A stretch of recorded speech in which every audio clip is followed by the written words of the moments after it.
Góðan daginn og gleðilegt nýtt ár og takk fyrir það gamla. Við göngum þá til dagskrár á fundi borgarstjórnar Reykjavíkur þriðjudaginn 3. janúar og erum hér með 6 mál á dagskrá.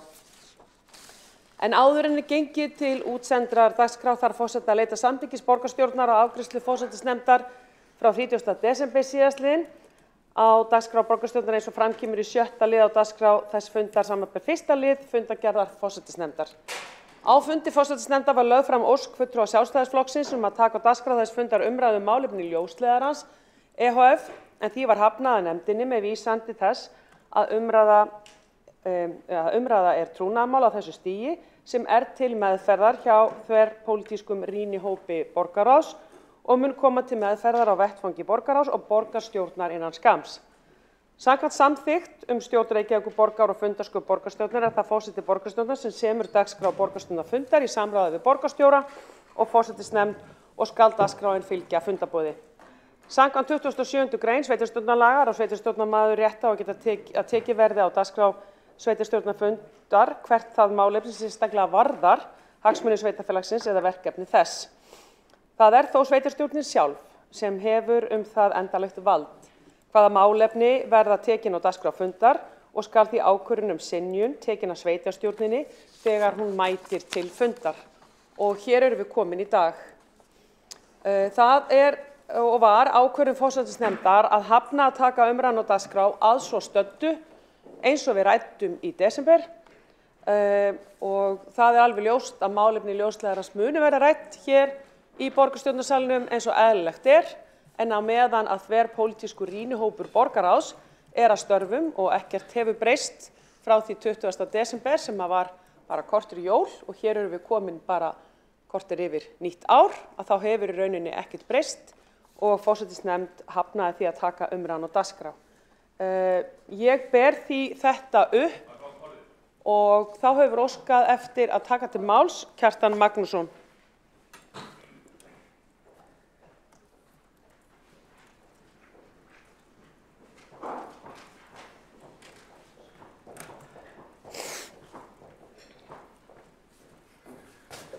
Forseti, góðir borgarfulltrúar, ég verð að segja að mér finnst slæmt að nýja árið það skuli byrja með jafn slæmum hætti hér í borgarstjórn og hið gamla endaði, að þá á ég að sjálfsögðu við umræðubann meirihlutans, bann við því að við setjum að borgarfulltrúar, hópur borgarfulltrúa, setji mál á dagskrá sem varðar svo sannarlega hagsmuni sveitarfélagsins. Við teljum að þetta bann og þetta sé í rauninni valdníðsla sem hafi verið framin í forsætisnefnd af fulltrúum meirihlutaflokkana. Við teljum þetta vera gróft brot á ákvæðum 27. greinar sveitarstjórnarlaga og 34. greinar samþykktar stjórn Reykjavíkurborgar sem kveður á það rétt borgarfulltrúa að tekið verða á dagskrá borgarstjórnar hvert það málefni sem varðar hagsmuni sveitarfélagsins.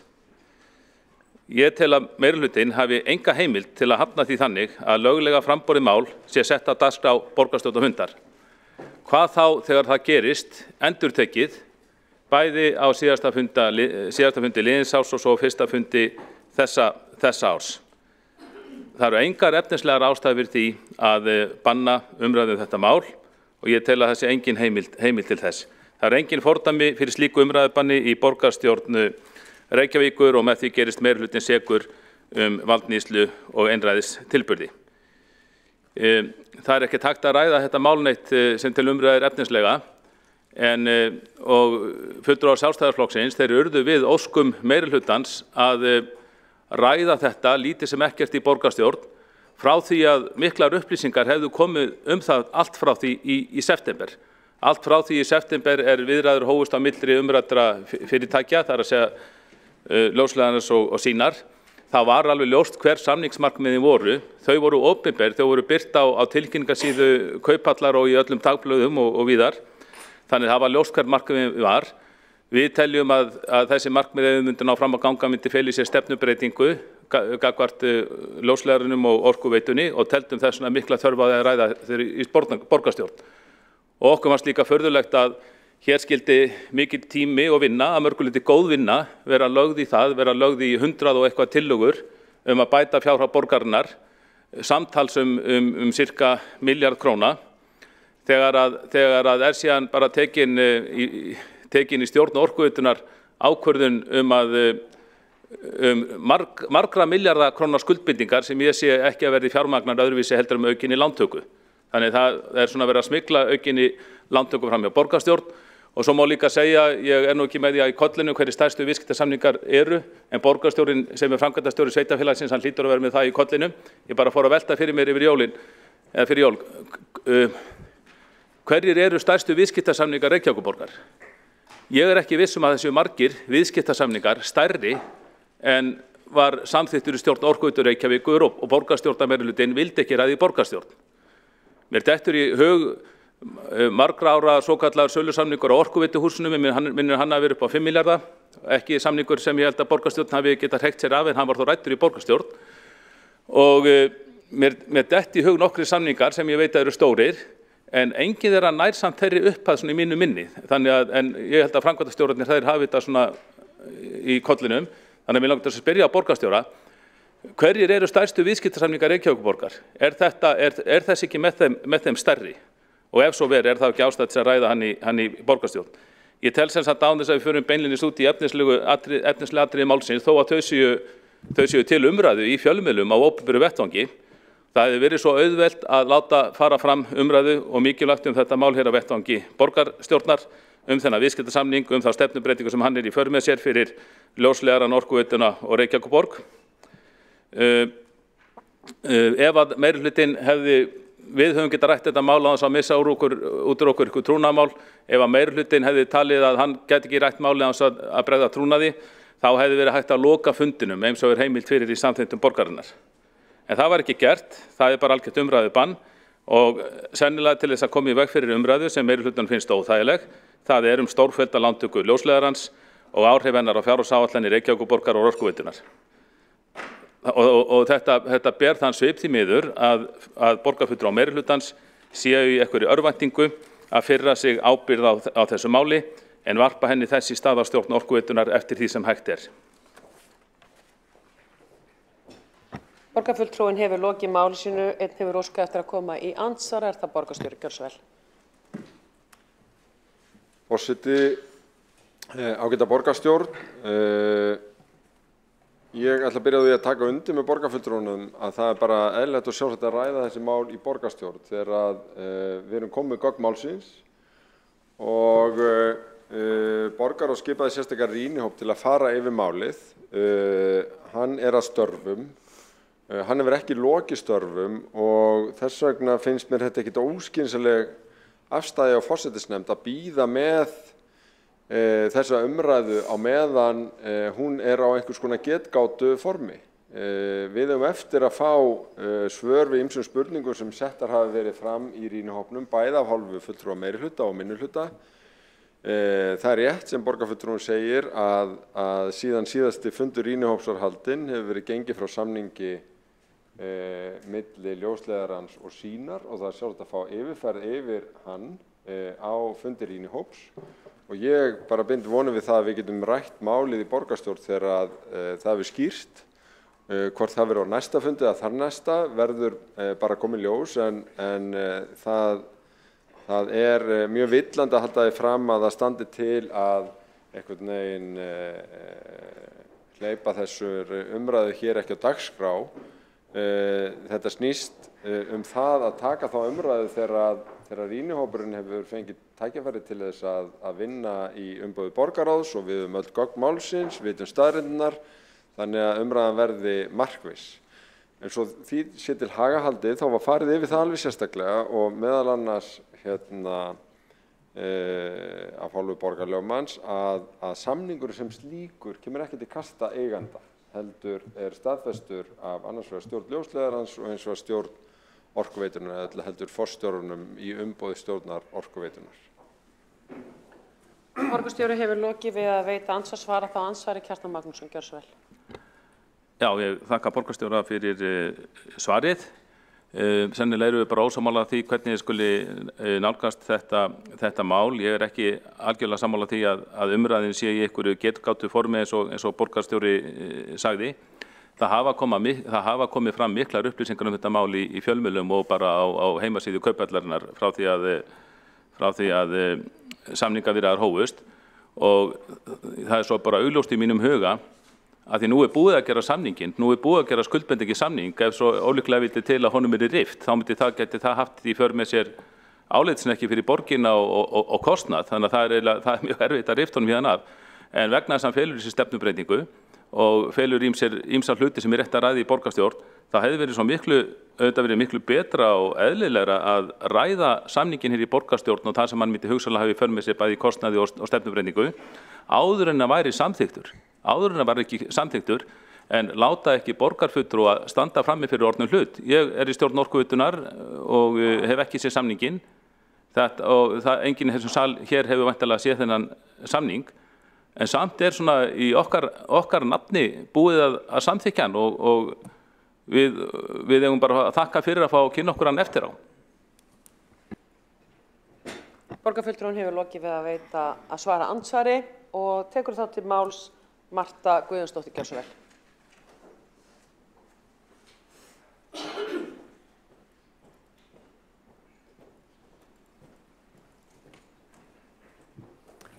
Forseti, ágæta borgarstjórn. Enn og aftur hafnaði meirihluti forsætisnefndar því að taka á dagskrá borgarstjórnar umræðu ljósleiðarann IHF þrátt fyrir skýlausan rétt okkar til að leggja fram mál á dagskrá samkvæmt sveitarstjórnarlögum eða 27. greina þeirra laga. Það gerir meirihlutinn með óljósum og afar villandi dylgjum eins og sjá má í frétt á Vísi í gær, en þar hafnar Einar Þorsteinsson borgarfulltrúi ásökunum okkar sjálfstæðismanna leyndarhyggju ljósleiðarann á eftirfarandi hátt með leyfi forseta. Við í meirihlutanum í borgarráði lögðum hins vegar til að stofnaður yrði rýnihópur svo að fulltrúar allra flokka í borgarráði hefðu tækifæri til að fá jafnan aðgang að öllum gögnum málsins. Alveg eins og meirihlutinn. Þar sem við getum farið yfir þau og rýnt alla hagsmuni borgarinnar sem í húfi og áhættuna sem felst í þessu máli. Í fyrsta lagi þarf ekki að stofna rýnihóp til þess að allir fái sömu upplýsingar tiltekið mál. Ef enginn fær neinar upplýsingar tiltekið mál, hafa allir fengið sömu upplýsingar, nefnilega engar. Það að allir viðkomandi fá jafnar upplýsingar segir nákvæmlega ekkert til það hvaða upplýsingar þeir hafa fengið. Í öðru lagi alrangt að við í rýnihópnum höfum fengið allar upplýsingar samninginn milli ljósleiðarans og sínar, sem gerir okkur kleift að rýna alla hagsmuni borgarinnar sem í húfi og áhættuna sem felst í þessu máli. Það langur vegur frá því að svo sé, því hvorki fulltrúar rýnihóps ljósleiðarann né fulltrúar í stjórn Orkuveitunnar hafa fengið að sjá samningsdrögin eða hvað þá samningin við sín, þrátt fyrir ítrekaðar óskir það. Sú staðreynd vekur tortryggni leyndarhyggju. Í þriðja lagi liggja ýmsar upplýsingar þennan samning á lausu og hafa ítrekað verið fjölmiðlaefni á undanförnum vikum. Þær upplýsingar eða meintu upplýsingar gefa æri tilefni til þess að ræða þau málefni í borgarstjórn. Í fjórða lagi var samkomulagið við sín gert í byrjun september síðastliðnum, en rýnihópurinn kom ekki saman fyrir í byrjun desember. Hverju átti þá rýnihópurinn að breyta varðandi samninginn sem var langt kominn og aflétt átti fyrirvörum við hann 15. desember? Og hvaða möguleika hefur hann haft í þeim efnum í ljósi þeirra takmörkuðu upplýsinga sem honum hafa verið veittar? Í 5. lagi hefur nú þegar verið skrifað undir samninginn eða þann 20. desember síðastliðinn. Stóra spurningin því sú hvort borgarbúar og við kjörnir fulltrúar fáum að sjá samninginn og fáum að ræða hann, og spurningin hversu lengi þessi leyndarhyggja á að ríkja samninginn við sín.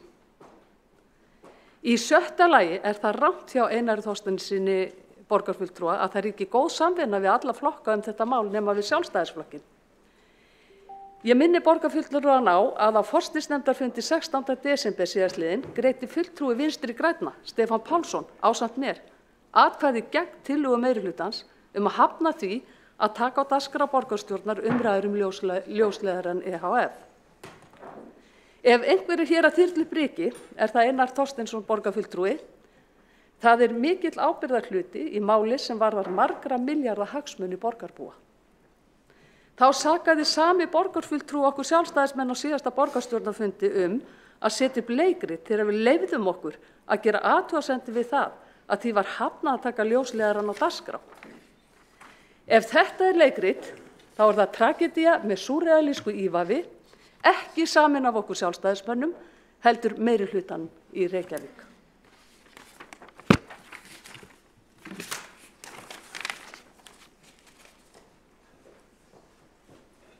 Borgarfulltrúinn hefur lokið máli sínu, einn hefur óskað eftir að koma upp í andsvar. Einar Þorsteinsson, gjörðu svo vel. Forseti, ágæta borgarstjórn, borgarfulltrúi Marta Guðjónsdóttir fer hér með langa ræðu störfin í rýnuhópnum. Það gleður mig í sjálfu sér að heyra það að hún vilji halda, eins og ég skildi borgarfulltrúan, að hún vilji halda áfram starfinu í rýnuhópnum. Ég finnst það mikilvægt. Þannig að vinnan eigi sér stað þar en ekki hér í borgarstjórn, á meðan málið ekki þannig þroskað að sé hægt að ræða það hér. Ég kalla þetta leikrit, já, og stend við það. Ég held að það sé vonandi að verða tímabært að fara að ræða og fá yfirsýn yfir það hvernig þessi samningur lítur út á fundi rýnuhópsins. Vonandi getum við boðað til slíks fundar núna strax í næstu viku og haldið áfram þeirri vinnu sem að mér hefur fundist vera nokkuð góð samstaða að halda áfram í rýnuhópnum meðal fulltrúa allra flokka þá nema Sjálfstæðisflokks og það var það sem ég var að vísa til. Fyrst borgarfulltrúinn var að rifja upp orð mín í þessu viðtali þar sem ég var að bregðast við ásökunum hennar spillingu og leyndarhyggju og leynimakk sem að mér finnst málflutningur sem algjörlega úr öllu samhengi við eðli þessa máls og til þess fallið að þyrlu upp ryki og það óþarfi í þessu máli.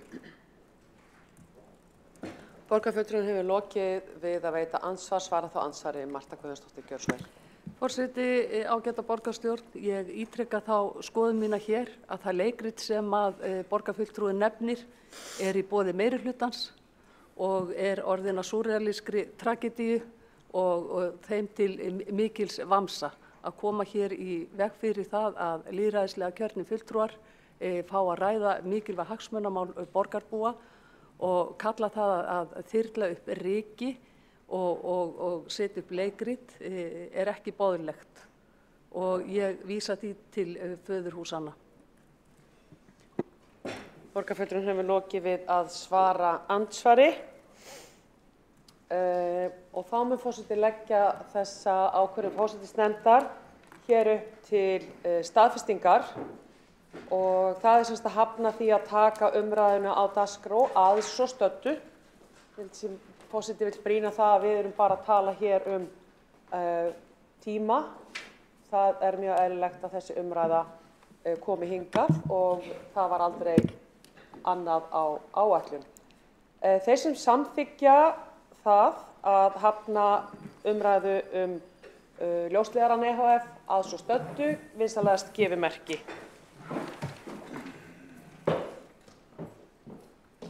Þeir sem á móti kunna vera.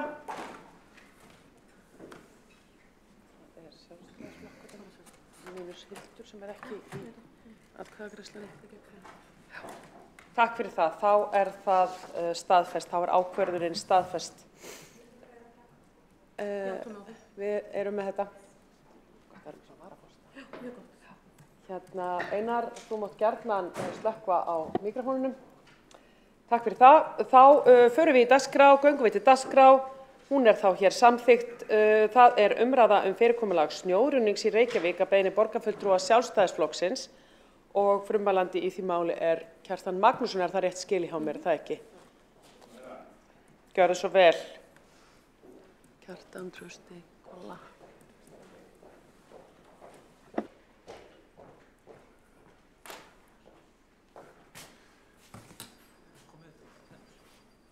það komið upp, já.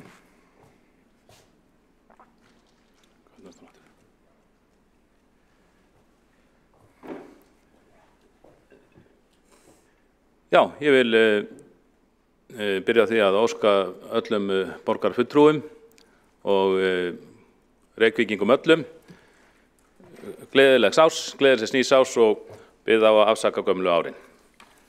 En þetta mál sem við erum að ræða núna það mál sem hefur kannski, sem mjög mikið í umræðunni og hefur verið núna í rúmar 2 vikur í borginni.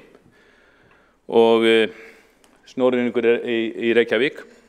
Ég held að það þurfi ekkert að fara í löngu máli yfir staðreyndir málsins, fer bara í helstu staðreyndir málsins hér, en það þarf að taka pólitíska umræðu þetta og ég held að við getum öll þakka fyrir að þessi borgarstjórnarfundur sé haldinn í dag vegna þess að með við hvernig ástandið hefur verið í borginni síðustu vikur, þá hefði mér ekki fundist gott ef að pólitísk umræða það hefði beðið til 17. janúar.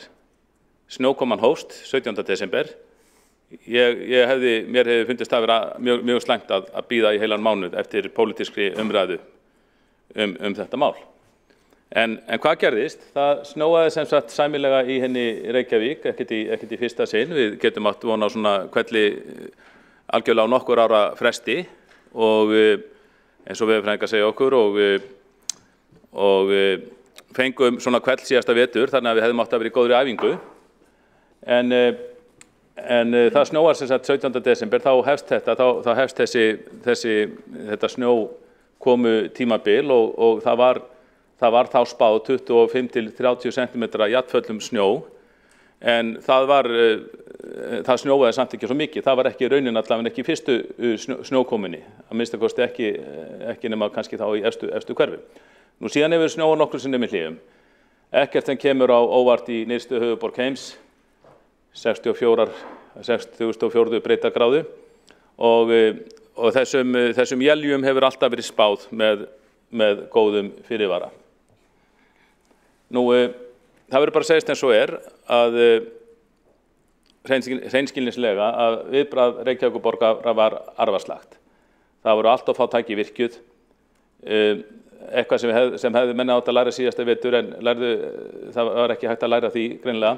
Snjó var leyft að safnast upp í húsagötum í stórum stíl, þjappast og frjósa. Og í framhaldinu myndast í mörgum húsagötum háir og harðir klakahryggir hafa myndast í húsagötum milli hjólfara sem valda ófærð og klóra og rífa í undirvagna bifreiða, eins og einn fremsti leiklistargagnrýnandi landsins komst að orði á Facebook. Klóra og rífa í undirvagna bifreiða. Og það eru, eins og held ég síðasta vetur, fjölmörg tjón á smá bifreiðum og rafbílum. Athyglisvert bara út á okkar stefnu sem við erum sammála um. Við höfum frekar en hitt hvatt fólk til að vera á smábílum og ekki síst rafbílum. En þetta eru yfirleitt lágir bílar og ekki gott að fá svona hryggi. Enn eru margar húsagötur í Reykjavík illfærar, þar meðal gatan sem ég bý við. En ég vil taka fram, starfsmenn hafa staðið sig vel við erfiðar aðstæður, bara svo enginn var að túlka þetta þannig að það sé ekki að vera að hnýta í starfsmenn sem alls ekki ástæðan. Starfsmenn hafa verið alltaf fáir, en þeir sem hafa verið að verki, þeir hafa staðið sig vel við erfiðar aðstæður. Og við sjáum þar sem næg tæki eru til staðar sem eru hérna á stollbrautum Reykjavíkur, þar ástandið bara nokkuð gott. Og borgartækin hafa auðvitað þurft að forgangsraða og lagt áherslu á tengigötur og strætóleiðir og þar ástandið víða gott, mætti vera betra en víða það gott, en áhersla lögð á það. En því miður mjög slæmt í mörgum húsagötum. Og mín ályktun svo, eins og ég dró síðasta vetur, þá var ég nú reyndar utan borgarstjórnar, þannig ég var algjörlega hlutlaus eins og allir vita, að pólitískt skipulag og verkstjórn snjóruðnings í Reykjavík í argasta ólestri. Slæmt ástand í öllum hverjum held ég geti sagt. Það skapaðist víða neyðarástand á tímabili, húsagötur seint ruddar, mjög margar kvartanir. Ég ætlaði að búa til lista yfir þær kvartanir sem ég sá að ég myndi ekki komast í það, ég hefði þurft að eyða nóttinni í það. En ástandið verst í eystri hverfum, Árbæ, Breiðholti, Grafarvogi, Norðlingaholti, Grafarholti og Lósadal. Víða hafa íbúar handmókað sjálfir húsagötur eða panta verktaka á eigin kostnað. Heitir það ekki einkavæðing? Já, Reykvíkingar tóku víða til sinna ráða. Þetta bara færsla á samfélagsmiðli og þarna hefur bara einn pabbinn tekið sér til og handmókað með einhverju tæki þarna leiðina að leikskólanum Steinahlíð, sem algjörlega miðsvæðis í borginni. Og þetta bara eitt dæmi af fjölmörgum, sko. En það hefur ekki vantarinn afsakanir, það sagt að allt tiltækt lið veitaþjónustu sé að störfum. Það kannski rétt svo langt því það nær. Ef þú ert bara búin að, ef uppsett afl, þetta svo að tala virkjun, ef uppsett afl í virkjunin bara 20 tæki, þá það allt tiltækt lið. En svo eru mörg hundruð tæki. Það eru margir jarðvinnuverktakar í borginni sem eru með mörg hundruð tæki. Þeir eru ekki að vinna yfir dimmustu mánuðina yfirleitt og þeir eru ekki að vinna þegar það tuga sentimetrar nýfallinn snjór. Og það koma skýringar, ég ætla nú ekki að fjalla það, endurskoðun þjónustuhandbóka, vetrarþjónustu, það held ég bara brandari sem allir hafa séð og sýnir bara góðan húmor hjá formanni skipulagsráðs í því sjónvarpsviðtali. Svo kom þetta með fákeppni á snjóruðningsmarkaði og það ekki fákeppni, það eru mörg hundruð vinnuvélar í Reykjavík tiltakar heita verkefni. Og Einar Þorsteinsson, starfandi borgarstjóri á síðasta borgarstjórnarfundi, hann sýndi reyndar virðingaverða hreinskilni og hirðspursleysi borgarstjórn 20. desember og sýndi mikinn vilja til úrbóta. En svo endurtók sagan sig jólin, það snjóaði mjög mikið þriðja í jólum og þá bara var upplýst af yfirmanni vetrarþjónustu að það ætti að vera jafn mörg tæki í þeim kvelli til takst eftir þann kvell eins og í 17. desember kvellinum. Og þarna er yfirmaður hjá samtökum iðnaðarins að undrast þessa orðræðu snjómókstur, að það sé einhver fákeppni, segir að sé engin skortur á vinnuafli og verktökum í Reykjavík sem hefur getað unnið við þetta. Nú, það þarf að stórbæta skipulag vetrarþjónustunnar og gullna reglan eins og ég sagði hér á síðasta borgarstjórnarfundi, gullna reglan svo og þetta hef ég bara eftir mönnum, til dæmis einu manni sem vann í 50 ár í Reykjavík við snjóhreinsun, hætti fyrir 2-3 árum. Gullna reglan svo að setja sem mestan kraft í snjóhreinsun á meðan snjórinn nýfallinn, óþjappaður og meðfærilegur. Fyrsti sólarhringur skipti fyrstu máli í þessu eins og svo mörgu öðru. Síðan þarf að vinna úr því og með því að leggja áherslu á fyrsta viðbragðið þá hægt að spara mikla peninga því að það er miklu erfiðar að eiga við þetta þegar þetta hefur blotnað og frosið á víxl og þá myndast þessir hörðu hryggir sem rífa og klóra í bílana. Og svo auðvitað fyrir gangandi vegfarendur og jafnvel hjólandi þá þetta ekkert síður vandamál þar. Nú, og það þarf að endurskoða samninga, ég hef nú kíkt á þess að þjónustuhandbók sem var nefnd, ekkert í þessari, mér sýnist þetta bara ágætis þjónustuhandbók, ekkert í þessari handbók kemur í veg fyrir að hægt hefði verið að hafa miklu öflugra viðbragð heldur en farið var í. Það ekkert í þessum texta sem bannar okkur að kalla út fleiri verktaka og undirverktaka og aukaverktaka, hvað þetta heitir allt saman. En það þarf sennilega að endurskoða þessa samninga við verktaka, endurskoða viðbragðið. Eitt sem ég hef heyrt nokkrum sinnum, það að það þurfa að hraða uppgjöru við undirverktaka, sumir vil ekki vinna fyrir Reykjavíkurborg þegar Reykjavíkurborg borgi ekki fyrir eftir 2 mánuði. Ég veit ekki, það verið fullyrt, kannski má endurskoða það. Og svo segja reyndir menn að lausnin borgin þurfi ekki að byrgja sig upp að tækjum, það sé nóg til að tækjum til sem séu óþarfa að kaupa tæki sem væri óhreið stóran hluta ársins, en ef til vill myndi hjálpa að kaupa nokkur sérhæfð tæki sem verktakar myndi ekki fjárfest í vegna þess að þau voru bara notað á nokkur ára fresti eða venjulega, snjóblásar eitthvað slíkt, það mætti skoða það.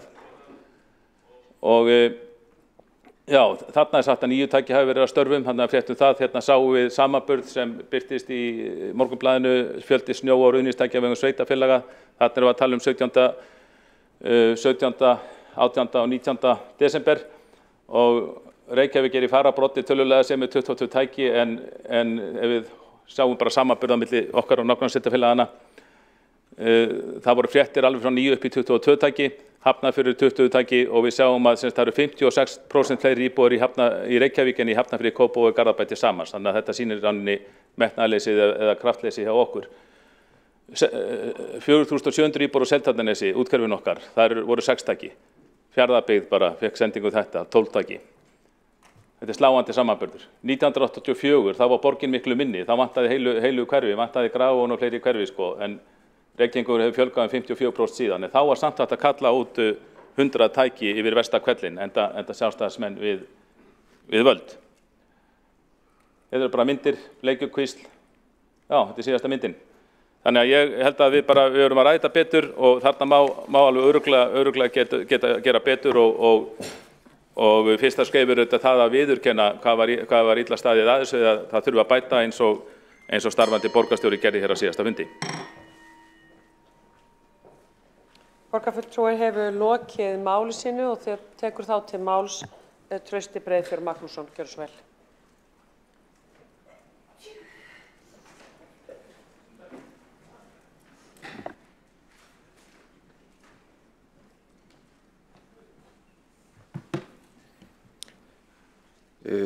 Kæru borgarbúar, forseti og borgarstjórn. Það er gott að við höfum hér tækifæri til að ræða fyrirkomulag snjómoksturs í borginni. Það fór nú ekki fram hjá mörgum í síðasta mánuði þegar miklum snjó kyngdi niður á stuttum tíma og illa gekk að moka götur og stíga í kjölfarið.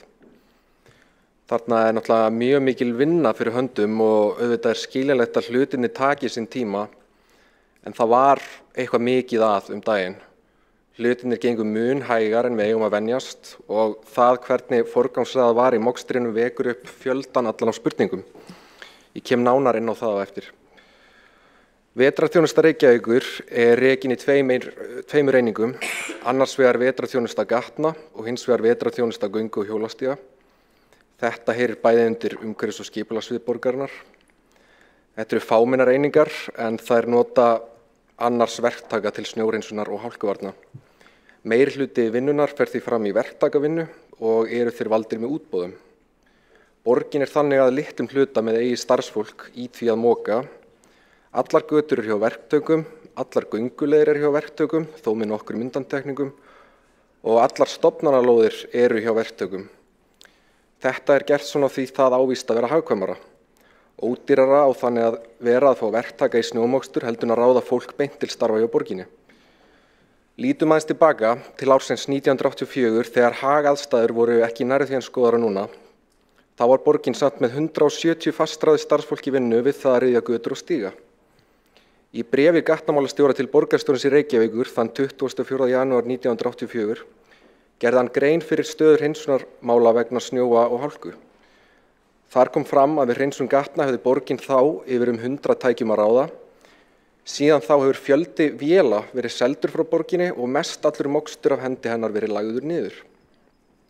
Til samanburðar, í lok árs 2022 var staðan þannig að á bilinu 9 til 21 tæki mokuðu götur og stíga í Reykjavík. Hér erum við komin inn á það tímabil þar sem verktakar sinna vinnunni fyrir borgina því ofuráhersla á að vera á svokallaða hagkvæmni í rekstri, þar sem hið opinbera hefur sífellt haldið fram að með því að spara í grunnþjónustunni eigi það að borga sig. Það er ekki hugsað til lengri tíma eða hvað samfélagi tapar miklum fjármunum á því að spara í grunnþjónustu og þannig stöndum við eftir með mun minna bolmagn en var þegar borgin stóð sjálf fyrir þessu málaflokki. Maður velti því líka fyrir sér hvar þessa hagkvæmni er að finna hér í Reykjavík. Hana er ekki að finna í greiðfærum leiðum, hana er ekki að finna í lágum kostnaði til snjómoksturs. Hagkvæmnina er ekki að finna í því að fleiri renna í hálku og slasast. Svona mætti lengi telja. Það er greinilegt að borgin er ekki með nægilegt afl til þess að sjá til þess að hér sé mokað vel og skilvirkan hátt. Þrátt fyrir að loforð að með því að færa snjómokstur til verktaka væri að við fengjum meira fyrir minna fé, virðist niðurstaðan vera allt önnur. Við erum að fá mun minni þjónustu fyrir meiri pening. Það er orðið nokkuð þekkt að útvistun verkefna frá borga til einkafyrirtækja eykst með tímanum. Til að byrja með getur verið að hún kosti minna en það var að ráða starfsfólk beint til starfa fyrir sveitarfélagið, en með tímanum hleðst upp kostnaður. Það er ávallt þannig þegar millilið er komið fyrir í grunnþjónustu. Það þarf mikið eftirlit með því að verktakinn sé að standa við skuldbindingar sínar og sífellt þarf að bæta við fleiri smáum letrum í samningana. Eins og við sáum daginn þegar undirverktakar mættu ekki til að moka snjóinn þrátt fyrir að vera með samningu í borgina. Þarna mun kostnaður aukast því að væntanlega þarf að rannsaka hvað fór úrskeiðis Borgin verður væntanlega að reka heila deild sem sér samninga við þessa aðila. Kostnaðurinn hleðst svona upp með tímanum þegar borgin útvistar verkefnum sínum til þriðja aðila. Í stað þess að hafa hér einfalt kerfi þar sem borgin rekur snjómokstur milliliðalaust erum við komið með gríðarlega flókið og ógagnsætt fyrirkomulag. Það segir allt þegar einu upplýsingarnar sem við fáum að það hafi verið á bilinu 9 til 21 tæki við snjómokstur. Borgin hefur ekki hugmynd hver nákvæma talan er. Svo við komum að snjómoksturinn sjálfum þá þar margt sem þarf að bæta. Í kynningu vetrarþjónustu Reykjavíkur frá því byrjun síðasta árs var sagt frá því hvernig forgangsraðað væri í mokstur gatna. Þar var sagt að stofnbrautir, strætóleiðir og fjölfarnar safngötur njóti forgangs, en miðað sé við að stofnbrautir og strætóleiðir séu færar fyrir klukkan 7 á morgni og að hreinsun annarra megin umferðargatna sé lokið fyrir klukkan 8. Þetta gekk engan veginn eftir þegar fór að snjóa síðasta desember. Við sjáum að enn ekki hugað að foreldrum með barnavagna eins og síðasta ári. Þau sem nota hjólastóla komast ekki leiðar sinnar því snjósköp þvera gangstéttinnar og eldri borgarar halda sig heima í stað þess að fara út af sömu ástæðum. Flokkarnir í meirihlutanum geysast oft fram á ritvöllin með því að segja hvernig þau séu mestu vinir almenningssamgangna og göngugatna í Reykjavík. Engir aðrir skilji mikilvægi slíkra samgangna eins vel og þau. Samt bara svo að iðulega var snjó mokað í hrúgum fyrir framan strætóskýlin. Að taka strætó í slíku ástandi mjög fráhrindandi. Margar myndir á samfélagsmiðlum, þar með talið á síðu félags strætófarþega, sýndu snjóhrúgur sem þveruðu skýlin og gerðu það að verkum að fólk gat ekki beðið eftir vagninum á réttum stað. Það var bókstaflega verið að grafa undan aðgengi íbúa almenningssamgöngum. Ekki höfum við heyrt mikið frá sjálfskipuðum vinum almenningssamgangna þessi mál. En það kannski þægilegra að geta slegið sig til riddara á tyllidögum frekar en að vinna verkin sem tryggja að það sé eitthvað á bak við orðin. Göngugöturnar voru svo annar kafli út af fyrir sig. Laugavegurinn virtist njóta minnsta forgangs. Þar var glerhálka í mjög langan tíma og göngustígurinn á Hverfisgötu var snjóþakinn í nokkra daga eftir að þar hafði kyngt niður. Þetta gerist á vakt meirihluta sem segist vilja draga úr ferðum einkabíla og fjölga gangandi og hjólandi vegfarendum. Mótsögnin birtist okkur skýrt þarna. Orð og gjörðir fara ekki saman. Víða í borginni höfum við heyrt frásagnir af ófullnægjandi mokstri þar sem gangandi eiga erfitt með að komast leiðar sinnar. Í Grafarholti birtust einnig myndskeið af snjóblásturstækjum sem voru að blása inn á svalirnar hjá fólki. Það ljóst að snjómokstur í Reykjavík ekki á nægilega góðum stað þegar íbúar hafa fengið sér fullsatta af því að geta ekki reitt sig á þjónustu borgarinnar, að geta ekki komist ferða sinnar, að geta ekki tekið strætó og geta ekki komist á heimili sínu. Sósíalistar telja að best fari á því að borgin dragi úr milliliðum í kerfinu og eftirlitinu sem því fylgir og kaupi eigin tæki og ráði starfsfólk beint, eins og áður var gert. Þar mikilvægt að nýta þekkingu starfsfólks og hlusta á það sem þau hafa fram að færa. Samanber þegar starfsfólki í vetrarþjónustu Reykjavíkur sendi í lok janúar yfirmönnum vetrarþjónustunnar bréf þar sem þau segjast vera búin að fá sér fullsatta undan hringlandahætti, þekkingar og skilningsleysi og virðingarleysi í sinn garð. Það á ekki að spara sér til ógagns í þessum málaflokki. Það verður að tryggja allir geti komist sínar leiðar. Í því felst hagkvæmnin en ekki því hvernig sé hægt að pikka og grafa undan þjónustunni. Það kostar mun meira. Við búum á Íslandi, við vitum að hér snjóar oft og getur snjóað mikið. Stundum eðlilegt að hlutinni taki tíma og við vitum að starfsfólkið á fullu við að ryðja. En svo ég segi það aftur, þá búum við á Íslandi. Við ættum að geta skipulagt fram í tíman og litið til þess hvað hefur gengið vel og hvað ekki. Það gott að hafa fleiri tæki eins og raunin var. Það gott að borgin eigi tækin eins og raunin var. Borgin verður að hætta að bregðast við eftir á og vera tilbúin fyrir það þegar fer að snjóa. Það á ekki að koma neinum á óvart þegar það fer að snjóa. Gerum betur og verum tilbúin.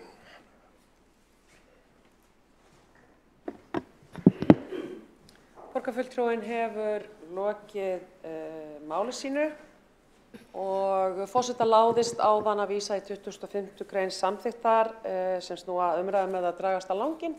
Við höfum haft þá reglu hér núna síðan við skrifum saman ákvæðum hér samkomulag að hvert mál taki að mestalagi 2 klukkustundir.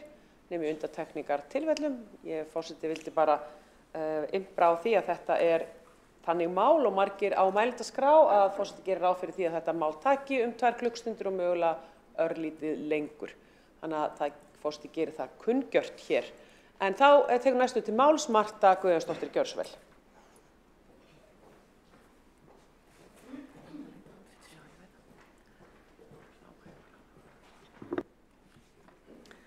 Forseti, ágæta borgarstjórn, það hefði ekki átt að koma neinum á óvart í höfuðborg á norðlægu slóðum, í nyrstu höfuðborg jarðar, að snjór kunni að falla yfir háveturinn. En ótrúlegt en satt virðist það alltaf koma þeim meirihluta óvart sem hefur stjórnað borginni hér síðastliðin kjörtímabil. Og þegar í óefni komið alltaf viðkvæðið að draga megi lærdóm af slakri frammistöðu við snjórunninginn. Ekki hafa borgarbúar geta séð að mikill lærdómur hafi verið dreginn af því ófremdar ástandi sem skapaðist í febrúar í fyrra þegar mikla snjókomu gerði og fólk komst ekki út úr götum sínum svo dögum skipti. Nú rétt fyrir jólin skapaði samskonar ófremdarans ástand enda var enn verið að endurskoða nýja þjónustuhandbók snjórunning sem ekki var tilbúin og 2 gröfur látnar duga til að hreinsa borgina að næturlagi. Við erum hér að tala höfuðborg landsins en ræður ekki við lágmarks grunnþjónustu að ryðja götur þegar nágranna sveitarfélögin á sama tíma sinna þessu hlutverki sómasamlega. Það er ábyrgðarhlutur að borgin geri ekki ráðstafanir til að vera í stakk búin til að ryðja götur borgarinnar þegar mikil snjókoma og ófært alla borg. Það er mikið öryggismál að götur séu hreinsaðar. Hratt og vel og því að viðbragðsaðilar, sjúkrabílar og slökkviliðsbílar verða að geta komið leiða sinnar hratt og örugglega borgina. Ástandið orðið ansi alvarlegt þegar borgarbúar þurfa að koma til hjálpar og ýta sjúkrabílum eins og þeir gerðu hér rétt fyrir jólin. Þá þetta ekki síður mikið aðgengismál fyrir fatlaða sem ekki hafa geta lagt í sérmerktu P-stæði. Sömuleiðis kemur þetta niður á atvinnulífinu og ferðaþjónustunni sem að verður að breyta sínum plönum. Til að bregðast við ófremdar ástandi eins og hér hefur skapast þarf að vera til neyðaráætlun. Neyðaráætlun snjómokstur sem virkið strax. Það þarf að láta verkin tala. Í stað þess að setja málið í nefnd til að endurskoða einhverja þjónustuhandbók sem að geri lítið til að bæta ástandið.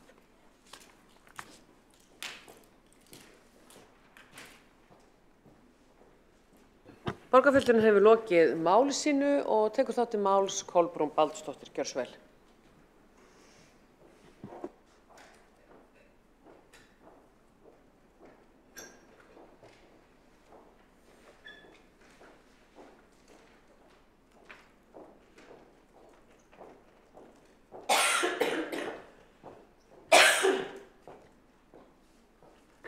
Forseti, ágæta borgarstjórn, ég vil byrja á að óska öllum gleðilegs nýs árs nær og fjær og þakka fyrir það gamla og gömlu, svona eftir því hvernig á það litið. En við eigum hér í borgarstjórn, allavega ég og mjög margir hérna, nokkur ár og ég vil þakka fyrir þau. En ég vil fagna þessari umræðu hér. Þetta kemur sér vel að ræða vetrarþjónustuna akkúrat núna því að eins og fram hefur komið að þá í gangi stýrihópur sem að endurskoða þessa litlu vetrarþjónustu handbók og sá hópur búinn að hittast nokkur sinnum og hefur verið að ræða þessi mál fram og tilbaka. Og núna mitt komið að því að draga saman helstu niðurstöður og ég alveg viss það að hópurinn fagnar öllum ábendingum og svona tillögum sem hægt að hafa í veganesti inn í loka úrvinnsluna sem verður síðan einhver afurð sem ég vona verði líka bara góð afurð og dugi kannski allavega 2 ár eða svo í það minnsta. En það sem mig langar kannski að byrja þessa ræðu á að nefna að þetta hefur gengið á ýmsu núna og ég ætla ekki að fara að rekja það. Það búið að gera það að hluta til að voru þarna ýmis vandræði þegar að skalla á óveður. En við erum líka að sigla inn í kannski svolítið breytta tíma hvað veðurfar snertir. Það var náttúrulega veturinn í fyrra alveg óvenju erfiður en síðan ef maður lítur kannski tilbaka síðustu árin að þá hefur kannski má segja að hér á árum áður gekk betur í þessum málum en nú og kemur kannski ýmislegt til. Í þessari vinnu í vetrarhópnum sem ég kannski gleymdi að segja að ég á sæti í, ég held ég hafi nú gert það þarna í upphafi, að þá var hérna gerð skýrsla sem Efla gerði í mars 2014 sem hefur eiginlega farið frekar lítið fyrir í gegnum árin, eða allavega svona, hún lá ekkert alveg, blast ekkert við og ég var svona að glugga í þessa skýrslu og einmitt búin að benda þeim í vetrarþjónustuhópnum á hana og hérna og þau svo sem vita allir að henni. En það voru svona margar tillögur í þessari skýrslu frá 2014 sem voru athyglisverðar og mér langar aðeins svona að byrja á að fara yfir þær því að við erum að tala 2014. Ég er ekki viss kannski að það hafi verið, þessi skýrsla hafi neitt verið notuð að ráði eða kannski farið eftir henni en mér finnst mikilvægt þegar verið að kaupa þjónustu eins og svona skýrslu frá fyrirtæki eins og Eflu að þá þarf við að nýta gagnið sem verður að borga fyrir því að svona skýrsla hefur ekki verið neitt ódýr. Ég er hérna með hana með mér ef einhver myndi vilja kíkja á hana. En það voru einmitt lagt til að borgin hefji söfnun og notuðu salti og komið sér upp aðstöðu og að ráðist verði í byggingu saltgeymslu. Og þeir sem kannski fylgst með umræðin saltgeymslurnar þá eru þær búin að vera stórt öryggisvandamál. Þær eru að hruni komnar og þessar geymslur eru reyndar víst ekki eins og í eigu borgarinnar eftir því sem mér skilst. En nú verða að endurgera þær á kostnað borgarbúa, ekki eigandana og það er svona margt sérkennlegt í þessari umræðu saltgeymslurnar sem er kannski bara annar kapítuli út af fyrir sig. Síðan var líka lagt til 2014 að tvöfalda afköstu snjóruðning göng og hjólaleiða og þjónusta verði þannig stór aukin. Þetta var ein af tillögunum. En það voru fleiri tillögur sem að voru býsna góðar að borgin safni salti sem hreins og noti, að afköstu snjóruðning göng og hjólaleiða tvöföldu eins og áður sagði og gagngera endurskoðun á hreinsun göng og hjólaleiða til að auka öryggi og síðan að þjónustustig húsagatna verði hækkað og þann vega þegar snjódýrt fer yfir ákveðið viðmið verði byrjað strax að ryðja. Fjölga átti rauðum leiðum og skilgreina hvar í götu kassanum vörubílar eiga ekki að láta frá sér snjóruðning. Síðan kom kafli að hafa aðgengilegir upplýsingar til borgarbúa og lagt var til í skýrslunni að kort liggi fyrir hvar hentugast að ryðja af götum svo ekki lokist fyrir innkeyslur og gönguleiðir. Þessar upplýsingar verði settar inn í rafrænan kortagrunn.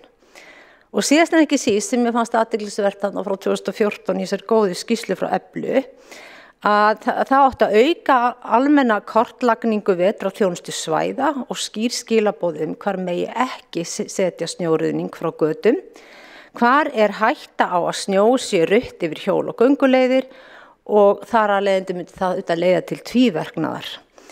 Og síðan að finna staði sem hægt var að setja snjó á lager eins og stendur í þessari skýrslu með leyfi forseta, ég fæði vitna í hana.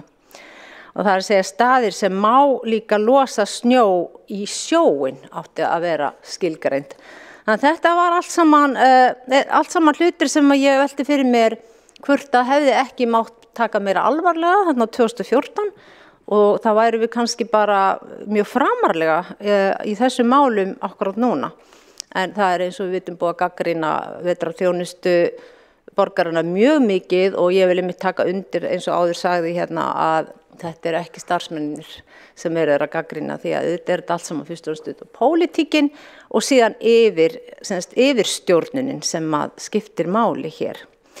En svo ég komi nú kannski aðeins að þeim punktum sem mér finnst mikilvægt og ég hef áréttað í þessum vetrarþjónustu hópi að það þarf að auka afköst alveg klárlega og klára verkið á helst ekki meir en 2 dögum og fyrsta skrefið er auðvitað að opna leið til þess að bara hægt sé að komast inn og út og koma sinna leiðar. Það þarf ekki að ryðja götuna kannski alveg upp í 80% í byrjun en í fyrstu lotu er að gera að það sé þannig að fólk komist á stað til vinnu og börn komist í skóla og síðan er þetta stóra vandamál að hvert á að ryðja, hvert á að moka og það gengur ekki að gera það fyrir framan innkeyslur hjá fólki þannig að fólk þarf að byrja að reyna að róta því aftur út á götu.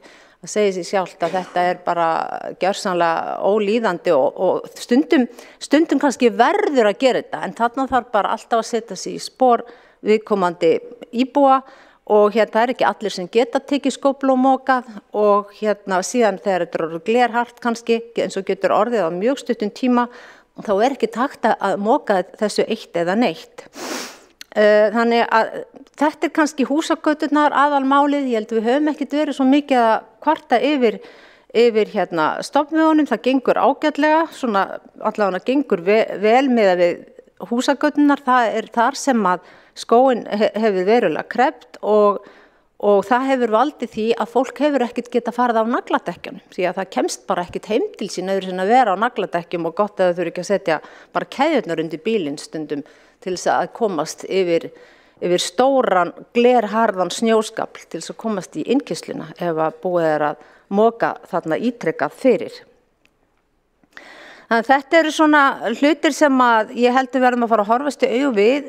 Við eigum sem borg að veita á þessu sviði sem öðru framúrskarandi þjónustu til borgarbúa og það þurfa að vera til teikningar af öllum götum í borginni og þar sem búið er að gjörsamlega grandskoða hvernig best er að ryðja þegar það kemur mikil snjókoma og það sé þá ávallt þannig að haft sé hugan hjá fólkinu sem að hvernig það á að koma sínum bíl út og geta líka bara komist fótgangandi með kerrur, með hjól og hvað eina. Þannig að þetta er eitthvað sem að, ég veit ekki hvort að þetta myndi kallast viðhorfsbreyting að fara að hugsa þetta alltaf út frá íbúunum. Mér svolítið svona tónn hafa stundum verið í þessu, já bara taktu bara skóflu og mokaðu og hjálpaðu til. Auðvitað gerir fólk það sem getur og mörgum þykir það bara sjálfsagt og skemmtilegt að grípa til skóflunar og nota það sem líkamsræktaræfingu dagsins. En þetta er ekki hugsun sem að við sem sveitarfélög getum leyft okkur að hugsa að hugsa sem svo bara gerðu þetta sjálfur. Það er ekki þannig. Við eigum að sinna þessu hlutverki sem sveitarfélag og að vanda okkur til með það og horfa bara hreinlega á hvert hús. Hvernig kemur þetta við þessa götu og þessi hús við þessa götu.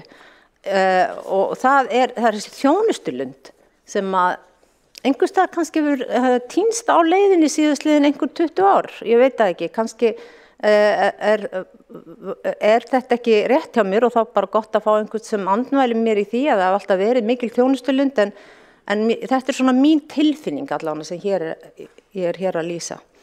Varðandi útboð að þá er bara held ég nauðsynlegt því miður að hafa einhvers konar blöndu í þeim efnum því að það þarf nú ansið mikið til ef að borgin ætti að fara að eignast öll þessi tæki og græjur sem þarf. Þetta er bara gríðarlegu fjöldi sem þarf að koma til þegar að verður svona veður eins og við þekkjum núna bara daginn og við talum ekki veturinn í fyrra.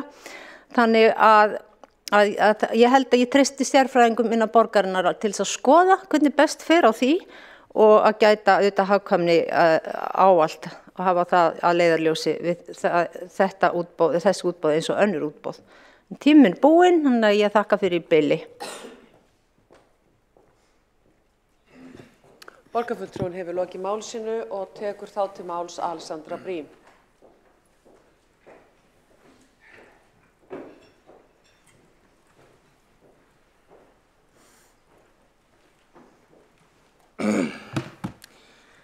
Borgarstjórn, forseti, aðrir áheyrendur. Fyrsta lagi þá viljum við kannski bara þakka ykkur öllum fyrir síðasta ár og óska ykkur gleðilegs nýs árs og þakka bara fyrir líka ágæta umræðu þetta mikilvæga mál. Sérstaklega kannski þakka Kolbrúnu Baldursdóttur, samstarfið við hana í stýrihópnum hefur verið sérstaklega gott en líka samstarfið við Aðalstein hjá Sverrisson í Framsókn og auðvitað starfsfólkið á borginni. En ég ætla bara að byrja á að staðfesta það að fyrstu helgina núna í desember, þriðju helgina í desember, þar sem að þegar það byrjaði svona snjóa, svona harkalega, þá gekk þetta bara mjög illa. Ég tek bara undir það og þetta var alls ekki nógu gott. Og mínar fyrstu upplýsingar voru að auðvitað hefðu við kallað allt okkar lið út, en eins og við vitum núna, og það kom fram að því að þegar þetta var komið svolítið það var ljóst að það var vandamál að ræða, þá boðaði ég auka fund í stýrihópnum til þess að ræða hvað væri að og hvers vegna við höfum verið með færri tæki á göttunum heldur en Garðabær eða önnur bæjarfélög, því að það er augljóslega ekki þannig sem við höfum samið. Þá fékk ég þær upplýsingar að við værum vissulega með miklu stærri samning en það og við virkjuðum þann samning, það er að segja við erum með yfirverktaka sem eiga skil okkur 9 tækjum og svo eru þeir samningsbundnir til þess að veita okkur 26 tæki í viðbót til þess að eiga við þegar koma svona aukaverk, þessi stærri snjókomur. Og við virkjuðum það allt, en þessir undirverktakar einfaldlega skiluðu sér ekki. Og það er bara, nú er ég búin að bíða eftir nánari svörum það og einu svörin sem við erum að finna bara að þeir hafi bara ekki verið tilbúnir. Það er ekkert flóknara og gátt ekki sinnt sínum samningsbundnu skildum. Og það er ekki þannig að við höfum bara eitthvað ákveðið það dygði til að nota þessi 9 tæki eða við ætluðum bara væri bara eitthvað að spara eða eitthvað svoleiðis, það er bara einfaldlega ekki þannig. Við erum með risastóran samning sem við virkjuðum og hann kom ekki. Cirka sólarhring síðar og þannig að ég skal vissulega biðjast afsökunar á því að þetta hafi ekki gengið eins vel og við ætluðum, en vandamálið var ekki að við höfum ekki virkjað allt okkar eða þá við höfum samið allt of lítið eða eitthvað svoleiðis. Skulum sjá. Já, ég veit ekki hvað þessi hugmynd kemur að það hefði verið einhvers konar ákvörðun borgarinnar að nota færri tæki. Eftir að allir skiluðu sér á vettvang, þá gekk þetta til að gera ágætlega, auðvitað ekkert ekki eins og allir myndu kannski alltaf vilja óska sér, en þannig séð ágætlega. En þessa helgi þá urðu líka fleiri vandamál eins og í efri byggðum þegar það fauk yfir það sem þegar var að búið að ryðja. Bílar sem að festust í því komu svo í veg fyrir að hægt verið að ryðja suma vegi aftur, mikilvæga stoppvegi, og það var ekki hægt fyrir en þeir bílar voru losaðir þá með aðstoð lögreglu og viðbragðsaðila og auðvitað okkar fólki. Þannig að það var pínu ástand í, ég held að þessi Grafarholt, Úlfarsárdalur og mögulega Grafarvogur sem voru í þessum aðstæðum á þessum tíma. En skulum skoða þetta, við erum að skoða sér núna hvort að þessi viðmið sem við erum með séu nógu góð. Eins og stendur á vefsíðu Reykjavíkurborgar, þá er miðað við að stofnbrautir og strætóleiðir séu færar kl. 7 að morgni og að hreinsun annarra megin umferðargatna sé lokið fyrir kl. 8. Stofnstígar, svo sem göngu- og hjólastígar milli borgarhluta fá forgang í hreinsun og síðan helstu gönguleiðir að strætóstöðvum og skólum sem eiga verið að greiðfæra fyrir kl. 8 virka daga. Aðrir almennir stígar eiga að klárast fyrir hádegi. Síðan 36 tímum eða daginn eftir að snjór hættir að falla ætti að vera hægt að ljúka hreinsun stíga og svo farið í íbúðagöturnar.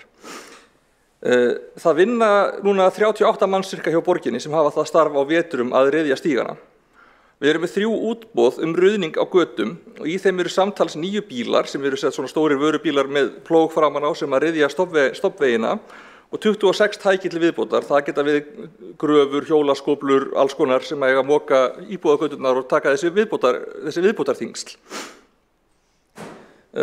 Þar að auki erum við með 4 útboð ruðning á gönguleiðum og hjólastígum, 4 útboð ruðning á stofnanalóðum, þannig að það er töluvert af útboðum í gangi hjá okkur. Við erum með aðgang að gröfu og hverfastöð sem er að grípa til viðbótar við þetta. Fyrir einhverjum áratugum þá var þetta allt innanhús hjá borginni, eða þessi innvistað hjá borginni, en það er samt ekki alveg rétt sem borgarfulltrúinn Trausti Breiðfjörð fór með hérna áðan, sem að sú þjónusta hafi verið miklu betri. Það voru, mínar upplýsingar benda til þess að á þeim tíma hafi alls konar lítil og léleg tæki verið talin með til þess að hækka töluna, sem voru kannski ekki endilega að skila miklum afköstum, og ég veit fyrir víst bara með samtalið við pappa minn sem var virkur á þessum tíma að fólk hafi bara alls ekki verið mjög ánægt með þessa þjónustu á þeim tíma heldur. Það kerfi var ekki gott, en það þýðir ekki endilega, okkar kerfi sé endilega neitt sérstaklega gott heldur. Kannski þetta bara alls ekki nóg. Þess vegna þessi stýrihópur á störfum, sem tók til starfa í október notabenni, ef einhver skildi velkjast í vafa það, þá var hann ekki stofnaður sem viðbragð í desember, hann var stofnaður í október til þess að fara yfir þá reynsluna af vetrinum á undan og hvernig við getum bætt úr þjónustunni. En við höfum sagt, það sem við verðum að gera í þessum stýrihóp vetrarþjónustu og þjónustuhandbók vetrarþjónustu er að við til dæmis fórum í vetrarþjónustuna hjá Toronto til samanburðar og starfsfólki hefur svo rýnt fleiri borgir. Og við erum að spyrja okkur bara mjög grundlegra spurninga.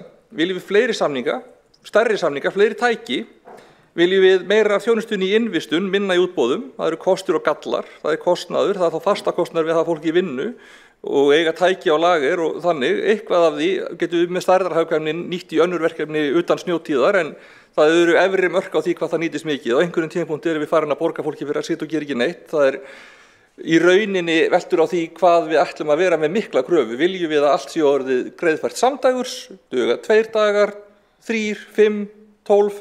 Það er bara hvaða viðmið sem við veljum kostar það ákveð mikið í viðveru og mannskap og vélum. Þetta er aldrei 12 eða grín. En við skulum sjá. Viljum við breyta forgangsröðum, viljum við byrja fyrr á íbúðagötum, fjölga tækjum sem byrja þá strax á húsagötum til að stoppa klakamyndun og má það þá vera á kostnað stoppvega ef til kemur. Viljum við forgangsraða ofar götum sem í halla eða verða sérstaklega erfiðar. Viljum við finna þau gatnamót sem verða sérstaklega erfið og hafa eitthvað sérstakt verklagi kringum þau, þá sérstaklega það sem mikil umferð gangandi, hjólandi og akandi og það sem myndar svona hryggir sem stöðva flæðið. Hvernig getum við samræmt betur mokstur á götum og aðgengið að strætóskýlum? Það er þetta óþolandi þegar að göturnar eru ruddar með þeim hætti að það safnast upp fyrir framan strætósmiðstöðvar. Það á ekki að vera þannig. Viljum við leggja meiri áherslu á salt sem hefur sín umhverfisáhrif og er dýrara og aðeins erfiðari í meðhöndlun en það bræðir líka klaka og brýtur upp ís og er ekki hluti af göturíkinu þegar að vorar umfram sand sem safnast upp og getur orðið að hálfgerðir í lagköku í ísnum og myndar svo mikil óhreinindi og svifryk með vorunum til allt bráðnar. Viljum við passa það í borgarskipulagi þar sem því verður við komið sé alltaf pláss til þess að ryðja snjó yfir á þegar á þarf að halda og þar sem því verður ekki við komið sé þá skilgreint hvernig sé brugðist við því, til dæmis með því að aka snjónum burt og þá hvert eða með hita í jörðinni sem þarf þá að passa upp á að ráði við álagið. Við þurfum eitthvað að breyta áherslum og Laugavegi og Skólavörðustíg þar sem að það hiti í götunum sem á að handla þetta en það er augljóst að núna á dögunum fyrir jól þá réð kerfið ekki við álagið. Það var mikil klakamyndun og var bara hættulegt, þannig að það er augljóst að það er eitthvað að skoða þetta. En mér skilst að með árunum sé að breytast að heita vatni sem fer í lagnir sé að verða kaldara því að hús eru að verða betri að nýta hitann innanhús. Þannig að það er mögulegt að það er hugmyndir sem voru uppi þegar að þetta kerfi var sett séu bara ekki lengur réttar. Viljum við gera fleiri minni samninga, kannski einhvers konar opin rammasamning við smærri aðila og einyrkja, það verður kannski sniðugt en því fylgir utanumhald og möguleg vandamáli menn forfallast. Þetta er allt saman eitthvað sem við erum að skoða og þetta er eitthvað sem er skilgreint í þjónustuhandbókinni. Ég óttast að það sé einhver misskilningur það orð. Þjónustuhandbókin skilgreinir frá A til Ö hvernig við stöndum að þessari þjónustu, hvenær er byrjað, hvenær þarf að vera búið, tilteknum verkliðum. Hún er ekki einhvers konar upplýsingabæklingur eins og fólk virðist að vera að gefa sér. En ég biðst afsökunar á því ef ég talaði ekki nógu skýrt í viðtölum hvað þessi stýrihópur gerir. Hann er að endurskoða frá upphafi til enda hvernig á að veita þessa þjónustu. Hvaða viðmið erum við tilbúin að sætta okkur við, hvað erum við tilbúin að kosta mikið til, hvaða væntingar ætlum við að búa til og svo fleira. Það er ekki satt að borgin greiði ekki, eða greiði mjög seint, auðvitað gefum við okkur alltaf 30 daga til að greiða okkar samninga eins og bara viðgengst hjá sveitarfélögum, en þeir sem eru að kvarta undan þessu eru sennilega þá undirverktakar sem þurfa bara að eiga sína samninga við yfirverktakana og það getur auðvitað gerst að yfirverktaki þurfi að klára heildarverkið áður en að fara greitt fyrir það og greiðir þá undirverktökum fyrir einhverja verkliði. Við getum ekki borið ábyrgð á því fyrir þá. Mögulega ættum við frekar að semja beint við þá, frekar heldur en þetta fyrirkomulag, kannski að þetta vera innanhús frekar og það er rétt að þegar þetta er í útboði þá dreifist svolítið ábyrgðin, verktakar þurfa að standa við nákvæmlega sinn samning, A, B, C, burt sér frá því hvernig raunverulega gengur að reiðja borgina, þeir er ekki kallaðir í viðtöl eða skammaðir í borgarstjórn þegar að illa gengur ef að þeir stóðu bara við sinn samning, 1-2 bingo, en fólki sem vinnur hjá okkur, það þarf að bera ábyrgð á að þetta gangi, pólitíkin þarf á endanum að bera ábyrgð á því að þetta gangi, kannski er það galli við útboðsfyrirkomulagið, við þurfum bara að vera að skoða það mjög gagngert. Ég hefði fagnað því ef að, ég ætla bara að fá að koma í aðra ræðu. Borgarfulltrúinn hefur lokið máli sínu og 2 hafa óskað eftir að fara í andsvar og er það Jórunn Pálsdóttir, gjörðu svo vel. Já, Jórunn Pála Jónasdóttir. Jórunn Pála. Forseti borgarstjórn, mér langaði að spyrja borgarfulltrúi Alexandru Brím hvort hún geti útskýrt nánar því að hún kom aðeins inn á að vantaði svokölluð græn svæði fyrir snjó sem að safna saman og þarf að koma einhvers staðar fyrir. Ég kom aðeins inn á þetta vandamálið mitt á síðasta borgarstjórnarfundi í kringum nýbyggingar þar sem að hafa fyrirfarist að hafa þetta inn í skipulagi þegar að vera að skipuleggja nýjar byggingar núna við fjölbýli sérstaklega. að gæta þess að hafa græn svæði þannig að hægt sé að koma snjónum fyrir þar sem safnast af bílastæðunum og koma það í veg fyrir að þurfi einhver bara tilfallandi íbúi að taka á sig að gefa sitt stæði undir snjóhrúi. Borgarfulltrúinn hefur lokið við að veita andsvar, svara þá andsvari Alexander Briem, gjörðu svo vel. Bara tek undir að þetta vandamál sem hefur verið mikið litið til í gegnum tíðina og þurfum bara að skoða betur. Auðvitað gengur það bara því miður ekki alltaf upp og þá eru aðrar leiðir mögulegar eins og til dæmis aka snjónum burt, en það tímafrekt og kostnaðarsamt og þá hvert á akunum burt. Það getur verið hægt að leggja hita í jörðu en það effektíft og bara líka misdýrt. Þannig að þetta bara vandamál, en það þarf líka alltaf að vera inn í forgangsröðinni, þú veist, ef það bara einfaldlega mjög þröngt, á það þá að vera á kostnað göngustíga eða í gönguleiða, á það að vera á kostnað akbrauta, eru við sátt við að fækka akreinum til þess, eru við sátt við að fækka hjólastígum, hverju eru við tilbúin að fórna til þess að eiga þetta svæði?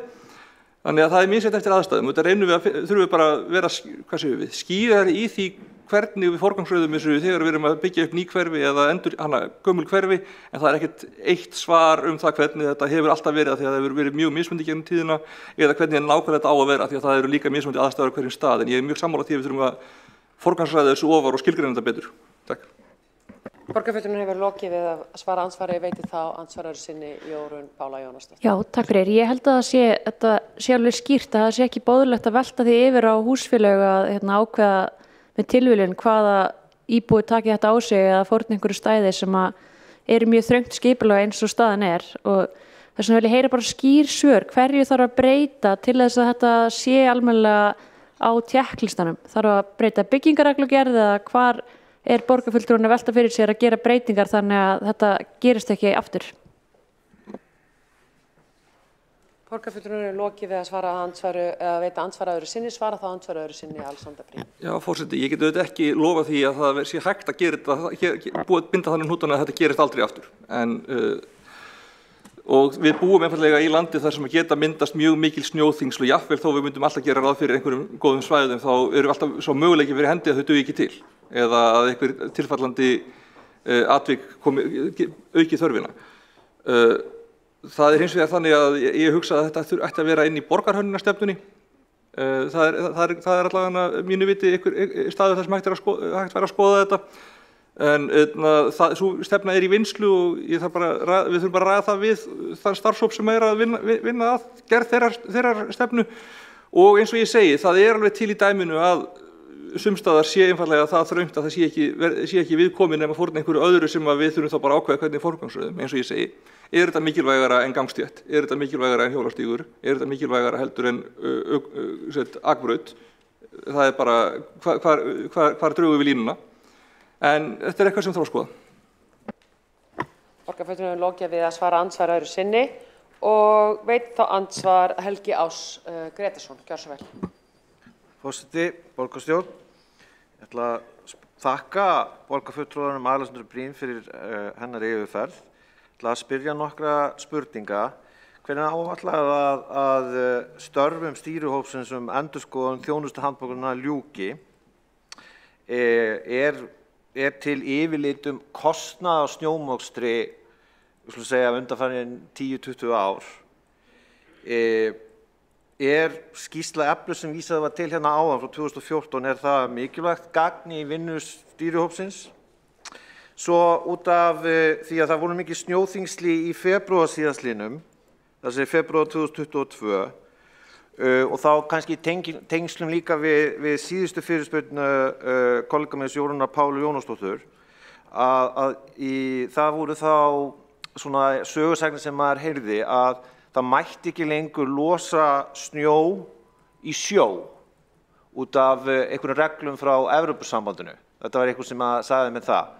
Af því að það er náttúrulega handtækt ef þú getur sett snjóinn í þannig trukk og farið bara með trukkina út í sjó og sturta snjónum þar niður. Og það er náttúrulega þá spara pláss. Svona praktísk lausn sem var notuð í gamla daga að mér skildist. En ég ætla bara að spyrja líka út í þetta tiltekna atriði. Takk fyrir. Borgarfulltrúinn hefur lokið við að veita andsvarsvara þá andsvari Alexandra Briem.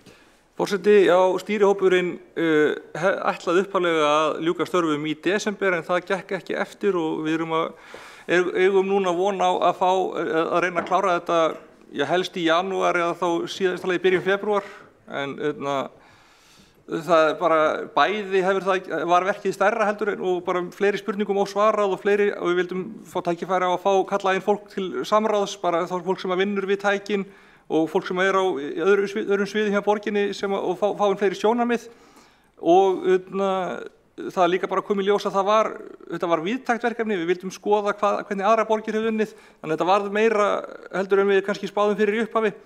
En við vonumst til þess að við erum nú er reglulegum fundum hópsins lokið og við erum að bíða eftir að starfsfólkið komi með kostnaðarmetnar tillögur að breytingum. Þannig að það ætti að fara að styttast í það dróst aðeins bara út af því að starfsfólki sem að vinna með okkur þurfti að fara í mjög mikla vinnu við snjómoksturinn núna fyrir jól og ég held að ég veiti því nú bara skilning. En hvað var það eru til gögnum kostnað aftur í tíman, ég þekki ekki nákvæmlega hversu mörg ár aftur í tíman en það á nú alveg verið hægt að fá það og ég mæli bara með að leggja fram formlega fyrirspurn það mál.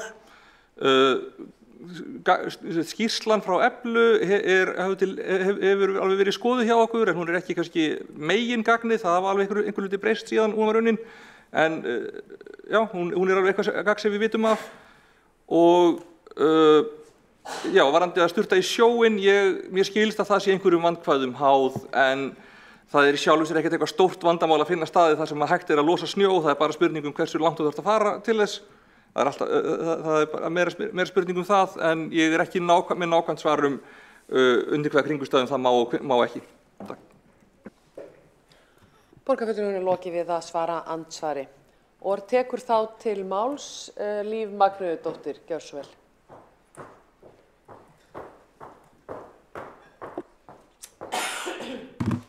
Já, forseti og ágæta borgarstjórn, gleðilegt nýtt ár. Gaman að vera með ykkur hérna á þriðja degi ársins í þessari nærendar samveru. Þetta er pínu svona eins og húsfélagsfundur, en allt í lagi. Varðandi það að sturta snjó í sjó, þá er það bara háð leyfi heilbrigðiseftirlitsins og Reykjavík hefur reyndar verið heilar en páin í því, en það hafa fengist leyfi fyrir því. Þannig að nú hef ég svarað þessari spurningu sem að Helgi Ásgrétarsson borgarfulltrúi bar upp. En já, vetrarþjónustan, þetta er bæði einfalt og flókið í senn og það eru þetta margar spurningar sem við þurfum að svara eins og Alexandra Briem borgarfulltrúi fór hérna yfir áðan og það eru líka margar ákvarðanir sem við þurfum að taka. En í mínum huga þá er það algjört forgangsatriði að halda almenningssamgöngum gangandi og göngustígum hreinum og setja það í fyrsta forgang. Við þurfum að setja í forgang að fólk komist leiða sinna öruggt og án beinbrota og fólk er orðið þreytt á því að við séum einhvern veginn að reyta hár okkur og rífast þetta. Það vill bara að þetta sé í lagi. Því er alveg skítsama verklag og hvað þetta kosti og eitthvað svoleiðis. Og það er okkar viðfangsefni. Það er að tryggja að þetta sé bara allt í góðum farvegi og að fólk geti treyst því að það verði ekki innlyksa. Og við eigum að færa athyglina frá forgangi einkabíla og hvort þeir komist að stað sem fyrst yfir í að fá yfirsýn yfir þá sem eiga erfiðara með að fara leiða sína svo þau lókist ekki inn á heimilum sínum. Þetta er sem sagt aðgengismál. Skulum hafa það alveg skýrt. Og auðvitað þurfum við líka að vera með verklag sem miðar að því að félagsþjónustan og starfsfólk í skólum og umönnunarstörfum geti sinnt störfum sínum. Og alltaf eigum við að greina snjómokstursþjónustuna og vetrarþjónustuna með augum kynjárastarfs- og fjárhagsáætlunar. Og okkur skortir dálítið upp á það því miður. Það er líklega vegna þess að ég er ekki að halda ykkur hérna við efnið, en ég skal þá gera það núna. Eins þá viljum við Vinstri græn, við viljum fá upplýsingar hvort færðin hafi skert og raskað starfsemi heimaþjónustunnar og hversu mikil forföll hafi verið í leik- og grunnskólum vegna vondra færðar. Og þetta finnst mér vera líka algjört grunnatriði í því hvernig við höldum borginni gangandi. Af því að færðin hefur svo margvísleg áhrif á störf okkar og störf þeirra sem að mestu máli skipta einhvern veginn í hugum okkar Vinstri grænna meðal annars. Ég tek undir það sem hefur komið hérna fram að það megi alveg skoða kaupa á einhverjum sérhæfðum tækjum og þá sér í lagi þeim sem að taka bunkana á milli gangstéttar og götu án þess að fara þó út í tæknilega atriði. Ég er ekkert einhver sérfræðingur í vetrarþjónustu, ég ætla mér heldur ekki að vera það, en ég vil að hinn pólitísku markmið séu alveg skýr og við séum þá að ræða þau. Og eins væri gott að meta hagkvæmni þess að undirbúa borgarlandið fyrir veturinn með ýmsum ráðum og Kolbrún Baldursdóttir borgarfulltrúi nefndi það hér í ræðu sinni, hvort að við gætum verið með tól og tæki eins og til dæmis þessa gulu sand- og saltkassa eða einhvers konar öðrum úrræðum sem kunna létta vegfarendum og borgarbúum lífið þegar snjó kyngir niður. Og kannski eru fleiri vélar og fleira starfsfólk svarið en við þurfum líka að fara vel með fjármuni borgarbúa og við þurfum líka að varast ofþjónustu. Og þar kemur pólitíkin inn. Hún forgangsraða þessu og ég hef verið alveg skýr með hvernig við Vinstri græn forgangsraða. Ég held að ég veit að við öll viljum hafa betra fyrirkomulag á þessu. Og ég veit líka að starfsfólk borgarinnar búið að vera algjörlega á haus í að framfylgja verklagi og áætlunum og það hefur staðið sig býsna vel, alveg með ágætum. Ég veit líka að þetta hátæknilegt verkefni og margir staðir sem að halda það hreinum og ég veit líka að eftir 34 daga þegar starfsfólk sér fyrir sér enda verkefnisins þá byrja bara aftur að snjóa og þetta eru 1000 staðir, 500-600 stoppistöðar, leik- og grunnskólar, búsetustaðir og þjónustustöðvar borgarinnar sem að við þurfum að setja í efsta forgang. Ég hef fulla trú og við Vinstri græn á því að við verum betur undirbúin næst þegar vetrarkonungur lætur á sig kræla.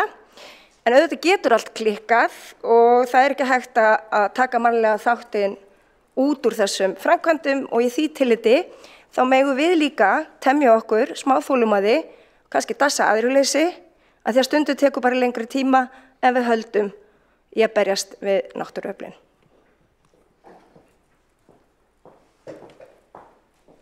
Borgarfulltrúinn hefur lokið máli sínu, tökum þá til máls Hildur Björnsdóttir.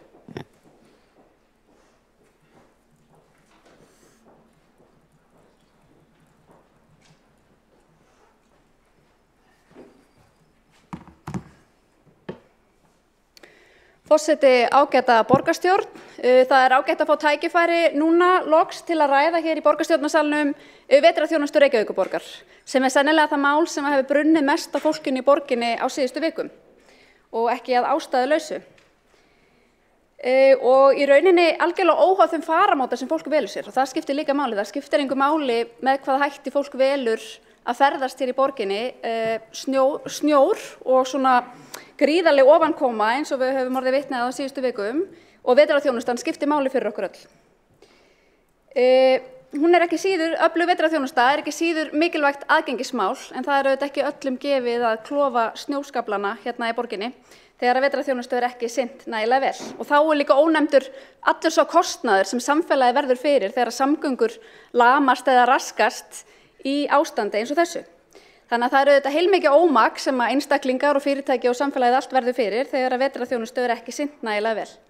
Og það var í rauninni ofsalega óheppilegt og vont að sjá eins og til að mynda borgarfulltrúi Kjartan Magnússon kom inn á í ræðu sinni þann samanburð sem að birtist á þeim tækjum sem að borgin annars vegar hafði í vinnu við að hreinsa götur og stíga í samanburði við þau tæki sem að nágrannasveitarfélögin höfðu. Og það sýndi manni nokkuð skýrt að við getum gert meira og við getum gert betur og við eigum að gera það. Í umræðu þessi mál að þá var kannski sérstaklega formaður borgarráðs mér minnist að þetta hafi í fjölmiðlum talað að það þurfi að endurskoða samninga við verktaka og ég held það sé alveg rétt.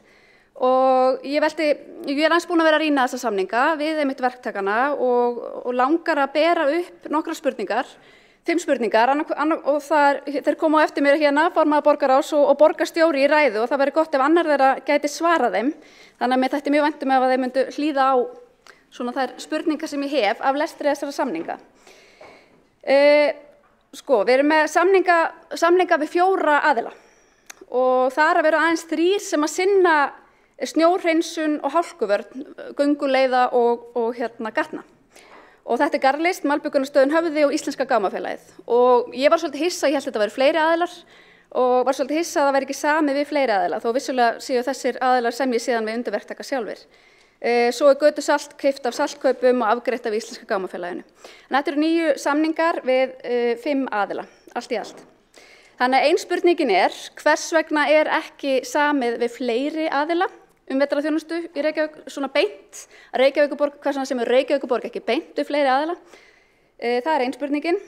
Svo sé ég að rúmur helmingur þessara samninga sem liggja fyrir, það þeir samningar sem snúa að snjóhreinsun og hálkueyðingu gatna, þeir renna sitt skeið í aprílbyrjun á þessu ári, 2023. Og þá langar maður að vita með hvaða hætti verður staðið að samningsgerð í kjölfarið og stendur til að endurnýja samninga við sömu aðila. Svo sjáum við líka, og þetta kom til að mynda fram í ræðu borgarfulltrúa Mörtu Guðjónsdóttur, að einhverjir verktakar hafa stigið fram opinberlega og talað að þeir vilji síður vinna fyrir borgina vegna þess að það gríðarlegur greiðsludráttur og fá sér greitt fyrir vinnuna. Og þá þegar maður skoðar samningana þá sjáum við að allt fram til haustsins nú í ár að þá í samningum ekki talað neitt sérstakan greiðslufrest. Hins vegar núna í samningum frá í september og október þessu ári þá skyndilega komið ákvæði 30 daga greiðslufrest sem mjög til bóta. Þannig að ég velti fyrir mér hvort þetta sé af þeirri ástæðu að verktakar hafi lýst svona megnri óánægju með að greiðslur væri að dragast.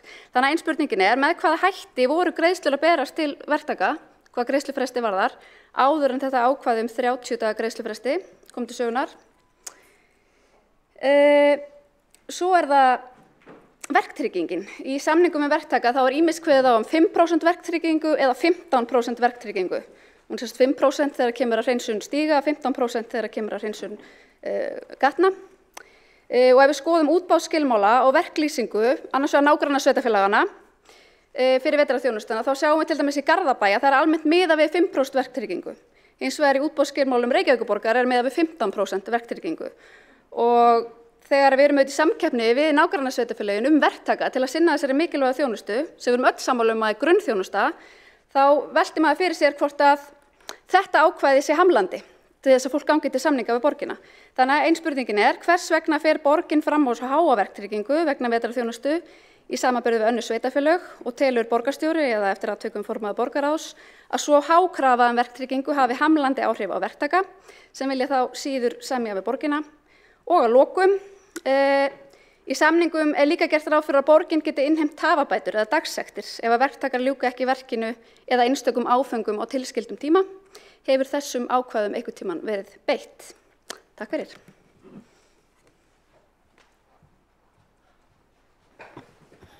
Borgarfulltrúinn hefur lokið máli sínu og tekur þá til máls borgarfulltrúi Einar Þorsteinsson.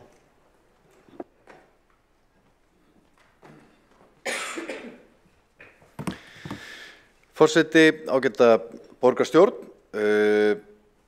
mér langar til þess að byrja mál mitt á því að þakka þeim öfluga hópi sem hefur sinnt snjómokstri fyrir Reykjavíkurborg núna hátíðirnar fyrir sín störf. Þeir hafa gert sitt besta í þessari ófærð og það alveg rétt að ég hef lýst þeirri skoðun minni hins vegar að það sé mikilvægt að bæta snjómokstur í Reykjavík. Þetta að mínum mati grunnþjónusta við borgarbúa. Og við þurfum eðli máls samkvæmt að endurskoða áætlanir okkar og kannski að endurskoða markmiðin okkar. Hvernig viljum við hafa þessa þjónustu? Ég heyri það að fólk ekkert ánægt með hana og þá þurfum við bara að hugsa okkar gang og endurskoða markmiðin og svo allt sem þarf til þess að ná þeim. Og þess vegna fagnaði ég þessari umræðu hér í borgarstjórn. Mér finnst skipta máli að við séum með fleiri tæki. Við sjáum það á línurutunum hér jólin að við erum með færri tæki heldur en svona hlutfallslega en sveitarfélögin í kringum okkur og það kom mér á óvart. Ég tók reyndar eftir því að það var einhver misbrestur á því að menn mættu til vinnu og þá þurfum við að skoða hvernig búum hnútana í samningum við þá sem við erum að treysta fyrir þessum verkefnum. En borgin hefur stækkað og þá þurfum við að auka okkar viðbúnað. Það má ekki vera þannig að verktakar get ekki mætt eða við séum ekki með afhendingaröryggi á þessari þjónustu. Þannig að það mín skoðun að án þess að ég hafi nú farið djúpt í þessa samninga og ætla nú að vísa þessum ágætu spurningum borgarfulltrúa Hildar Björnsdóttur þá frekar á borgarstjóra sem að glaður mun örugglega svara þeim en hann þekkir þá kannski aðeins betur en ég. En það er tækifæri til þess að fara aðeins ofan í þessi mál núna. Ég hef nefnt að við þurfum bæði að gera það og svo kannski að velta því fyrir okkur hvort að þessi tækifæri til þess að vera með eigið uppsetta afl hér í borginni, hugsanlega nýta þá bifreiðar sem að þarf að endurnýja hjá Reykjavíkurborg, þannig að það sé kannski hægt að skella tönnum framan á þá yfir vetrartíman en nýta þá með skynsamlegum hætti allt árið kring.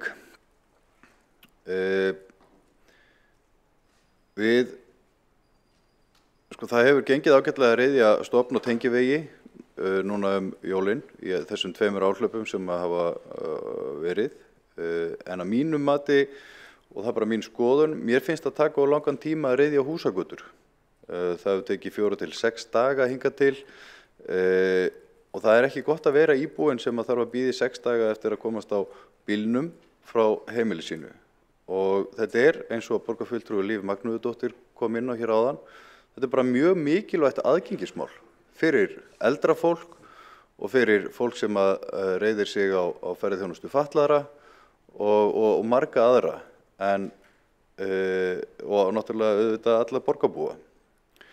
Það er rétt sem að borgarfulltrúin Líf Magnúðardóttir nefndi áðan líka að það er áherslan á að reiðja stíga svo að íbúar komist í strætó og börn gangandi í skólan er gríðarlega mikilvæg því þetta er grunn farþegaflutningakerfið okkar og við þurfum að nýta það þegar allt teppist því það er eðlilega samkvæmt ekki alltaf hægt að reiðja göturnar strax þannig að við verðum að halda þeirri áherslu mjög á lofti og við búum einfaldlega bara í borg sem er ólík eftir hverfum og ég bý í efri byggðum og það er bara mjög snjóþungt og brekkur og færðin fljóta spillast og ef við höfum ekki viðbragð til þess að sinna þeim hverfum nægilega hratt og föst þar, þá er allt hérna vestar í borginni á kafi og þá er bara engin ánægður og ég upplifi það bara og ég held að við upplifum öll að fólk er ekki nægilega ánægt með þessa þjónustu.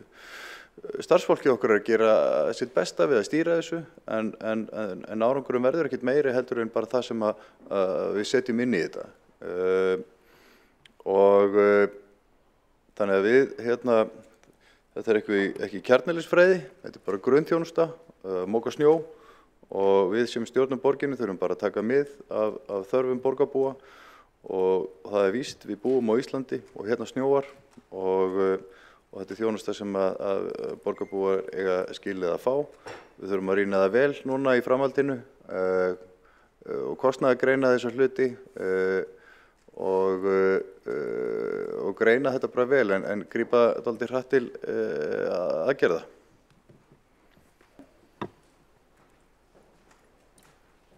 Þá er borgarfulltrúinn lokið máli sínu og einn hefur óskað eftir að koma í andsvar. Það er Marta Guðjónsdóttir, gjörðu svo vel.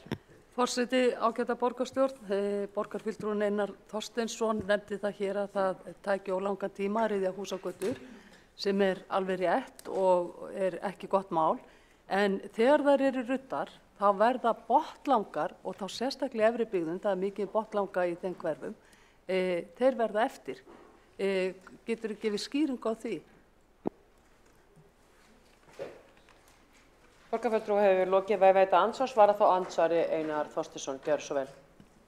Forseti, ágæta borgarstjórn, ég nú að viðurkenna það ég er ekki í daglegri stýringu á snjómóktri en það er stöðst eins og ég held nú að borgarfulltrúi Marta Guðjónsdóttir viti að við ákveðnum forgangsröðun það eru stoppvegir og svo tengivegir sem að liggja þá upp í þessi botlanga hverfi og þeir eru ruddir og tryggt að það sé rutt en síðan er farið inn í húsagöturnar eftir því sem að gengur að halda þessu stofnkerfi, strætóleiðum og öðru gangandi. En þetta ég hef alveg orðið var við þetta, fólk vill að botlangarnir séu ruddir og þetta er akkurat það sem ég er að tala um. Ég held að við ættum að bæta viðbragðið tryggja það að göngu og hjólastígarnir séu ruddir þannig að allir geti tekið strætó og þeir geti ekki notað á meðan allt fast en hraða viðbragðinu inn í húsagötunum. Borgarfulltrúinn er lokið við að veita andsvar og tekur þá til máls Alexandra Brím. Þú ert síðastur. Já, bara búin að hreina það að þú komur upp.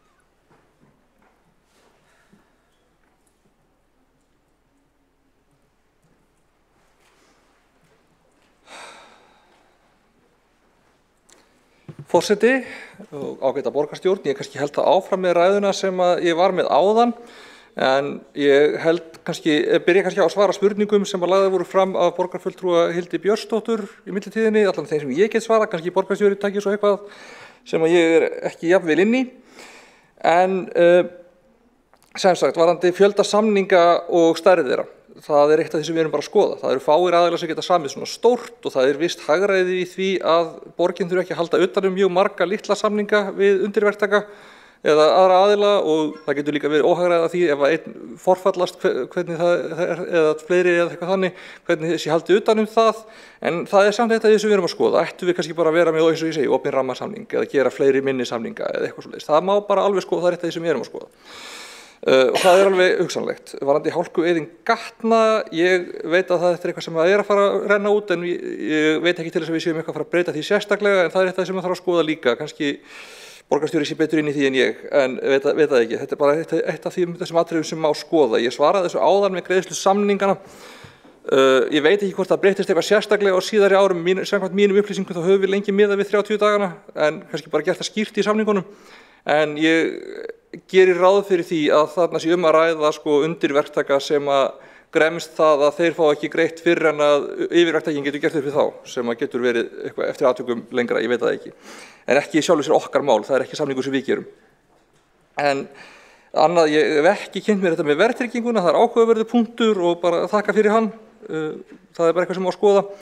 Og ég þekki heldur ekki hvort að dagsektornum hefur verið beitt, en það er einmitt bara getur verið erfitt að sanna ábyrgð og getur erfitt að staðfesta það hver ber ábyrgð á hverju og það er líka bara þannig að hvað vill maður fara í mikla hörku við aðilega sem maður treystir samt á til þess að vinna vinnu fyrir sig. Þannig að þetta er allt saman bara góða spurningar sem maður má alveg skoða. En það leiðir mig svo að öðrum punkti sem ég var næstuði búin að komast í fyrirræðunni. Það hefði verið mjög ánægjulegt ef að borgarfulltrúarnir sem hafa tjáð sig núna mjög bara skýrmerkilega og af bara þekkingu og greinilega góðum hugmyndum hefðu séð sér fært að taka þátt í starfi stýrihópsins. Það hefði verið mikill akkur í því.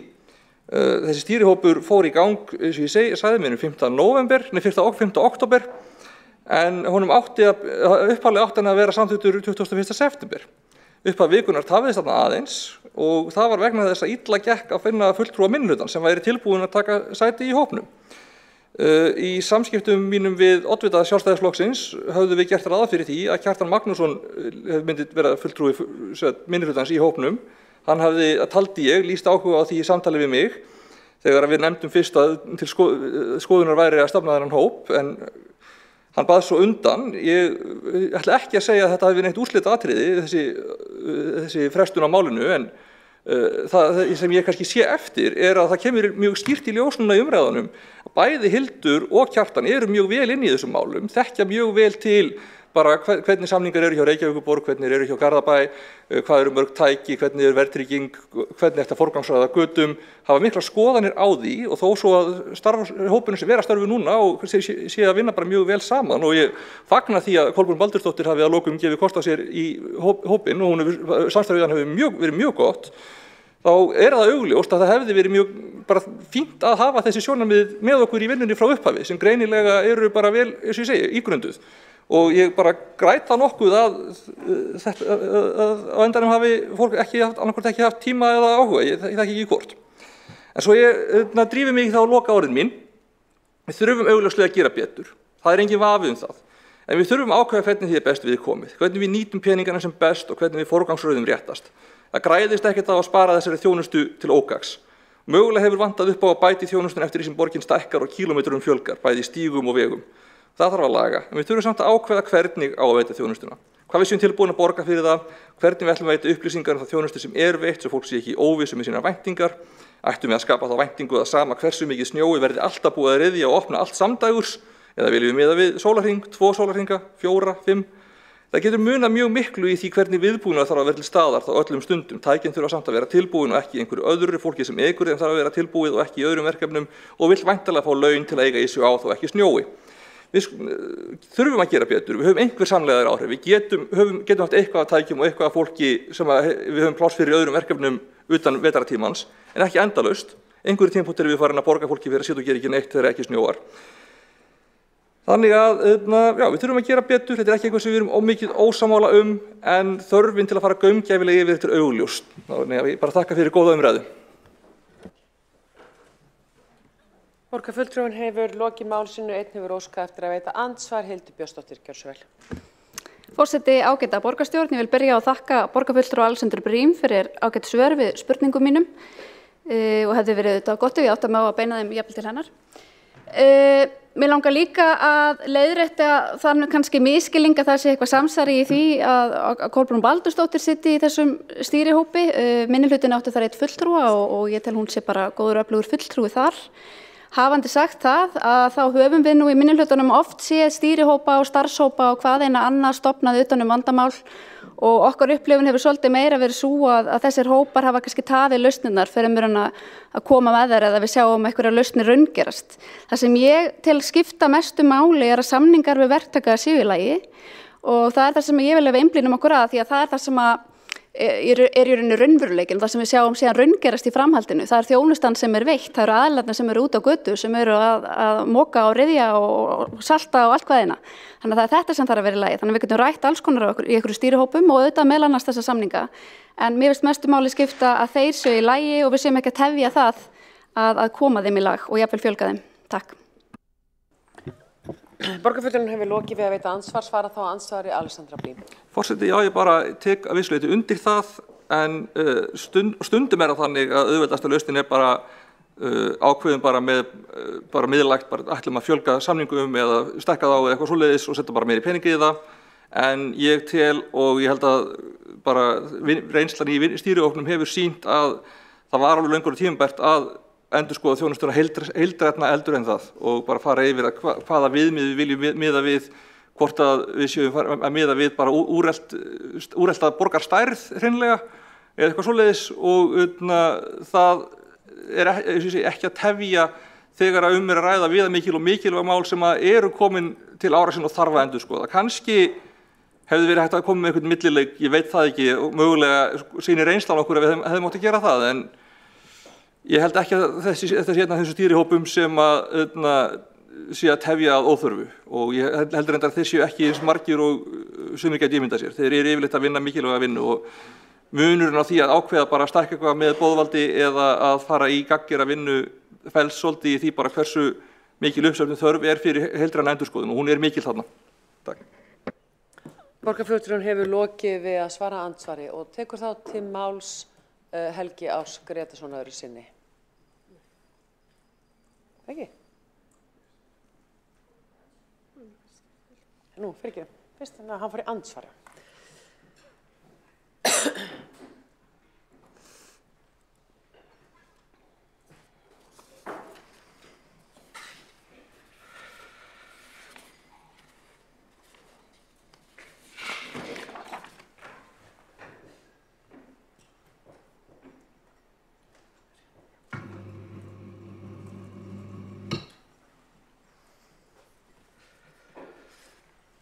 Forseti, ágæta borgarstjórn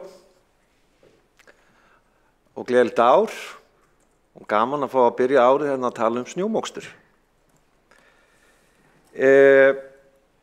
Ég get alveg tekið undir það að það ástæða til þess að þakka öllu starfsfólki og verktökum fyrir að gera sitt besta við að ryðja snjó hér í borginni.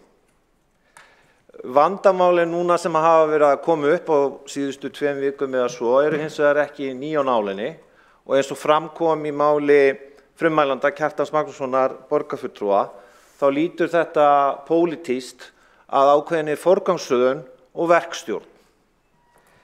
Ég ætla aðeins að rifja upp hvernig staðan var hér í febrúar síðastliðnum. Það var nefnilega svo að þá voru 24 alhvítir dagar í febrúar, en þeir voru til dæmis 27 2016 og það var snjóþyngra í febrúar árið 2000. Þrátt fyrir það var upplifun flestra borgara að sjaldan eða aldrei hafi verið jafn illa staðið að snjómokstri og tel ég að ástandið þá hafi verið töluvert lakar en það er núna. Að mínu mati var ástandið sem sagt í febrúar og í byrjun mars síðastliðinn til þess fallið að það væri gripið strax til aðgerða ef að það væri forgangsröðun meirihlutans sem að hér hefur setið í ansi langan tíma að sinna svona verkefni sem lítur að grunnþjónustu við borgarana. Það er mjög fallegt og gott að setja saman hóp kjörinna fulltrúa eftir atvikum með embættismönnum til þess að skeggræða viðfangsefni af þessu tagi. Veruleikinn er hins vegar sá að það þarf pólitíska forystu við að leysa svona praktísk vandamál. Þess vegna er það algjörlega í anda þessara hugmyndafræði sem að núverandi meirihluti starfar að einn fulltrúi þess meirihluta hér áður fyrr, Líf Magnúsdóttir, lagði sérstaklega áherslu á í sinni ræðu hér áðan að innan yrði skýrsla kynjaða starfs- og fjárhagsáætlun við vetrarþjónustu Reykjavíkurborgar, eins og ég skildi borgarfulltrúann. Kjarni málsins að mínu mati á að vera frekar einfaldur. Það snjóar í nyrstu höfuðborg heims og það getur stundum snjóað mjög mikið. Það kemur því ekkert við hvort að það sé samið við verktaka af hálfu Reykjavíkurborgar eða hvort að borgin sjálf sé að sinna þessu verkefni. Verkstjórnin og forystan á að vera slík að það sé gengið þannig í málin að sem flestir séu sáttir við vinnuna. Eins og Einar Þorsteinsson borgarfulltrúi kom inn á, þá eru þetta ekki kjarnorkuvísindi og ég verð að segja að það er fagnaðarefni. Það er fagnaðarefni að nú sé komin andi í meirihluta borgarstjórnar þar sem að það komið fram að auðmýkt og viðurkennt mistök og lofað úrbótum. Og ég hlakka til að sjá Framsóknarflokkinn standi því að koma öllu hér góðu til leiður og breyta borgin til hins betra eins og lofað var fyrir síðustu kosningar. Sem sagt, öll þessi tæknilegu atriði sem var farið yfir hérna áðan í máli borgarfulltrúans Alexander Briem eru góð og gild. En kjarni málsins er einfaldur. Við sem erum starfað hér fyrir Reykjavíkurborg og berum pólitíska ábyrgð eigum að leggja áherslu á grunnþjónustu, grunnþjónustu, grunnþjónustu. Ef að það er ekki verið að standa við skuldbindingar við kjósendur og við almenning að sú grunnþjónusta sé ræktuð, þá er verið að svíkja þá. Og það er það sem hefur verið gert hvað eftir annað.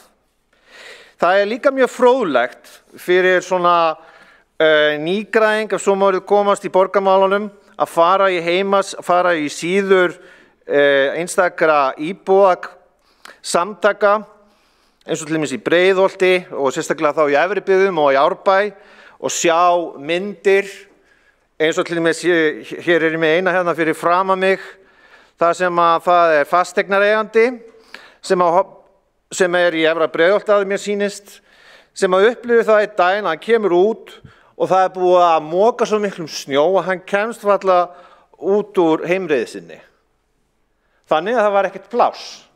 Þess vegna var það líka mjög praktísk spurning sem við vorum að velta fyrir okkur hérna áðan og spyrja út í Alexander Briem að af því að það vantar eða í skipulaginu, sérstaklega þegar það verið að þrengja götur eða þétta byggð, þá þarf að gera ráð fyrir því í skipulagi að það sé hægt að koma snjónum annar staðar fyrir en í hraugum í bílastæðum og í botnlongum í efri byggðum borgarinnar. Vegna þess að alveg svo þessi mynd sem ég er að horfa á hérna sem er dagsett 19. desember klukkan 9:38 á Facebook, að þá borgarinn situr hann uppi með það að hann eigi erfitt með að bara fara út úr húsinu sínu út af því það er búið að moka snjó fyrir utan heimilið hans. Fleiri dæmi mætti nefna eins og í umræðum hérna í Árbæ þar sem að einn valinkunnu maður sem hefur starfað svolítið lengi fyrir Samfylkinguna í best veit að spyrja hvort það sé ekki allt í góðu standi eða frá 30. desember með leyfi forseta og þá koma ýmsar athugasemdir sem gefa til kynna að margir borgarar í Árbæ séu ósáttir við stöðu mála í Árbæ. Svo var líka mjög athyglisvert hérna í Úlfarsárdal eða í Grafarholti það sem var sérstaklega að leggja áherslu á sem var líka mjög góður punktur sem var til hérna umfjöllun áðar varðandi aðgengismálin og við að nota almenningssamgöngur. Það sem er líka hægt að sjá ljósmyndir af því hversu erfitt það er að komast að biðstöðum strætó. Og þar var einn ágætur maður sem upplýsti það hvernig þetta hefði verið fyrir sig en hann hefði verið að nota strætó á minnst í 3 ár og að aðstæðan við að bara komast að strætóskýlunum væri ófullnægjandi. Fleiri dæmi mætti nefna og sérstaklega þá úr hverfum efri byggðarinn í læt hér staðar numið. Aðalatriðið er að það þarf að koma á fót og sem eins og ég skil borgarfulltrúan Alexander Briem, það þarf að koma á skipulagi sem virkar. Það er mjög merkilegt oft í umræðum henni í borgarstjórn, í hverju málun og fætur öðru, þá koma alls konar útskýringar og afsakanir fyrir hvað eitthvað gengur ekki upp. Það var leiðilegt að við losum Árbæjarlónið og án þess að hafa tilskilin leyfi. Við ætlum ekki að laga það. Það er ýmislegt með önnur fleiri dæmi með. Það er nú leiðilegt að fólk hafi ekki aðgang að leikskólum og svo framvegis. Við ætlum að gera betur. Punkturinn er bara sá að þetta snjómokstursmál, pólitískt, sýnir nákvæmlega hverjar áherslu núverandi meirihluta eru, sem að í stað þess að orkan og viljinn fari að leysa þessi grunnvandamál, grunnviðfangsefni, þessi praktísku mál sem eru í sjálfu sér ekki pólitísk. Þetta bara snýst að fara eftir lögunum og koma hlutum í verk og vera að segja við borgarana, við ætlum að búa til skilyrði svo þið getið lifað ykkar lífi á sem þægilegastan hátt. Það skiptir engu máli af hvaða kynu þú ert, hvaða trúar, hvaða húðlitar og svo framvegis. Þetta er bara grundvallar atriði svo að einstaklingarnir í borginni geta haft þægilegt líf.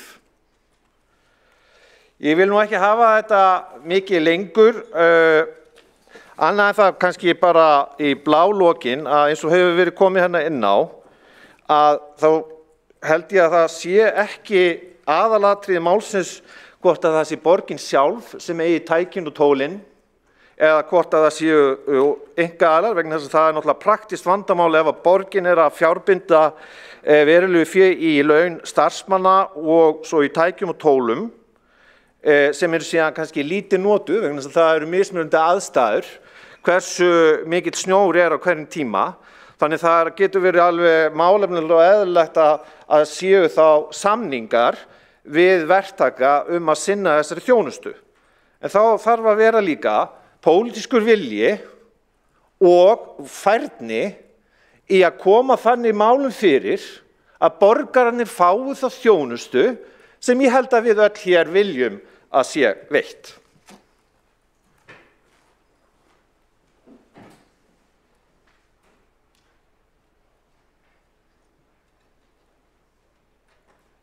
Borgarfulltrúinn hefur lokið máli sínu og 2 hafa óskað eftir að koma upp í andsvar.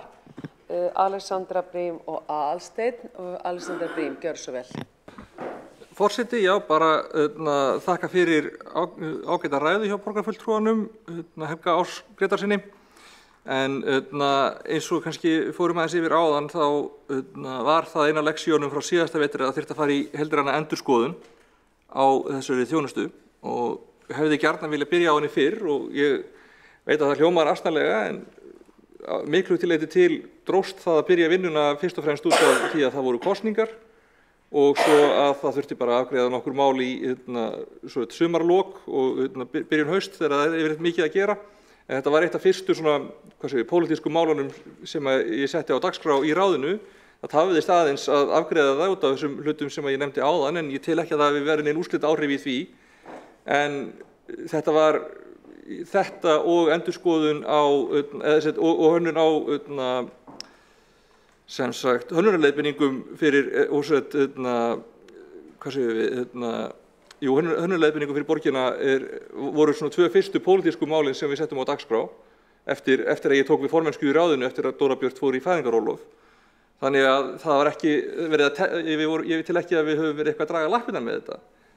En ég tek eins og verið því alveg, tek því bara að kannski hefðu átt að finna leið til að byrja fyrir á endurskoðuninni, en svo líka bara þarf að gera þetta vel og stundum hreyfast hjólinn svolítið hægt í pólitík, því miður. Jú, ég ætla kannski bæta því við að 1% af okkar skattfé á þessu ári hefur farið í að moka snjó, bara svona svo sirka bát, svo því sé haldið til haga. Það ekki þannig að við séum eitthvað að reyna að spara eitthvað sérstaklega mikið í þessu. Og spurning bara, hvað erum við tilbúin að setja mikinn pening í þetta? Ég skil að borgarbúum kannski sama, en þeim svo ekki sama ef að það á kostnað þess að opna leikskólapláss eða greiða niður skuldir eða alls konar annað. Borgarfulltrúi lokið við að veita andsvar. Óskar þá eftir að koma í andsvar Aðalsteinn Haukur Sverrisson, gjör svo vel. Takk fyrir, ég vildi nú þakka bara umræðina hérna í dag og gleðilegt ár öllsumur. Margir punktar sem að borgarfulltrúi Helgi Ás Grétarsson kemur með sama og borgarfulltrúi Kjartan Magnússon og borgarfulltrúi Hildur Björnsdóttir komið með. Ég í ljósi þess að þessi umræða hefur nú svolítið verið í brennidepli alveg lunga síðasta vetri, sem sagt þá fyrir tæpa ári síðan og núna náttúrulega síðustu vikur. Og ég velti þá fyrir mér út af því að það mikið verið rætt pólitíska ábyrgð fyrir þessu máli. Svona sakna ég þess að þessi áhugi og margar góðar hugmyndir sem hafa komið upp frá borgarfulltrúum Sjálfstæðisflokksins, að þau hafa ekki sýnt kannski þennan sama áhuga að taka þátt í stýrihópnum. Og ég þess vegna eiginlega eiginlega bara sakna þess, bara svo ég segi það hreint út, og ég spyr kannski bara beint út, var einhver sérstök ástæða fyrir því að var ekki meiri áhugi, þó að ég vilja alls ekki kasta neina rýrð á þáttöku Kolbrúnar í þessu, enda hefur hún komið með mjög margar góðar ábendingar. En var einhver sérstök ástæða fyrir þessu? Borgarfulltrúin hefur lokið við að veita andsvar, svara þá andsvari Helgi Ás Grétarsson. Forseti, ágæta borgarstjórn. Ég bara þakka borgarfulltrúanum Aðalsteini fyrir hrósið og að þessi punktar hafi skipt máli. Ég sit ekki í skipulags- og umhverfisráði, get því ekki svarað þetta tiltekna mál. Eini punktur sem ég vildi bara almennt leggja áherslu á, að það í sveitarstjórnarmálum eiga að vera aðgerðir sem að skipta máli, en ekki að setja á endalaust laggirnar stýrihópa, spretthópa eða hvaða aðra verkefnahópa til þess að koma málum áleiðis. Stjórnsýsla sveitarfélags á að vera skilvirkari en það. Þetta skiljanlegt að mörgu leyti þegar kemur að ríkisvaldinu, en að mínu mati á prinsippið að vera það að sveitarstjórnarstigið eigi að vera þess eðlis að stjórnsýslan eigi að vera liðug, skjót og það eigi að vera fljótara að taka ákvarðanir. Þetta getur ekki verið svona flókið, líka í ljósi þess að sami borgarstjórinn hefur verið hér síðan 2014, sami vinstri sinnaði meirihlutin hefur verið hérna síðan 2010 og það hlýtur að hafa verið hægt á öllum þessum árum að búa til verkefni eða prógram þannig að það væri skýrt hvernig ætti að moka snjó í Reykjavík. Borgarfulltrúinn hefur lokið við að svara andsvari og tekur þá til máls að lokum í þessari umræðu borgarstjóri Dagur B. Eggertsson. Forseti, ágæta borgarstjórn. Ég vil nú byrja á því að þakka þessa umræðu og þann áhuga sem að birtist hér á snjómokstri og fyrirkomulagi þess. Ég held að það sé bara fínt.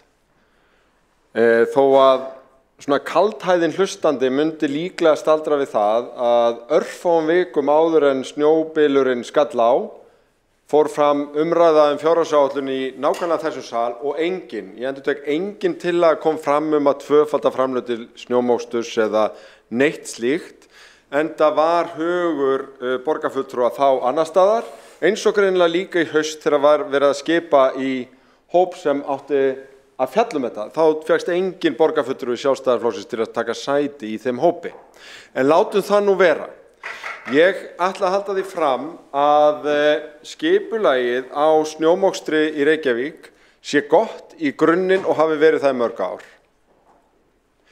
Það sýnir sig að þegar vetrarveðrin eru eins og vanda ber til í Reykjavík, að þá hefur þetta skipulag reynst býsna vel, til dæmis eins og hér var nefnt í býsna miklum snjóvetri 2016-17, þar sem að féll mikill snjór, en ekki allur í einum og sama mánuðinum, að þá tókst að ná þeim markmiðum sem skýrt lýst á heimasíðu borgarinn og hefur verið lengi, að borgin með það markmið að fyrir klukkan 7 á morgnana sé búið að hreinsa stofnleiðir og helstu leiðir almenningssamgangna, fyrir klukkan 8 á hverjum einasta morgni búið að hreinsa að auki helstu umferðargötur. Þegar snjór fellur meira en 15 cm að þá farið í húsagöturnar, en ef hann minni þá það ekki gert. Og síðan það strætóskýlin og síðan stofnanalóðirnar sem hafa forgang. Og þessi forgangsröðun hefur legið fyrir býsna lengi. Hún náði fyrir áratuga svo ekki til stígakerfisins. Og þá var það pólitísku frumkvæði að það var sest yfir það alveg þverpólitískt að uppfæra snjómokstursskipulagið og forgangsröðunina, bæta í fjármunum þannig að sama forgangsröð næði til stígakerfisins, þannig að stoppstígarnir, samgöngustígarnir væru ruddir á svipuðum tíma á stoppleiðir almennrar umferðar og strætóumferðar og þannig fram eftir götum. Hér var gríðarlega erfiður febrúar eins og hér hefur verið nefnt og af hverju helgaðist það? Jú, það var vegna þess að það snjóaði í snjóofan yfir marga daga og þess vegna voru vélarnar og uppsetta aflið bundið í forgangsleiðunum, stoppleiðunum, bæði í stígum og götum, vikum saman og komust ekki í húsagöturnar. Þannig að þar fraus og mynduðust tryggir sem var bara mjög erfitt við að eiga og ég og margir fleiri tóku til máls í þeirri umræðu og ég spurði spurningarinnar hvort það gæti verið að veðurlagi væri að breytast. Það hægt að vísa til loftslagsbreytinga í því sambandi, en það kannski bara nærtækara að vísa til þess veðurlag sem var 1983, 4 og 5 þegar ég var að alast upp í Árbænum og ástandi var skelfilegt. Ástandi var þannig að krakkar í Árbænum gátu teikað strætó, gátu hangið aftan í strætó í slappinu vikum saman vegna þess að það voru ekki einu svona stoppleiðir ruddar. Fyrir utan að þetta var stórhættulegt, þá lýsir þetta ástandi og ég held að umræðunum húsagötur sé algjörlega viðeigandi, en hún kviknaði ekki þegar fólk vissi að það skipti engu máli þó að kæmist út úr götunni sinni, það komst hvorki lönd eða strönd á stoppleiðunum hvort þið Þannig að núna þegar við getum treyst í að stoppleiðirnir eru alltaf ruddar, að þá spurjum við spurninguna, býtu af hverju kemst ég ekki þá út úr götunni minni til þess að komast út á þessu auðu vegi? Fyrst það hægt að snjóa. Og þetta skulum við ræða og þetta skulum við meta.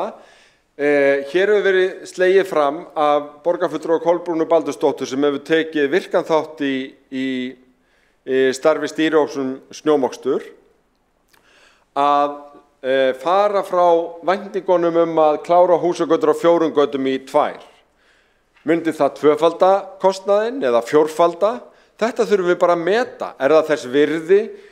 Hvað þetta margir dagar á meðalvetri? Eða eigum við að setja mörkin þannig að við getum alltaf tryggt hámarksþjónustu, lágmarkstíma allstaðar í borginni? Það hægt. Það sannarlega hægt.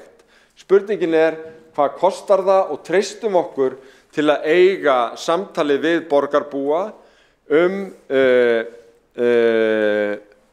kostnaðinn sem því myndi fylgja og þessari stefnumörkun því að ég fylgst mjög vel með þessari umræðu, bæði síðasta vor og núna í vetur og ég heyri engan leggja til aðra grunnforgangsröðun eða grunnskipulag en það sem í gangi. Og ég hef ekki heldur heyrt það hér. Að byrja á stofnblöðum, reyna að tryggja það að allir komist til vinnu eða í þjónustu fyrir klukkan 7 á morgnana, afganginn af aðalumferðargötunum 8 og síðan væri það húsagöturnar. Þetta grunnprinsipið. Svona þetta hugsað. Það sem gerðist núna fyrir jólin var að fyrstu vélar voru of lengi út. Þetta mjög ólíkt vandanum sem við vorum að glíma við síðasta vor og þess vegna eigum við eðlilega að vera að ræða eins og hér hefur verið gert, hvernig samningar eru struktúreraðir, hvaða kröfur við eigum á verktaka og eins og eðlilegt að ræða eftir reynsluna af COVID, já, það hljóma kannski eins og eitthvað allt annað, en staðreyndin sú að samfélög sem voru búin að útvista öllu, meira eða minna öllu í grunnviðbragði í heilbrigðismálum, gekk gríðarlega illa að halda utan viðbragð, rakningu og grunnatriði lýðheilsu í COVID. Bretland og Bandaríkin alveg sérstaklega góð dæmi þetta. Kári Stefánsson hefur lagt til að það verði sett á stofn sóttvarnarstofnun Íslands til þess að tryggja ákveðið grunnviðbragð. Hann þó talsmaður einkaaðila sem vann kraftaverk í að við gætum brugðist við eins og hægt var og við sýndum í COVID, en hefðum ekki getað með grunnviðum hins opinbera. Formaður borgarráðs hefur opnað á það í umræðunni hvort að við þurfum að vera með eitthvað grunnviðbragð sem getur þá nýst okkur líka í hreinsun gatna og önnur verkefni á öðrum árstímum og það á að skoða, en það kostar líka, alveg eins og borgarfulltrúi Helgi Ás Grétarsson myndi á og það fullt af lausnum sem eru til og við getum valið. Það engin þeirra alveg ókeypis og mig grunar þegar við borum okkur niður í þetta, þá eru kostir og gallar á öllum leiðum sem við förum. En þetta bara samtal sem eðlilegt að taka og við þurfum að eiga samtali líka út í samfélagið hvaða væntingar og hvaða eðlilegu væntingar við ætlum að gera þessa þjónustu hér í Reykjavík og land allt. Uppsetta aflið miðast við það að fólk komist í grundvallaratriðum leiðar sinnar, að farið séu húsagötur eftir forganginn, en ef við eigum það, getum búist við því að veturnir verði þannig að hver stóri snjódagurinn fylgi öðrum vikum saman, að þá komumst við ekki í húsagöturnar miðað við núverandi skipulag og uppsett afl, eins og hefur ekki gerst oft, en það gerðist síðasta vetur og þess vegna þurfum að ræða hvort að við þurfum að bæta þar eitthvað í eða breyta eitthvað tilhöguninni til þess að sinna því meira eða betur. Og þetta skulum við ræða og ég mælist bara til þess að við nýtum þann áhuga sem að núna birtist hér í borgarstjórn og minna á það að við fórum í gegnum umhirðu borgarlandsins og tókum það allt saman í gegn. Það hefur varla verið rætt síðan. Við fórum yfir grassláttin, tókum það allt saman í gegn og það hefur varla verið rætt síðan. Við erum í heljarstóru verkefni varðandi viðhald og endurbætur í skólum og leikskólum til þess að taka það í gegn og erum búin að setja mannskap og fjármuni í þetta. Svona vinnum við erum kerfi sífelldra umbóta, við erum með frábært starfsfólk sem til í þetta allt saman með okkur, en ábyrgðin á endanum okkar, hvað ætlum við að hafa mikið uppsett afl, hvað má það kosta og ef við ætlum að bæta í þarna úr hvaða öðrum málaflokkum tökum við það, eða ætlum að sækja tekjur sem enginn hefur reyndar næmt hér og ég býst ekki við að sé mikið list á í borgarstjórn, en af þeirri ábyrgð hér gengi út frá að stýrihópurinn sé að vinna og ég hlakka til að fá tillögur frá þeim áður en langt líður. Borgarstjóri hefur lokið máli sínu og 4 hafa óskað eftir að koma í andsvar og því tíminn minnkaður í 1 mínútu. Það eru Kolbrún Baldursdóttir, Hildur Björnsdóttir, Helgi Ás og Marta Guðjónsdóttir og Kolbrún Baldursdóttir ríður á vaði, gjör svo vel.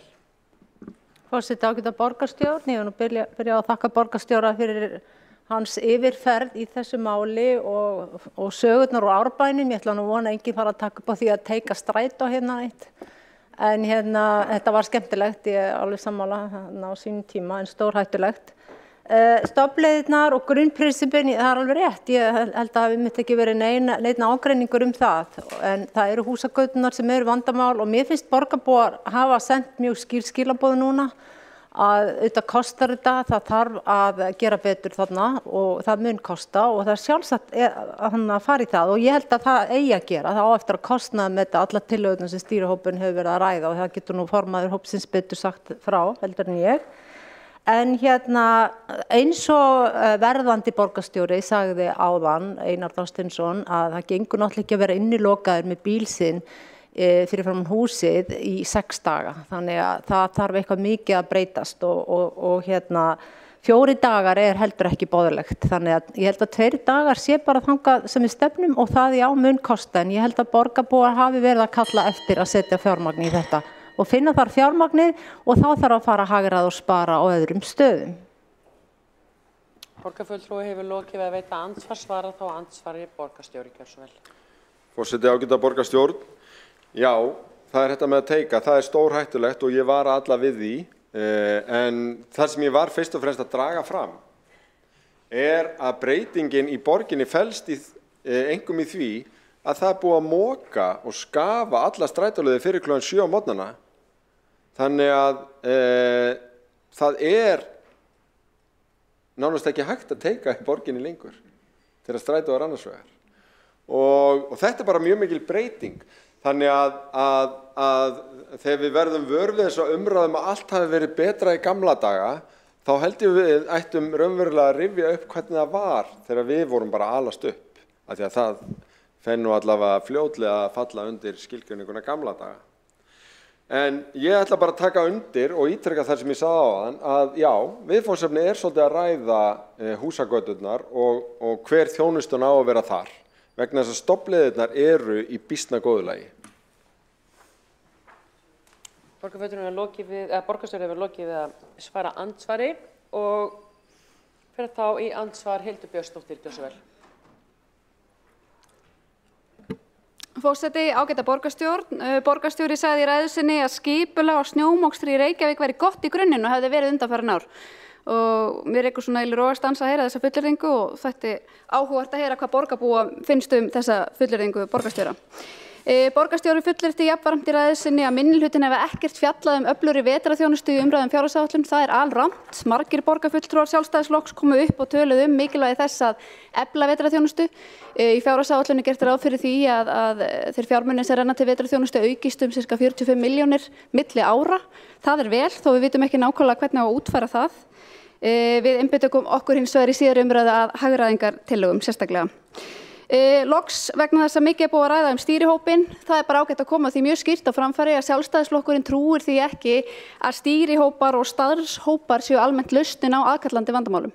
Við erum meira fyrir það að stytta boðleiðir frá vandamálum að lausnum og frá vandamálum að aðgerðum og því miður hefur okkar reynsla verið svo að stýrihópar með fullri virðingu fyrir þeim hafa fremur tafið fyrir heldur en að flýta fyrir lausnum á vandamálum. Og ég held að fólki í borginni bíði í ofvæni eftir því að við leysum þennan vetrarþjónustu vanda hér. Og svo sagði borgarstjóri, enginn leggur til annað grunnskipulag fyrir snjómokstur. Það er rangt, þetta snýst ekki að við þurfum að nefna einhverja aðra forgangsröðun. Það sem við viljum gera er fleiri samningar, fleiri vélar, meiri þjónusta. Borgarfulltrúinn hefur lokið máli sínu, svarar þá andsvari borgarstjóri, gjör svo vel. Forseti, ágæta borgarstjórn, ég vil nú þakka fyrir þetta andsvar því að ágætum oddvita Sjálfstæðisflokksins tókst nú að eiginlega undirstrika þó að undir svona yfirskinni þess að vera mótmæla því að skipulag veri gott í grunninn að þá hnykkti Hildur Björnsdóttir borgarfulltrúi á því að það væri ekki verið að tala að breyta þessari forgangsröðun heldur bara meira af öllu sem hefur verið að gera og þess vegna er ég að segja já, skipulagið er gott í grunninn. Ég sagði ekki að vetrarþjónusta hefði ekki verið rædd í fjárhagsáætlun. Ég sagði að það kom engin tillaga að auka fé umfram það sem meirihlutin lagði til, sem var aukning í snjómokstur. Og það hefur líka komið fram á þessum fundi að það beinlínis tafðist að hefja störf hópsins sem að horfa á bestu leiðir í snjómokstri vegna þess að Sjálfstæðisflokkurinn dró lappirnar og loks afþakkaði að eiga sæti í hópnum. Og þess vegna fagnaði þessum tilkomna áhuga núna á þessu máli vegna þess að það er mikilvægt. Þetta er grunnþjónusta í borg og henni á að sinna vel. Og borgarstjóri hefur lokað við að svara andsvari og veitir þá andsvaraður sinni Hildur Björnsdóttir. Forseti, ágæta borgarstjórn, þetta var nú ekkert sérlega málefnalegt andsvar en ég þakka fyrir það samt sem áður. Eins og ég sagði í síðari umræðu fjárhagsáætlunar þegar við horfðum fram á 15,3 milljarða útkomuspá fyrir borgina þá gerðum við lögðum við eingöngu áherslu á hagræðingartillögur og þess vegna voru engir útgjaldaaukar á okkar borði. Við sjáum hins vegar að það er gert ráð fyrir 45 milljónum króna til viðbótar í vetrarþjónustu og það verður gott að einhvern tímann á næstunni að fá skýringar á því hvort að þetta sé bara einhvers konar verðbætur eða í hvað þetta á að renna. En við viljum bæta þjónustuna, það kann að vera að það með eitthvað breyta forgangsröðuninni en það sem við erum að tala hér í dag og leggja kannski að ég allavega mesta áherslu á þessi samningar. Það hvernig við dílum við raunhagkerfið í þessu máli, að við séum ekki alltaf að búa til einhverja stýrihópa og starfshópa, heldur við sem að leysa vandamálin eins og þau blasa við okkur og við gerum það hratt og við gerum það vel og við gerum það í samstarfi við einkaframtakið. Borgarfulltrúinn hefur lokið við að veita andsvaraður sinni og svara þá andsvaraður sinni borgarstjóri. Forseti, ágæta borgarstjórn, já, ég held ég hafi nú mistað út mér í umræðu fjárhagsáætlunum mitt að þetta væri svolítið hátíðleg stund vegna þess að þetta væri eini dagurinn á árinu þar sem að minnihlutinn leiði til sparnað. Alla hina dagana væri að vera að leggja til aukin útgjöld. Og ég ekki að mótmæla því að sérstaklega þegar mikið snjóar að þá þarf að auka í snjómoksturinn og það höfum við gert. Við höfum í miklum snjóárum bætt í og meðal annars hressilega á þessu ári, 0,5 milljarður aukalega fór í snjómoksturinn í vor vegna þess að það var einmuna tíð. Ef þannig mætti að orði komast. En ég ætla svo sem ekki að eiga frekara orðaskak varðandi það, en aðeins að því að hér svona látið að því liggja að breytingar verði helst með því að taka ekki sæti við borðið og fjalla þau mál sem til meðhöndlunar eru hverju sinni og gera tillögur að breytingum, að þá verður maður að spyrja sig, býtu hvaða aðra leiðir verið að fara vegna þess að ekki hafa tillögurnar breytt fyrirkomulag komið á einhvern annan hátt þá fyrir en munnlega í þessar umræðu hér. Borgarstjóri hefur lokið við að veita andsvaraður sinni og óskar þá Hildur Björnsdóttir eftir að gera stutta athugasemd. Gjörðu svo vel. Forseti, ágæta borgarstjórn, sjálfstæðismenn vilja sitja við borðin þar sem ákvarðanir eru teknar og borðin sem skipta máli, ekki borðin sem að Kjartan Magnússon félagi minn kallar hugulegu teboð. En þá vil ég bara líka nefna vegna þess að borgarstjóri talar að síðastliðinn vetur og þá sérstaklega febrúarmánuður hafi verið eins konar einmuna tíð sem svo sem rétt, en ef við skoðum fjárhagsáætlun að þá hins vegar eru útgjöld til vetrarþjónustu þau drógust gríðarlega saman á árunum 2021 til 2022 eða sem nemur rúmlega 160 milljónum. Þannig að einmuna tíðin var ekki dýrar en svo. Borgarfulltrúinn hefur lokið við að veita stutta athugasemd og þá komin í andsvar Helgi Ás Grétarsson, gjör svo vel. 1 mínúta. Forseti, borgarstjórn, ég vil bara þakka borgarstjóra fyrir hans framlag í þessari umræðu. Það er mjög sérstakt þegar meirihluti sem er búin að vera við völd allan þennan tíma gerir það aðal umtalsefni hvort að hver sé fulltrúi minnihluta í einhverjum stýrihóp. Þetta sýnir forgangsröðun meirihlutans í hnotskurn. Aðalatriði sem hér verið að segja, það var bara að gera þessa hluti almennilega, bara eins og hvert annað fyrirtæki ef svo má orðið komast, í því skyni að þjónusta skattgreiðendur svo þeir fái þann pening tilbaka sem þeir hafa greitt í skatta. Borgarfulltrúinn hefur lokið við að veita andsvar. Svara það andsvari, borgarstjóri, gjör svo vel. Forseti, ágæta borgarstjórn. Mér heyrist við vera sammála ef að ég skil borgarfulltrúan rétt að leiðin til þess að gera hlutina hraðar og betur að leysa þau í hópum þar sem Sjálfstæðisflokkurinn á ekki sæti. Því að það eiginlega liggur í orðum borgarfulltrúans að Sjálfstæðisflokkurinn sé bara hér til þess að tala og gera þá kröfu að aðrir vinni verkin og það nákvæmlega þannig sem að við höfum unnið og gengið nokkuð vel. Á hverjum tíma eru mörg viðfangsefni, snjómokstur sannarlega eitt af þeim, umhirða borgarlandsins almennt til viðbótar og þannig mætti lengi telja og við veigrum okkur ekkert við því að fara yfir málin með það markmiði að gera vel og alltaf betur. Borgarstjóri hefur lokið við að veita andsvar og svara þá andsvaraður sinni Helgi Ás Grétarsson. Forseti, ágæta borgarstjórn. Það væri það ágætt fyrir borgarstjóran ef hann myndi nú fara hérna í úthverfi Reykjavíkurborgar og tala við þá borgarbúa sem hafa með reglulegu millibili núna undanfarnar vikur og líka í febrúar og mars síðastliðnum lýst skoðun sinna á þeirri þjónustu sem boðið vegna þess að það kjarni málsins. Hér verið að tala um eitthvað form og eitthvað svoleiðis og reyna að búa til pólitískan leik en ekki að ræða það efnisatriði að mjög margir borgarbúar eru óánægðir með þessa grunnþjónustu og það sem að Kolbrún Baldursdóttir kom að.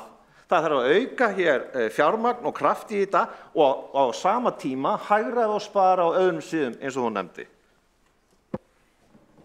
Borgarfulltrúinn hefur lokið við að veita andsvaraður sinni, svara þá andsvaraður sinni borgarstjóri. Forseti, ágæta borgarstjórn, já, eftir reynsluna síðasta vetur þá lýsti ég þeirri skoðun minni að við þyrftum að búa okkur undir það að veturinn gætu orðið endurtekið sig. Og það þyrfti sannarlega að fara yfir það. Þess vegna var það rætt í meirihlutamyndunni og þess vegna þessi vinna í gangi núna. Við erum einfaldlega sammála það að þetta sé mikilvægt verkefni sem að þurfi að huga að. Ég fór yfir það að grunnskipulagið á forgangsröðunin virðist njóta býsna víðtæks stuðnings, bæði varðandi götur og stíga. Stóra spurningin væri þjónustustigið varðandi húsagötur. Það býsna stórt mál. Og ég bind voni við að hópurinn komi með einhver leiðarljós í því sem við getum rætt og velt upp bæði ábata og kostnaði.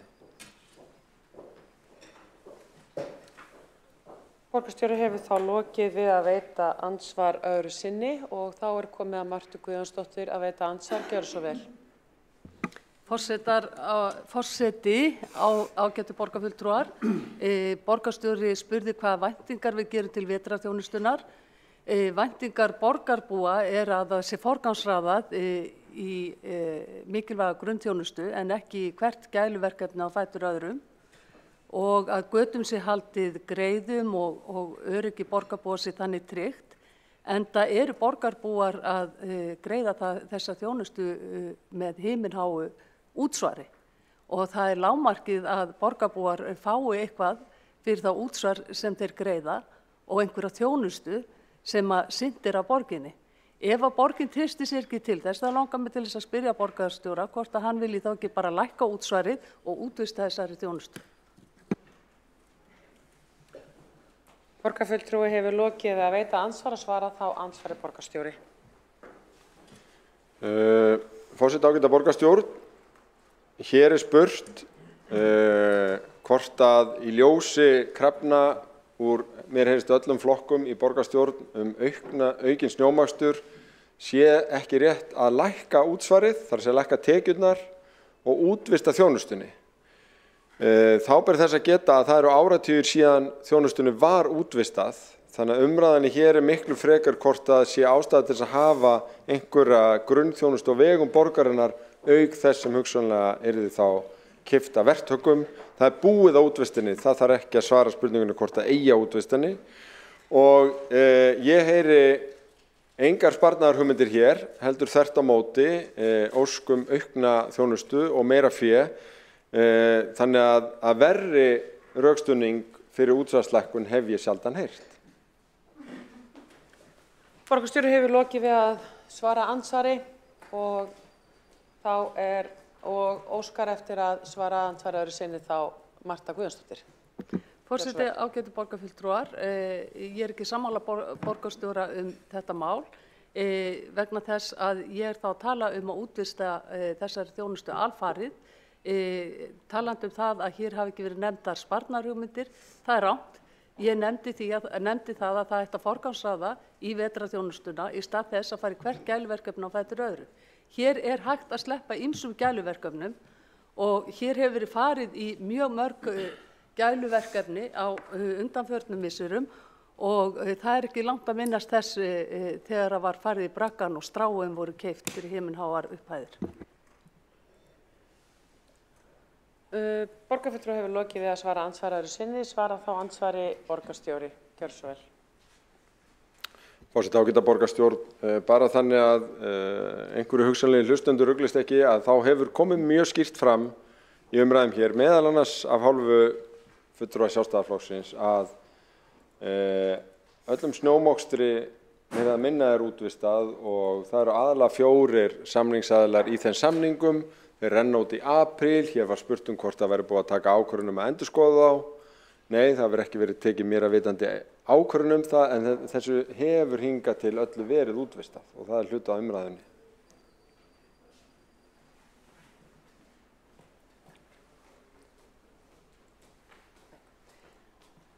Borgarstjóri hefur þá lokið við að veita andsvör og forseti lokar mælendaskrá í þessu máli enda síðastur á dagskrá frummælandi þessarar umræðu, Kjartan Magnússon.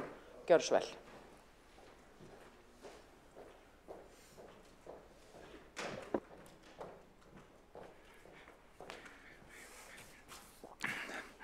Forseti, góðir borgarfulltrúar, ég vil þakka fyrir þessa umræðu. Mér finnst hún að miklu leyti hafa verið bara góð og ýmsar ræður sem hafa verið fluttar. Ég hef að minnsta kosti grætt á þeim. Nú, ég verð þó að segja að mér fannst Dagur B.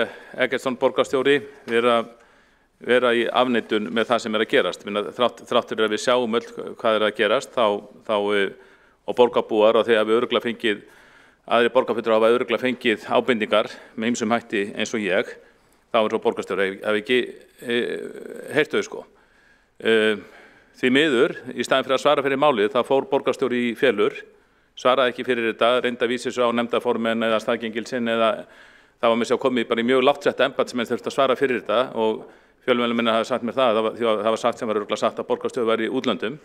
En við vitum að útlönd Ísland komið með símasamband við umheiminn og ég fór nú ágætan aðalfund Orkuveitunnar rétt fyrir jól, það sem allt var í með miklum óskupum út af snjóruðningi náttúrulega og 22. desember held ég hafi verið og það var mjög góður aðalfundur og borgarstjóri tók að sjálfsögðu fullan þátt í þeim aðalfundi bara í góðu símasambandi við útlönd og hafði þar skoðanir á ýmsum málum hjá Orkuveitunni og gerði það bara með bravör. Ræddi þó ekki ljósleiðarann. Ég verð að segja að mér finnst bara viðbárur eða mótbárur borgarstjórans og afsakanir, mér finnst það bara ekki í lagi. Það svo augljóst bara ef við förum að tala gamla daga sko. Það svo auðvelt að vísa til ársins 1984, ekki í orwellskum skilningi, heldur bara það sem gerðist raunverulega 1984 þegar að 100 tæki voru send út á göturnar. Það segir sig alveg sjálft held ég, jafnir þó að tækin hafi ekki verið orðin alveg jafn góð 84 eins og núna, þá held ég að það segir sig bara sjálft að það var borgin miklu minni, þá voru bara Grafarvogur örlítið hverfi, Norðlingaholt var ekki komið, Grafarholt, Úlfarsdalur var ekki komið og svo framvegis. Ég held að segja sig bara sjálft að 100 tæki unnu bara mjög gott verk árið 1984 í sambærilegum hvelli. Og þetta var viðbragðið, ég hef mína þekkingu, sko, ég verð að viðurkenna, ég svona bara nýfarinn að fá á svona smálum, ég hef mína þekkingu frá mönnum sem hafa mikla reynslu í þessu, eins og mannin sem ég nefndi áðan sem hefur 50 ára reynslu af snjómokstur í Reykjavík, hann telur að skipulaginu hafi verið klúðrað í seinni tíð. Það gerðist ekkert á einum degi, það gerðist ekki einum hvelli, það gerðist smá saman en borgarstjóri virðist koma af fjöllum, en ég get bara sagt að ég skrifaði grein 13. janúar 2012, þar sem ég fann að því, það var ekki eftir langt afstönda núna, það fann ég að því að þá var ákveð aðgerðleysi í borginni, það var mikil hálka, það var tekin ákvörðun að salta ekki. Ég man þetta svo vel vegna þess að sama kvöld og var átekinn ákvörðun að Saltæki, þá var hérna árshátíð borgarstjórnar og blaðamennirnir voru að hringja í okkur inn árshátíðin og spyrja af hverju var ekki saltað. En við auðvitað stóðum saman og gátum þess ekki við neitt blaðamann að við værum árshátíð borgarstjórnar. En þannig að þetta ásetningaskýringar ég man líka eftir kvörtunum 2016 og 17 og ég skrifaði nú greinum þetta síðasta vor þó var ekki borgarstjórn og þar voru mínar ábendingar, þar var þeim komið til skila, þar fjallaði gullnu regluna sem ekki farið eftir núna og hún svona, ég fjallaði hérna áðan gullnu reglunni í snjóruðningi að kalla út allt lið, eins mikið lið og hægt í byrjun vegna þess að það sparar fjármuni eftir á til að þurfi ekki að eiga við snjóin í formi frosinna klaka hryggja nokkrum dögum síðar og þetta bara sjálfsagt mál. Ég ánægður að borgarstjóri sé farin að tala peninga, það þurfa að spara því að bara hans borgarstjóratíð hefur ekki verið tími sparnaðar. Braggi var nefndur hér áðan sem átti fyrsta kost 82 milljónir, komin yfir 500 milljónir. Það má nefna sem mörg dæmi þar sem forgangsröðun önnur. Ég meina kvikmyndaverðlaunin sem voru aftur í Hörpunni daginn eru glágætis viðburður en ég held að hann hafi kostað á 300 milljóna króna og hjá borg og ríki.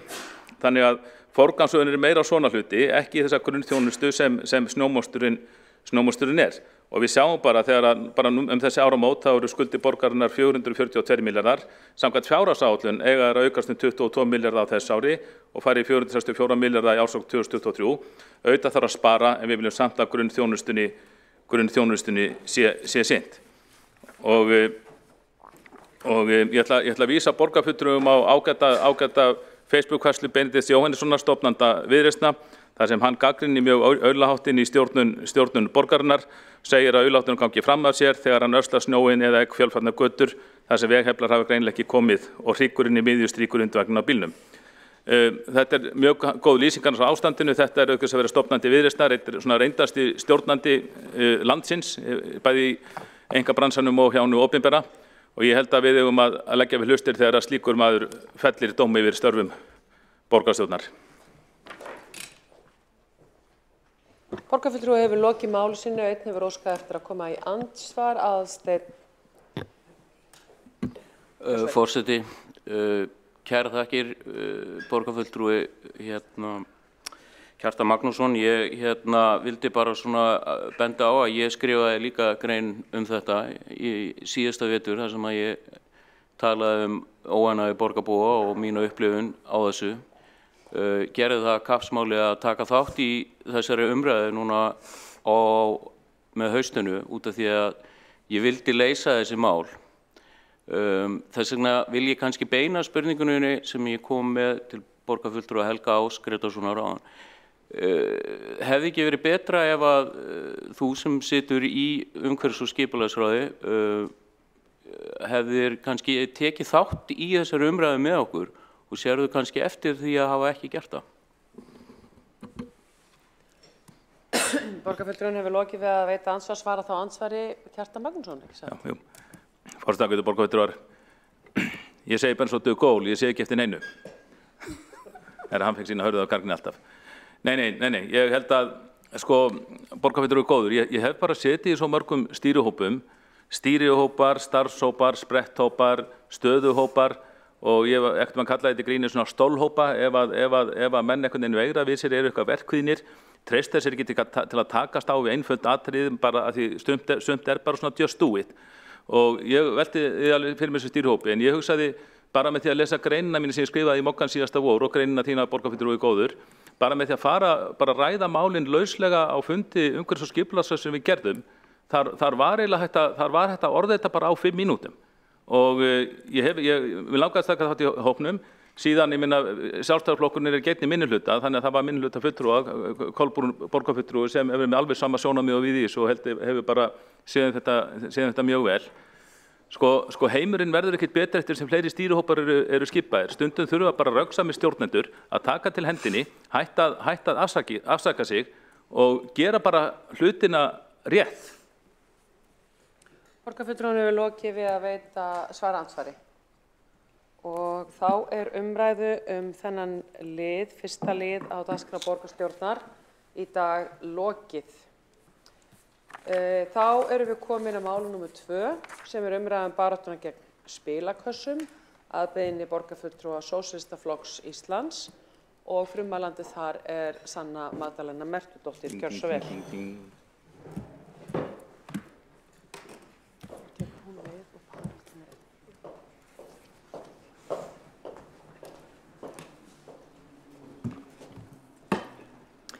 Forseti, borgarbúar og öll sem kunna að vera fylgjast með, gleðilegt nýtt ár. Spilakassar, spilavíti og spilafíkn, við vitum öllum skaðsemina sem að því fylgir. Og stór meirihluti þjóðarinnar vill að spilakössum verði lokað til frambúðar.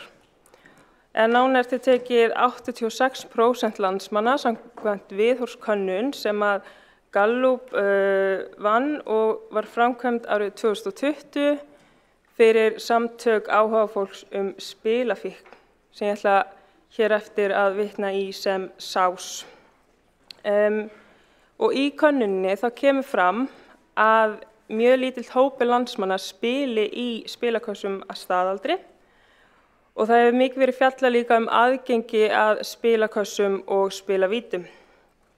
Það eru 872 spilakassar á Íslandi samkvæmt nýjustu tölum sem ég hef og þetta til að mynda fjallað í grein sem að birtist febrúar 2021 eftir Ölmu Hafsteinsdóttir, formann samtaka áhugafólks spilafíkn og þar kemur líka fram að það sé 411 spilakassar í Reykjavík. Við höfum heyrt ýmsar reynslusögur sem að varpa ljósi á skaðsemi spilafíknar og skaðlega notkun á spilakössum og svo ég taki hér nokkuð dæmi með leyfi forseta. Eina nótt átti ég fyrir heilu einbýlishúsi af bestu gerð. Næstu nótt átti ég ekki neitt. Og spilakassa ætti að fjarlæga svo þeir eyðileggi ekki fleiri líf. Fólk gerir sér enga grein fyrir hve eyðileggingarmátturinn mikill. Þetta rústar ekki bara lífi spilafíkilsins heldur allrar fjölskyldunar. Og einnig skýr krafa að það ætti enginn að hagnast á óförum annarra. Og þessar reynslusögur af spilafíkn þær má finna inni á heimasíðunni lokum.is en Lokum árverkni herferð sem hefur það markmið að upplýsa hve skaðleg fíkn í spilakassa og að þrýsta á stjórnvöld að loka spilakössum á Íslandi til frambúðar og á vegum SÁS. Mikil umræða hefur átt sér stað rekstur spilakassa og þar með talið hér á vettvangi borgarinnar og má þar nefna að þann 25. mars 2021 þá lagði fulltrúi Flokks fólksins í borgarráði fram tillögu endurskoðun á reglum og samþykktum vegna spilakassa með það að markmið að koma í veg fyrir rekstur spilakassa og skaðlegar afleiðingar slíks reksturs. Og í umsögn skrifstofustjóra borgarstjórnar með þeirri tillögu þá kom meðal annars fram að rekstur spilakassa gilda lög happdrætti og lög happdrætti Háskóla Íslands. Og það kom einnig fram í þessari umsögn að Reykjavíkurborg hafi ekki sett sér reglur né samþykktir rekstur spilakassa sem unnt væri að endurskoða með þeim markmiðum sem fram kom í tillögunni enda væri að starfsemi sem heimiluð með lögum. Og það var bent á að í aðalskipulagi Reykjavíkur væri að finna sérstök ákvæði staðsetningu spilasala og að það væri heimilt að reka slíka starfsemi á miðsvæðum og athafnasvæðum í Reykjavík og tillögunni var vísað frá. Og bara hér rétt að taka fram að spilasalur merkir rými þar sem reknir eru 4 spilakassar og rekstur spilakassar aðal starfsemin sem þar fer fram. Tillaga Sósíalistaflokksins frá 15. mars 2022 að Reykjavíkurborg beiti sér gegn spilakössum, henni var vísað til borgarráðs þar sem samþykkt var að skoða hana nánar. En samt sem áður hefur hvorki umræða né afgreiðslan á þeirri tillögu farið fram. nú 10 mánuðum síðar. Og í ljósi þess hve skaðleg áhrif spilakassar hafa, þá var lagt til að Reykjavíkur beiti sér fyrir því að starfsemi þeirra yrði hætt. Ýmsir opinberir aðilar og félagasamtök hafa komist að þeirri niðurstöðu að starfsemi spilakassa hafi skaðleg áhrif og að við því þurfi að bregðast. Stjórn SÁÁ ákvað til að mynda við lok árs 2020 að hætta þátttöku sinni í rekstri spilakassa. Þá styður landlæknisembættið að bann verði lagt við rekstri spilakassa á Íslandi og slíkt kom fram í umsögn embættisins frumvarp 2 þingmanna þar sem gert ráð fyrir slíku banni. Það hafa hópar verið skipaðir utan um þetta málefni hjá stofnunum og vegum ríkisins. Þannig má nefna starfshópur álitaefni tengt tekjuöflun Happdrættis HÍ var skipaður og skilaði niðurstöðum sumarið 2021 en þar kom meðal annars fram með leyfi forseta að viðhorf almennings til spilakassa er neikvætt og ætla má að gagnrýnisraddir verði sífellt háværari. Niðurstöður innlendra og erlendra rannsókna sýna einnig fram á skýr tengsl milli spilavanda og notkunar spilakassa. Háskóli Íslands ber því að leggja áherslu á skaðaminnkandi aðgerðir í tengslum við rekstur spilakassa með því að hvetja HHÍ til að taka sem fyrst nauðsynleg skref til innleiðingar spilakorta, tilvitnun lýkur, en við því hefur ekki verið brugðist og svo það nýjasta starfshópur happdrætti og fjárhættuspil sem var skipaður af dómsmálaráðherra í apríl í fyrra og átt að kanna mögulega réttarbætur á þessu sviði, hefur skilað tillögum tæpu 1,5 ára eftir áætlun en tillögurnar hafa ekki verið opinberaðar og þar ljóst samt sem áður af því sem hefur heyrst starfshópinn að ekki allir tali sömu máli þar að segja fulltrúar happdrættis fyrirtækja sem eru sérleyfishafar á happdrættismarkaði og fulltrúar þeirra sem eru að benda á skaðsemi spilakassa. Við vitum hvað spilakassar hafa slæm áhrif félagslega, fjárhagslega og andlega á þau sem eru með spilafíkn sem og fjölskyldur þeirra og aðstandendur og nær umhverfið og fjöldinn allur af rannsóknum hefur sýnt fram á marghátta skaðsemi þess. Og borgin, hún semur ekki reglurnar í kringum spilakassa en það er eðlilegt að borgin nýti allar þær leiðir sem hún hefur til að þrýsta á að við séum ekki með eitthvað í okkar nærumhverfi sem veldur svo miklum skaða. Og þess vegna spyr ég þá inn í þennan sal, enda því að spyrja, erum við sammála að borgin eigi að taka þátt í baráttunni gegn spilakössum og svo hvaða leiðir ætlum við þá að fara í þeirri baráttu?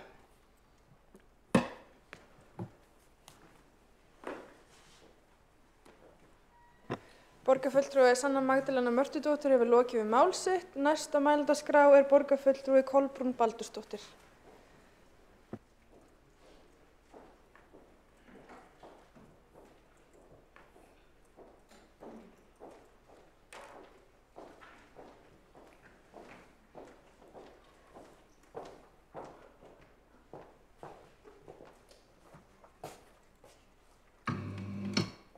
Forseti, ágæta borgarstjórn. Ég vil byrja á að þakka borgarfulltrúanum Sönnu Magdalenu Mörtudóttur fyrir hennar umræðu, að setja þessa umræðu á dagskrá. Því aldrei er góð vísa of oft kveðin og eins og borgarfulltrúan nefndi að þá var flokkur fólksins búin að leggja sitt af mörkum inn í þennan málaflokk og það að minnst kosti 2 svar. Með því að leggja til einmitt tillögu að ráðist verði í endurskoðun á reglum og samþykktum borgarna með það að markmiði að koma í veg fyrir rekstur spilakassa og skaðlegar afleiðingar slíks reksturs. Það þarf kannski ekki að fara í það í löngu máli eins og við öll vitum að spilafíkn veldur miklum samfélagslegum skaða. En þrátt fyrir það að þá eru reknir spilakassar á Íslandi og hér í Reykjavík, bæði í sjoppum og á veitingastöðum. Það hefur skapast að undanförnu heilmikil umræða rekstur spilakassa og hvort rétt sé hreinlega að banna slíkan rekstur. Og svo umræða hefur skapast fyrir tilstilli samtaka áhugafólks spilafíkn sem hafa staðið fyrir átakinu lokum.is. En mjög margar góðar upplýsingar má einmitt finna á vefsíðu með sama nafni. Og samtökin hafa dregið fram reynslusögur, spilafíkla og aðstandenda þeirra sem sýna svart á hvítu hve miklum skaða spilafíkn veldur samfélaginu. Og hvað getur Reykjavíkurborg gert? Reykjavíkurborg getur gert heilmargt og auðvitað bara hreinlega takmarkað rekstur spilakassa. Og jafnvel þótt engar reglur hafa verið settar rekstur spilakassa af hálfu borgarinnar, þá eru í gildi ýmsar samþykktir sem hægt að breyta og gera þar með ítarlegri kröfur til rekstrar aðila, hyggist til reka spilakassa. Þá hægt að takmarka verulega spilakassarekstur með því að breyta skipulagi borgarinnar. Góð byrjun væri til dæmis að gera kröfu að ekki megi selja áfengi eða veitingar í spilasölum eða ekki megi reka spilakassa í rými þar sem fari fram veitingasala eða áfengisala. Það má að minnstakosti hefja skoðun á því hvort slík reglusetning myndi rúmast innan heimildar borgarinnar. En rekstur spilakassa löglegur og undanþágur voru á sínum tíma veittar til að liðka fyrir fjáröflunar tækifærum og fengu Happdrætti Háskóli Íslands og Íslandsspil í eigu Rauðakrossins. Landsbjargar og SÁÁ heimild til rekstur spilakassa. Þrátt fyrir að ágóðin eigi að renna til góðgerðarmála ljóst að einkaaðilar hagnast einnig á þessum rekstri á spilakassum. Nú algengt að reksturinn sé útvistað til einkaaðila og varla rennur ágóðin þá óskipt til HHÍ og Íslandsspila eða Gerðu að minnstakosti gefa upplýsingar í fyrirtækjaskrá það til kynna að rekstur spilakassa og spilasala skili þessum einkaaðilum reglulegum og umtalsverðum hagnaði. Þó starfsemi sé heimil lögum samkvæmt þarf hún að uppfylla ýmsar kröfur regluna og samþykkta sem settar eru af borgaryfirvöldum. Sækja þarf sem dæmi leyfi fyrir fyrirhuguðum rekstri hjá skipulagsyfirvöldum, heilbrigðiseftirliti, matvælaeftirliti og lögreglu. Þá þarf lögregla að leita umsagna velferðarsviðs fyrir leyfisveitingu vegna rekstra spilasala. Þannig að borgin að koma að þessu frá ýmsum stöðum. Þannig að það tímabært að skoða þetta algjörlega upp á nýtt. Að skoða verði þá hvaða leiðir eru færar til að koma í veg fyrir rekstur spilakassa í borginni og þar með draga úr spilafíkn. Nauðsynlegt að sérfræðingar leggi mat á það hvaða leiðir skili bestum árangri. Enda ljóst að svara þarf ýmsum álitamálum þegar ráðist í breytingar á reglugerð og samþykktum borgarinnar. Með því að kortleggja hvaða leiðir eru færar hægt að grípa til aðgerða sem skila markvissum árangri og draga úr skaðlegum áhrifum spilafíknar. Eins og borgarfulltrúinn kom inn á áðan að þá kom umsögn við tillögu Flokks fólksins á sínum tíma, þetta var í miðsumars 2021 og það var afskaplega sérkennileg umsögn og ég með hana hér fyrir fram að mig og vegna þess að ég bókaði hann á sínum tíma. Og þar var svo bókun þannig, fram kemur að ekki sé tilefni til að taka tillöguna til frekari skoðunar. Meðal annars vegna þess að Reykjavík hafi ekki sett sér reglur eða samþykktir rekstur spilakassa sem undir að endurskoða í samræmi við markmið tillögunar. Maður þarf nú eiginlega að lesa þetta tvisvar til þess að skilja hvað verið að segja. En tillögun þess vegna að vísa frá. En eins og áður greinir að þá hefur auðvitað borgin ýmsar heimildir til að setja reglur og samþykktir sem getur komið í veg fyrir áframhaldandi rekstur spilakassa í borginni. En við erum líka bara að tala kannski að skoða þetta í grunninn og með það markmiði að draga úr slíkri starfsemi vegna þess að við vitum að það svo mikill skaði sem að kemur af spilafíkn og hverjir munu leiðast út í þessa fíkn, það bara vitum við alls ekki. Það gæti þess vegna verið hver sem út í það farið og það alveg kapítuli út af fyrir sig. hverjir eru í mestri hættu, en við erum líka að hugsa um börn og unglinga sem að sækja þessa staði. Nú, ég held kannski að eins og framkemur í svari að Reykjavíkurborg og meirihlutinn getur gert heilmikið í þessu máli ef að vilji fyrir hendi. Þetta aldrei neitt vinsælt að vera meirihlutinn sem setur boð á bönn og bannar. Við viljum ekki banna, við erum náttúrulega fyrir frelsið og valið að sjálfsögðu, en þetta bara eins og með annað skaðlegt.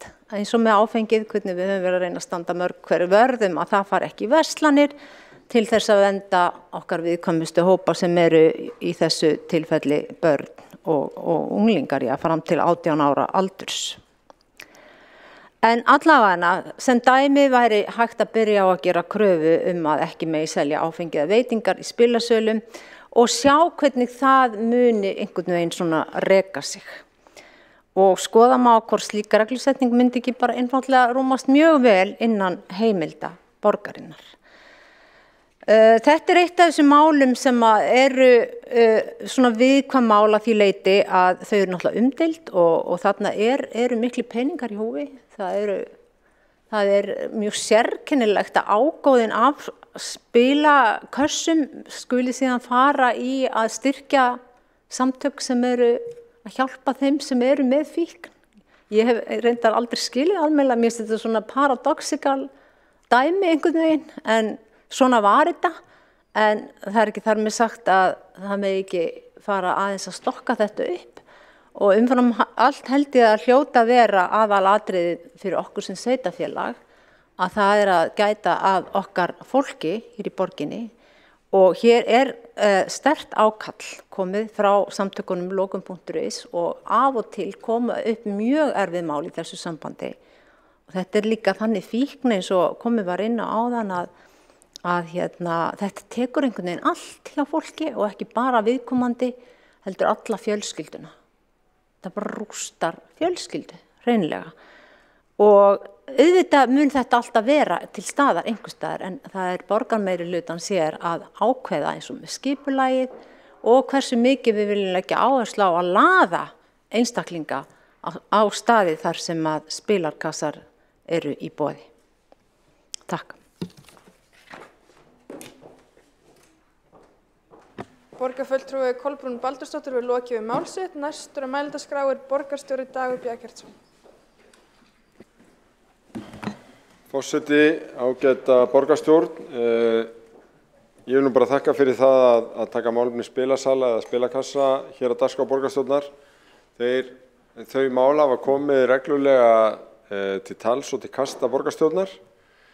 Aðalega vegna þess eða svona í tilefni af því að staðið við til að velja þeim stað á einhver stað þar sem að borgin hefur ekki fundist þeir vera vel fyrir komið og skemmst að minnast í borgarstjóratíð Vilhjálms Þ. Vilhjálmssonar þegar átti að setja niður spilasal í Mjódd og borgin keypti það húsnæði á endanum og í borgarstjóratíð ef ég man rétt Jóns Gnarr var áætlað að setja niður spilasal á Skólavörðustígnum sem Bakka var með og þar núna verslun. Það var spilasalur hér á Fógetatorgi sem að vék meðal annars vegna gagnrýni frá borginni en þeir eru á nokkrum stöðum og við mikið ónæði eða vinsældir og í stuttumáli eins og hér hefur nú beint og óbeint komið fram að þá það málefni löggjafans hvað leyft og hvað bannað í samfélaginu og það verður þá bannað það með lögum. Það ekki borgarstjórnar. Við hins vegar getum haft áhrif á staðsetningar og hvað leyft í gegnum skipulag og það hefum við nýtt okkur meðal annars í málefnum nektarstaða þar sem ástæða þótti til að ætla að væri stunda mansal og borgarstjórn var nokkuð samstígum að það væri ekki sóma af þeim stöðum. Þar var beitt ákvæðum með skipulagi og í aðalskipulagi Reykjavíkur eru nokkuð skýr ákvæði spilasali. og það ástæða til að vekja athygli borgarstjórnar á þessum ákvæðum. Það eru í kafla 19.2 í aðalskipulaginu á blaðsíðum 124 og 125. Þetta í flokknum sérstök ákvæði og þar segir með leyfi forseta ekki heimilt að reka spilasal og vínveitingastarfsemi í sama rými. Rekstur spilasala getur verið heimil á miðsvæðum og athafnasvæðum og heimilt að reka spilasali á öðrum landnotkunarsvæðum að annars sé sérstaklega tilgreint fyrir viðkomandi landnotkunarsvæði. Sjá töflu 19.1. Skipulagsákvæði þess eru ekki afturvirk.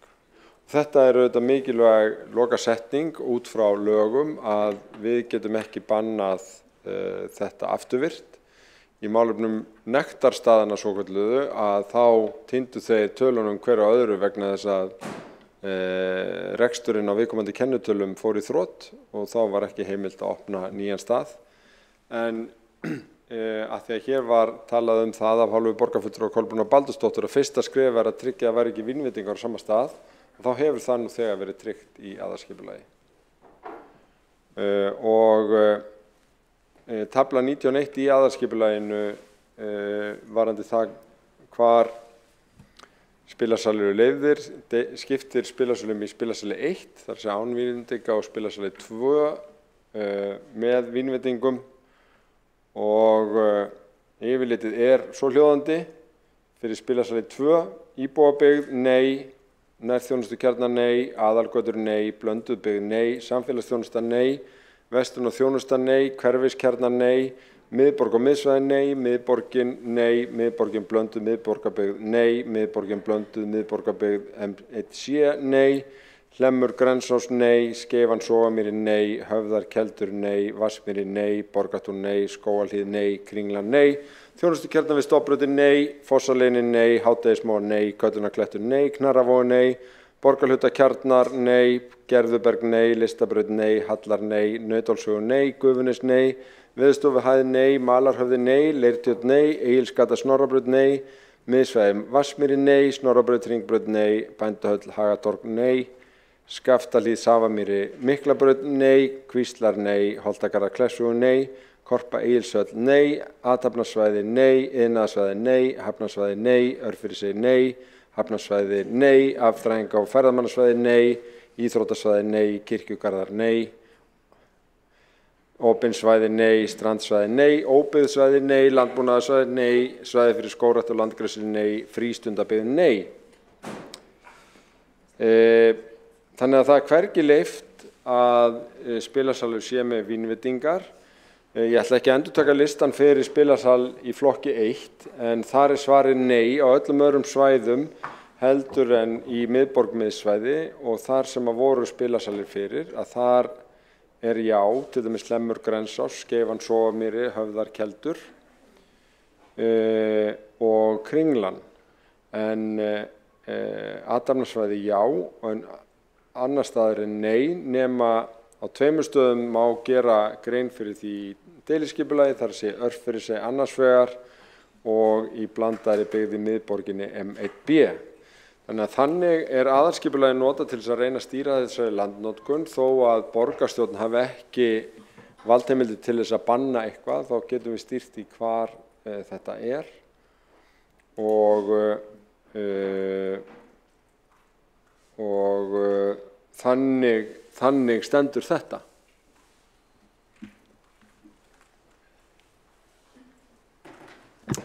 Borgarstjóri hefur lokið við mál sitt. Einn hefur óskað eftir að fara í andsvar. Kolbrún Baldursdóttir. Forseti, ágæta borgarstjórn. Já, takk fyrir þetta, borgarstjóri. Svona fekk aðeins á tilfinninguna að það var svona pínlítið verið að gera grína að okkur hérna sem vorum í pontu, að við værum ekki nógu vel að okkur eða vissum ekki eða hvað. En allt í góðu. Negin eru sannarlega fleiri, en það eru já þarna líka. Svo ég eiginlega bara velti fyrir mér núna því að þú, borgarstjórinn, hefur annað ansvar að akkur ekki bara gengið alla leið og skipulagið, notum skipulagið til þess að klára þetta mál alveg, þannig að borgin þurfi ekkert að hafa það á samviskunni að vera að tengja saman spilakassana og áfengið. en það ekki góð blanda? Borgarfulltrúi Kolbrún Baldursdóttir hefur verið lokið við að veita andsvar, svara þá andsvari borgarstjóri Dagur B. Eggertsson. Forseti, ágæta borgarstjórn, ég ítreka það hvergi leyfilegt að vera með áfengisveitingar og spilakassa saman, en skipulagsákvæði geta ekki verið afturvirk.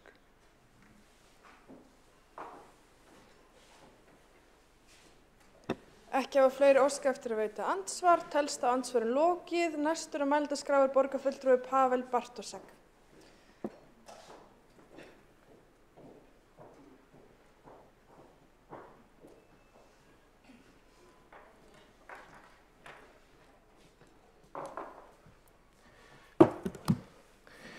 Virðulegi forseti, ég þakka þessa umræðu og ætla hér að koma upp og gera grein fyrir mínum sjónarmiðum í þessu máli og þannig það oft að þegar að samfélagið fær í hendur flókið verkefni þá reynt að búa til einhverja umgjörð, einhverja samfélagssátt það hvernig því skuli fyrir komið og málum fjárhættuspila eru dæmi það. Og hér á landi hefur verið í gegnum tíðina ákveðin umgjörð sem hefur verið svona heldur til íhaldssöm, svo ég segi frá mínum bætum séð, en enga síður svo að ákveðin tegund af fjárhættuspilum hefur verið leyfð og síðan hefur markaður svona nokkuð veginn verið hólfaður niður þannig að hinn ólíku geirar hans, ef svo máðu komast, renni til ólíkra, góðgerðaraðila, ef svo má segja, þó þannig að þeir séu ekki kannski betri samkeppni hver við annan, þannig ekki 2 lottó í beinni samkeppni hver annan, heldur erum við bara lottó og það verkefni rennur í ákveðin málefni, síðan erum við með Íslenska Getspá sem styrkir íþrótta og æskilismál og svo höfum við haft Háskóla Íslands sem haft svona nokkuð fjölbreyttan úrval af fjárhættuspila vörum, allt frá því að vera með til að hefðbundið og íhaldsamt peningahappræti yfir í skafmiða og síðan yfir í spilakassa. Og þetta hefur verið umgjörun og það má segja að hafi líkt svona sæmileg sátt manni gegnum tíðina hvað það varðar að hafa kannski mjög margir aðeinslega verið að koma inn á markaðinn til dæmis og búa til einkarekkið lottó að gera tilraunir þar en það má alltaf velta fyrir sér hefur þessi umgjörð staðist í manns tönn og ástand þess að breyta henni og ég held að það sé algjörlega augljóst að það ástæða til þess að endurskoða þessa umgjörð í heild sinni af ýmsum ástæðum. Bæði má segja að kannski með tímanum þá hefum við séð frá báðum hliðum það ekkert kannski fullkomin sátt við hvernig þessum málum fyrir komið. Þau sjónarmið sem hér hafa verið nefnd á frummælendum heyrast ofta ákveðin tegund af þessum fjárhættuspilum sem í dag eru leyfð ætti hreinlega að banna og svo hafa þetta fjölmargir Íslendingar ákveðið með eigin gjörðum að þeim hugnast ekki laun með því að taka þátt í fjárhættuspilum svona kannski framhjá kerfinu. Verðast annað sem hefur verið að breysta á þessum áratugum frá því að þessu fyrirkomulagið var komið upp á, segjum bara eftir stríðsárunum, að við erum komið með netið og þar skiptir kannski litlu máli hvað að múra við reisum hér á landi því að fólk hefur aðgengi að þessu bara í dag í gegnum síma sína og tölvur og þarf ekkert að fara út í húsi eða út á Granda til að taka þátt í ýmsum fjárhættuspilum betri og verri en þeim sem hér eru nefnd. Þannig að bæði hefur netið haft þessi áhrif að það að mínum mati breytingaþörf og það hefur líka orðið talsvert breyting á svona framboði á þeim fjárhættuspilum sem í boði eru og þessi listi sem ég nefndi áðan yfir þau fjárhættuspil sem eru löglega á Íslandi í dag endurspeglar kannski ekki þann lista að fullu. Það ýmislegt sem hefur gerst í þessum bransanagæsla á síðustu áratugum sem hefur ekki ratað inn í þessa íslenska flóru sem byggð á þann átt að einhverjir góðgerðaðilar taki að sér það að búa til ákveðna happdrætti. Eitt dæmi það til dæmis svokölluð fantasy leagues sem hafa orðið vinsæl víða heim þar sem fólk tekur þátt í að búa til eitthvað draumalið að íþróttamönnum og vinnu síðan ákveðna upphæðir annarkvort á vinnustöðum, einhverjum hópum. Þetta þó að séu stundum sett upp öðru sig, kannski lítið annað heldur en nokkuð dæmigert fjárhættuspil. Síðan hafa þetta íþróttaveðmálin gjörbreyst á undanförnum árum með þeim hætti að samkeppnin við Íslenska Getspána og þær íþróttaveðmál sem í boði eru hér á landi með svona löglegum og formlegum hætti alltaf meira og meiri. Svo má þetta nefna það að póker eða fjárhættuspil sem spilurinn spilum hefur alltaf verið vinsælli og vinsælli og það er stór hópur Íslendinga sem spilar það sér til afþreyingar og ég svo sem sé ekki ástæðu þess að amast sérstaklega við því en það eru viðhorfin þar kannski stundum dálítið íhaldssöm í þeim tilfellum þegar fólk greiðir ákveðna upphæð til að taka þátt í móti og vinnur síðan pening eftir í hvað sæti það lendir í endanlegu uppröðun. Þá er það kannski ekkert óeðlist ólíkt á því þegar fólk tekur þátt í bridge-móti eða skákmóti, greiðir þátttökugjald og vinnur síðan fyrir að enda í fyrstu, öðru eða þriðja sæti.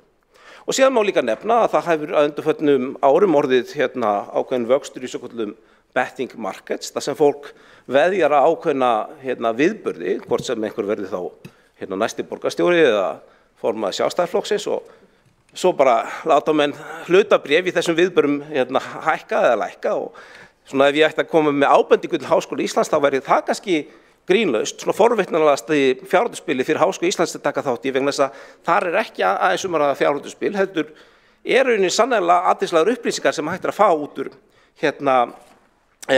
þessum mörkuðum. En þetta er svona kannski ákveðin útúrdúr. Það sem ég langar að segja að þó svo ég skilji vilja frummælenda hér til þess að takmarka ákveðna þætti og breyta ákveðin parti af þessari svona samfélagslegu umgjörð, þá er mín skoðun svo að við þurfum að skoða málin heildstætt, líta á þetta fjárhættuspilu umhverfi í heildsinni og ég er ekki tilbúin að einskorða mig við það að stíga þetta eina skref þegar við ræðum hvernig við viljum hafa fyrirkomulag af fjárhættuspilum á Íslandi.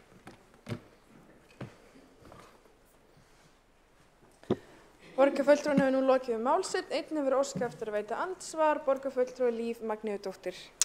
Já, ágæti forseti, ég vil þakka Pavel Bartošek, borgarfulltrúa, fyrir bara mjög góða yfirferð og á heildinni liti er ég fullkomlega sammála honum. Það er líka sú siðferðilega spurning að ef okkur tekst til dæmis að takmarka þetta eins og við getum gert, eins og við sáum með nektarstaðina, í gegnum skipulagið, hvert fer ekki vandinn þá bara eitthvað annað. Þannig að ég held að það sé komin tími á að taka þetta til svona yfirgripsmikillar heildarendurskoðunar.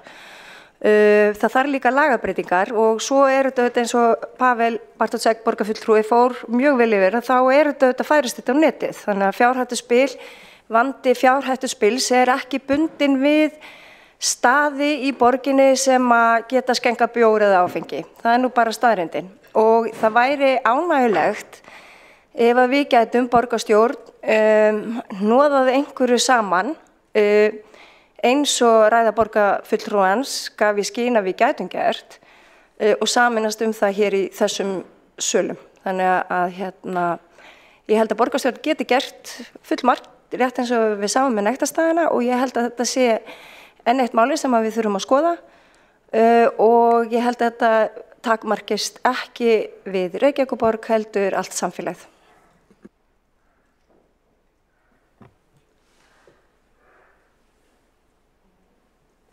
Borgarfulltrúi Líf Magnýjudóttir hefur lokið að veita andsvar. Ekki á fleiri óska eftir að veita andsvar, telst það andsvarum lokið. Næst á mælendaskrá er borgarfulltrúi Sanna Magdalena Mörtudóttir.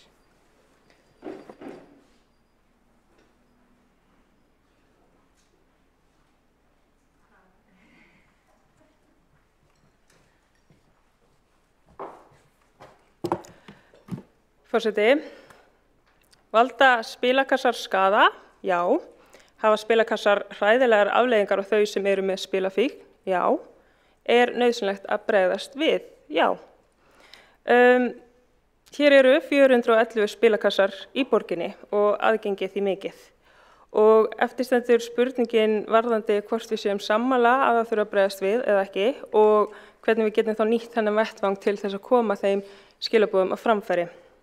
Það er oft talað að ef að spilakössum verði lokað að það leysi ekki vanda fjárhættuspila á netinu. Við búum í samfélagi þar sem það eru mjög mörg vandamál og við þurfum að byrja einhvers staðar. Við hefum ekki að láta að stoppa okkur í baráttunni gegn einhverju skaðlegu að hugsa þá tekur bara annar vandi við. Þá bara bregðumst við því eftir því sem við á og mér finnst við hefum ekki að láta það takmarka okkar nálgun. Við höfum líka heyrt í þeim sem eru með spilafíkn sem að töluðu sem sagt, jákvæðar afleiðingar sem að birtust í COVID þegar að spilakassar voru ekki, það var sem sagt ekki hægt að fara í þá og það hafði jákvæð áhrif á þau sem að eru með spilafíkn. Þannig að það er ekkert gefið að fólk fari bara á netið eða leita eitthvað annað ef að spilakassar loki. Mér finnst svona ekki að við eigum eitthvað að vera að takmarka okkur með þeim svörum að hugsa byrju kemur þá ekki bara annar vandi í staðinn. Ef við byrjum að spilakassum þá erum við að bregðast við vanda sem hefur verið kallað eftir að við bregðumst við. Það er talað að við þurfum að skoða þetta heildstætt og við þurfum að taka umræðuna og skoða mismunandi sjónarmið, en það var samþykkt að gera það 15. mars 2022 og svo hefur ekkert gerst. Þannig að hvað þurfum að bíða? Þurfum að bíða 10 mánuði í viðbót, hvenær mun umræðan fara fram í borgarráði og af hverju tekur þetta svona langan tíma.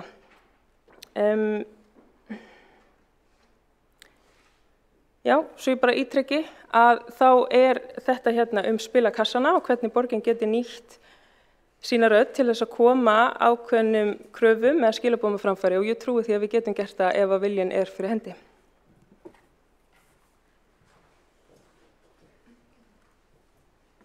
Borgarfulltrúinn hefur nú lokið við mál sitt og telst á umræðu lokið við þennan lið og við göngum til næsta liðar sem er liður 3, umræðu ofbeldi og vopnaburð ungmenna og áhrif samfélagsmiðla að beiðni borgarfulltrúa Flokk fólksins.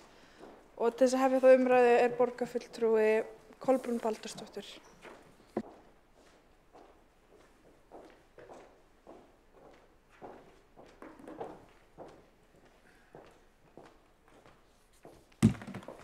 Forseti, ágæta borgarstjórn, við í Flokki fólksins viljum ræða málefni sem er undir yfirskriftinni ofbeldi og vopnaburður ungmenna og áhrif samfélagsmiðla.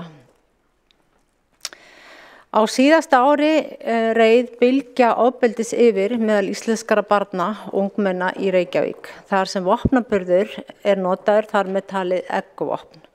Einnig hefur færst í aukana að ungt fólk taki myndskeið á ofbeldi sem það sjálft, beint eða óbeint, er þáttakandi í eða verður vitni að og seti það á samfélagsmiðla.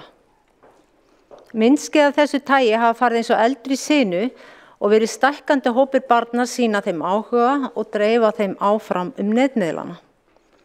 Þetta er áhyggjuefni. Það er ekki seinna vænna en ráðamenn borgarinnar í samstarfi við foreldra sjálfsögðu og skólasamfélagið kanni hvaða orsakir liggi að baki því að hópur barna velji að dreifa slíku efni í vonum auknar vinsældir. Ljóst er að skýringar eru hvorki einfaldar né einhlítar. Tölulega staðreyndir staðfesta að útköllun lögreglu og sérsveitar hefur fjölgað vegna eggvopnaðar sem ungt fólk kemur við sögu sem gerendur. Gerendur eru jafnvel niður í 12 ára aldur. Verið er að undirbúa breytingu á vopnalögum. Reglur eru þegar vissulega strangar en engu að síður fjölgar tilfellum þar sem ungt fólk grípur til hnífa með það markmiði að skaða annan einstakling. Erfitt er að ná utan skráningu eggvopna. En þegar maður hugsar þetta í einhverju samhengi og þá spyr maður sig hvað liggur mögulega baki, hvernig er líðan barns sem að fer niður í bæ, vopnað hnífi með það markmiði að skaða annan einstakling. Hvað þurfa börn? Nú langar mig aðeins að velta því upp hér. Við vitum í rauninni öll hvað börn þurfa til að geta vaxið úr grasi og orðið heilbrigðir og heilsteyptir einstaklingar. Grunnþörfum barna þarf að sinna. Barn sem er svangt vegna fátæktar foreldra sinna fær ekki einn af helstu grunnþörfum sínu mætt. Barn sem ekki fær tækifæri til að festa rætur í félagslegu umhverfi, mynda vinatengsl og stunda nám meðal jafningja, fær ekki námslegum, félagslegum né tilfinningalegum þörfum sínum mætt. Börn sem beittur á ofbeldi af einhverju tagi eiga á hættu að skaðast andlega og koma út í lífið stundum fullt af reiði og biturleika sem getur haft áhrif á atferli þeirra og hegðun síðar meir. Það sem börn þurfa til að þrífast er ást og aðhald. Börnum þarf að sinna. á öllum sviðum til að þeim geti liðið vel og þau noti hæfileika sinna. Börn þurfa fræðslu og þeim þarf að setja mörk. Kenna þar börnum að koma ávallt vel fram við aðra og vera góð við minni máttar, önnur börn og dýr. Sé skortur á einhverjum þessara þátta eru auknar líkur á að barnið þrói með sér vandamál og vanlíðan sem mun marka þau og eins og áður sagði geta haft neikvæð áhrif á ákvarðanir þeirra, jafnvel alla ævi. Börnin þrá tengingu við aðra, fullorðna jafnt sem jafningja og þau þrá viðurkenningu.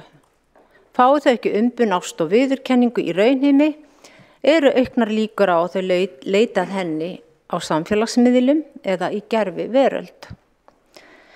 Nú langar að víkja þessar rannsóknir og lærðum skýrslum sem hafa komið fram núna síðustu árin, sem hafa ítrekka bent á niðurstöður sem sýna vanlíðan og vansæld hefur farið vaxandi hjá börnum. Og það sýnir sig í aukningu á sjálfsvígsgælum, sjálfskaða og sjálfsvígstilraunum. Svo spurt hér og óskað eftir umræðu, af hverju ekki verið að vinna markvisst og kerfisbundið með til dæmis innleiðingu barnasáttmálans í Reykjavík. Í barnasáttmálunum kveðið á að börn eigi rétt á fræðslu, vernd, aðstoð og meðferð leiki grunur á að þau séu skaðleg sjálfum sér eða öðrum. Í skólaþjónustu Reykjavíkurborgar bíða nú 2048 börn eftir sálfræðastoð og greiningum og meðferð hjá talmeinafræðingum. Reykjavíkurborg hefur sofnað á verðinum. Ástandið ekki skárra á ríkisstofnunum eins og BUGL og Þroska- og hegðunarstöð. Biðlistar eftir þjónustu þar eru líka í sögulegu hámarki. En Flokkur fólksins kallar eftir að borgarstjórn sem stjórnvald vakni til lífsins og sinni þessu mikilvæga verkefni. Í umræðinni sem kallað eftir núna þess vænst að við öll saman við leggjumstum á eitt og við leggjumstum yfir þessa stöðu, ræðum viðbrögð, aðgerðir og forvarnir sem lúta þeirri neikvæðu þróun sem hér lýst. Orð eru til alls fyrst en huga þarf að aðgerðum og aðferðafræðinni. Málefni barna og ungmenna varð okkur öll. Kjarnaspurningin núna, hvernig Reykjavíkurborg geti og ætli að beita sér til að spyrna fótum við þeirri óheilla þróun sem hefur orðið síðustu misseri. Reykjavíkurborg rekur skóla og félagsmiðstöðvar og verður þessna axla ábyrgð, enda á þessi þróun sér djúpstæðar orsakir og langan aðdraganda. Það kannski ólangt mál að fara út í alla samfélagsmiðlana sem hafa komið til umræðu í gegnum bara fréttir sem hafa verið af auknu ofbeldi barna og ungmenna, sérstaklega í miðbænum síðustu misseri. En ég kann nú ekki á orða þetta einsinni öll þessi nöfn, en mér langar með leyfi forseta að fá að vísa hérna örstutt í nokkra fréttir samfélagsmiðla vegna þess að það eiginlega önnur umræða eða jafnvel tillaga frá okkur flokki fólksins sem mun koma hér einn góðan veðurdag að við þurfum að fræða foreldra, hjálpast að fræða foreldra í samvinnu við skólasamfélag að þessa samfélagsmiðla. En auðvitað þekkjum við kannski flest Snapchat skilaboð, þessi skilaboð sem hverfa eftir lestur eða sólarhring og börn eru beðin myndir og myndbönd sem þau kannski hugsa ekki út í að séu jafnvel ekki viðeigandi eða verða einhvern veginn notuð. Börn eru lögð í einelti á þessu miðil og það til þess að fá sem flesta fylgjendur oft. Og nú TikTok hefur verið mjög mikið til umræðu og það virkar svona á yfirborðinu, svo ég fá að vísa aftur í fréttir af þessu, sem svona hressandi dansmyndbönd. Og það virkar náttúrulega saklaust og á yfirborðinu að þá beri forritið það með sér að vera bara vettvangur fyrir eitthvað svona skemmtilegt sem að krakkar geta hent eftir. Og börn þrá svo tengingar og viðurkenningar og eru að leita svo mikið eftir þessum lækum. Þannig að þau eru svo tilbúin til að ganga mjög svo langt til þess að fá læk. Og það umræða að læk geti orðið mjög mikið svona fíkn, það svona ánetjunarkennt að þú byrjar að keppa við aðra krakka hver fær mestu lækin og þá farið mögulega út fyrir einhver mörk. Nú það eru síðan fleiri miðlar sem að eru til umræðu og það eru kannski aldurstakmörk á einhverjum þessara miðla sjálfsögðu og það sannarlega á einhverjum þeirra, hvort það 13 ára eða 18 ára, en svo vitum við bara hversu rosalega auðvelt það að fara í kringum það og það alveg dæmi að foreldrar líti algjörlega fram hjá því að virða þessi aldurstakmörk og þarna kemur aftur spurning fræðsluna. En mér langar að lokum að nefna glænýjar fréttir því að það var að koma inn á vef Alþingis landsamráðsfundurinn gegn ofbeldi sem að einhverju ykkar kannski muna eftir, niðurstöðu frá vinnustofu 9. nóvember 2022 þar sem 350 manns sóttu og það tóku þátt í og var haldin á Grand Hotel. Og þar voru helstu niðurstöður úr þessum hópi og mjög mikill samhljómur var meðal þáttakandi varðandi hvað stendur í vegi fyrir því að stöðva ofbeldi í samfélaginu. Og þar nefnt meðal annars meðvirkni, ótti við afleiðingar, vanþekking og skortur á samkennd og nú ég að lesa upp nokkar áhersluflokka. Skilgreining á ofbeldi og skortur á fræðslu og þá erum við aftur komin inn í kannski það sem skiptir öllu máli sem fræðslan. Ónæg samþætting og samvinna milli kerfa, foreldrahlutverkið áskorun í nútíma samfélaginu var einn áhersluflokkurinn. Skortur á fjármagni til snemmtækra íhlutunar, áfallamiðra nálgunar og stuðningu við gerendur. Og þegar forgangsatriðinu hvernig þáttakendur myndu við stöðva ofbeldi í samfélaginu ef þeir mættu ráða voru skoðuð, komu eftirfarandi áherslur í ljós, skera með okkur samfélagssáttmála.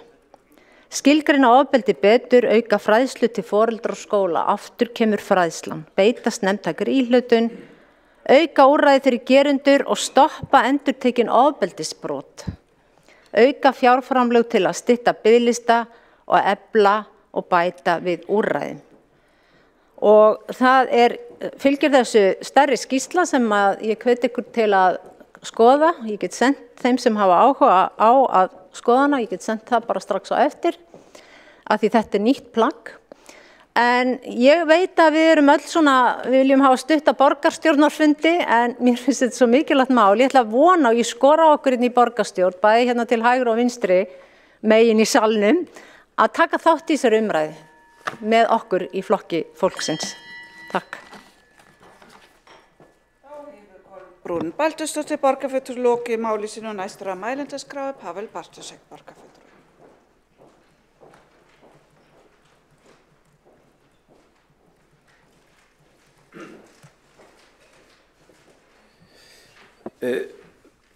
Virðulegur forseti, ég þakka borgarfulltrúanum Kolbrúnu Baldursdóttur áskorunina og ég reyndar verða að afsaka með það. Ég kom einmitt til þetta stundum fyrirfæri í dag, þannig að ég svolítið eins og markmaður að reyma með hanskarna og komin á völlin, en ég reyndi þó að setja smá glærubakka til þess að átta mig á ástandinu, ef ég kannski fá hann upp. Já, ger ég bara svona. Já, frábært. Og mér stóð mikilvægt þegar ég var að undirbúa mig fyrir þessa umræðu en kannski aðeins átta sig á hver svona staðan væri og svona hver hún hefur verið í sögulegu samhengi og það svolítið svona gefa okkur smá vísbendingu það hvort við eigum að líta mikið í baksýnisspegilinn eða hvort við eigum að gera meira því sama sem höfum verið að gera. Og vegna þess að stundum geta svona einstakar sögur þótt að skipta máli og þótt að hafa áhrif á upplifun fólks að samfélaginu þá verðum við kannski líka stundum að líta á stóru myndina og til allra hamingju, hvert sem lítar á í heiminum, þá hefur líkamlegt ofbeldi eða glæpir meðal ungs fólks verið að draga saman gífurlega allan heim. Þetta til dæmis handtökur 0 til 17 ára í Bandaríkjunum, ég vona að enginn þarna á þessum lista hafi verið 0 ára, en þetta enga síður mjög mikla tölur og mikil breyting sem átt í stað í Bandaríkjunum á 20 árum. Þarna fara handtökur meðal ungs fólks úr því að vera yfir 2,5 milljón yfir því að vera einhvers staðar milli 500 og miljón, 500.000 miljón ári. Þannig að það mjög skýr jákvæð þróun þarna og það hefur svona í flestar náttúrulega sýnt að ofbeldishegðun allan heim hefur verið að minnka. Hér sambærilegar tölur frá Bretlandi, það sem eru þeir sem koma inn í refsiáherslukerfi í fyrsta skipti yfir síðasta áratug, þar sem fækkun úr 50.000 niður í 10.000 og nágrannaríki okkar Danmörk hefur líka verið að taka saman tölur yfir grunaða og handtekna meðal 10 til 17 ára, það er að segja ungs fólks árið 2010 til 2016 og þar líka mikið fall en kannski hafa Danir byrjað neðar, þannig að það kannski skýrir af hverju fallið kannski ekki áberandi og í Bandaríkjunum og Bretlandi. Og það bara svona gott aðeins að átta sig á því að þetta hefur alltaf verið þróun mjög víða, þannig að eitthvað hefur verið að gerast í heiminum sem hefur verið jákvætt, en það þýðir auðvitað ekki að við eigum ekki að halda áfram. En það þýðir kannski að við eigum ekki endilega alltaf líta til þess að þegar við vorum ungu þá voru hlutin betri og af hverju verða það ekki svona aftur. Það aðeins vekur mér svona áhyggjur að það ekkert auðvelt að finna þessar tölur eða einhverjar góðar heildar samanbara tölur yfir ofbeldi, handtökur, refsingar meðal ungs fólks eða glæpi meðal ungs fólks á Íslandi. Þarna rauninni eina svona heimildin að viti sem ég fann og ég reyndar Ísland þarna næst neðsta línan og þetta frá Eurostat, þannig var nú að þegar að Ísland góðheilli sóttum aðild að Evrópusambandinu fyrir rúmum áratug síðan, þá var einn af þessum aðlögunarpökkum sem við vorum lögð út í var að aðlaga íslenska hagskýrslugerð og gagnasöfnun Evrópusambandinu og við gerðum það sem því að við eigum alveg gríðarlega góðar upplýsingar Ísland árin 2019 til 2012-13. Já, þá vorum við virkilega að safna gögnum eins og við værum Evrópusambandsríki, en síðan eftir það þá hefur gagnasöfnun og gögnum Ísland fækka verulega, en til allra hamingju þá hefur þessu gagnasetti hjá Eurostat verið viðhaldið og ég finn ekki frumgögn hjá Hagstofunni en þau hljóta væntanlega að vera til. Ég myndi segja að það væri mjög æskilegt að við myndum samt skilja það aðeins eftir í umræðinni hvort við eigum ekki að reyna að tala fyrir því að við höfum betri gögn þessi mál, vegna þess að það svona erfitt að undirbúa sig undir svona umræðu og finna eiginlega mjög lítið, nema það að við sjáum að það hefur verið það var einhver vöxtur þarna í mörgum ríkjum frá 2012 til 2014 sem ég veit ekki hvort það ræðist af bara breytingu á skráning og svo hefur verið hægfara vöxtlækkun en samt ekki mikil. Og ef ég kannski líti á tölur sem við þó höfum sem frá einu ágæta fyrirtæki í rannsókn og greiningu sem mælir ýmislegt þessu tengt, þá hér tölur yfir hlutfall nemandi 9. til 10. bekk sem hafa segjast hafa tekið þátt í stríðna ofbeldi einu sinni oftar á síðustu 12 mánuði og þar má sjá að það var lækkun til 2014 en hefur verið lítil en enga síður hækkun í þessum tölum seinustu ár.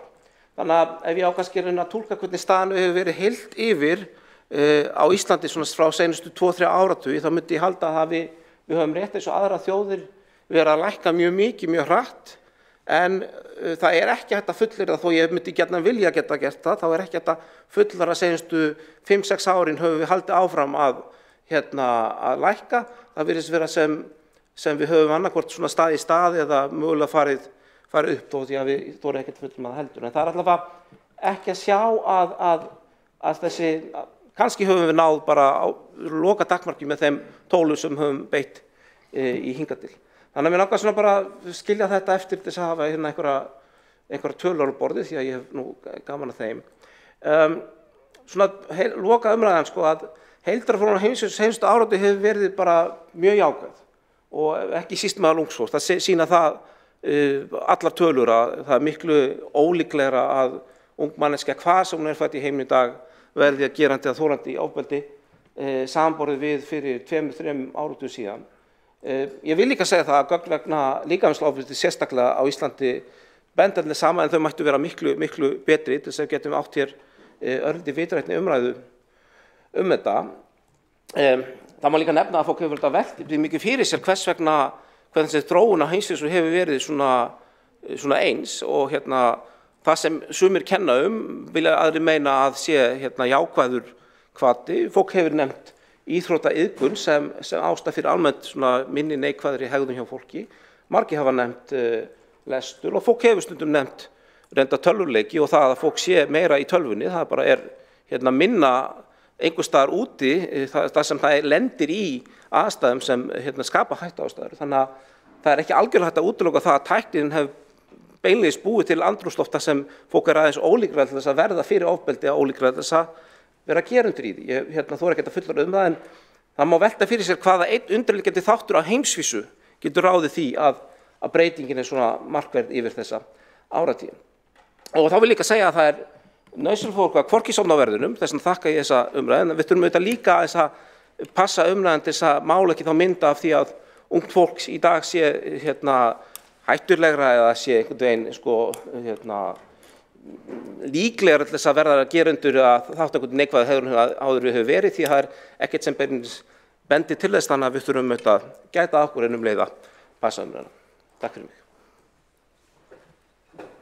Þá hefur Pavel Bartošek, borgarfulltrúi, lokið máli sínu og næstur á mælendaskrá Magnús Davíð Norðdahl, borgarfulltrúi.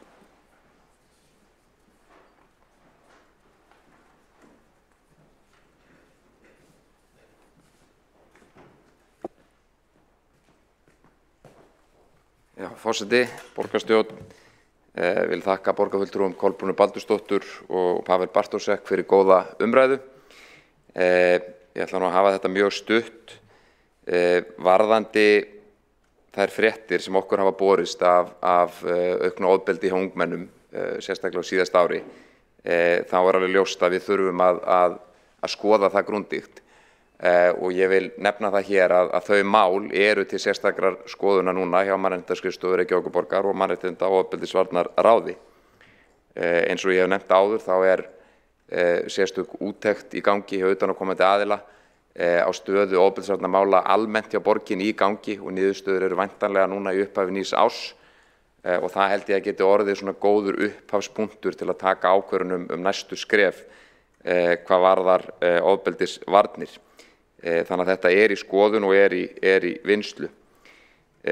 Varðandi það sem kom fram hér áðan, varðandi barnasáttmálann og af hverju hann hefði ekki verið innleiddur hjá borginni eins og borgarfulltrúi Kolbrún Baldursdóttir komst að orði, að þá kannski rétt að geta þess að verkefnið réttindaskóli UNICEF hefur þegar verið innleiddur í ýmsum grunnskólum borgarinnar og fleiri skólar sem að hafa hug á því.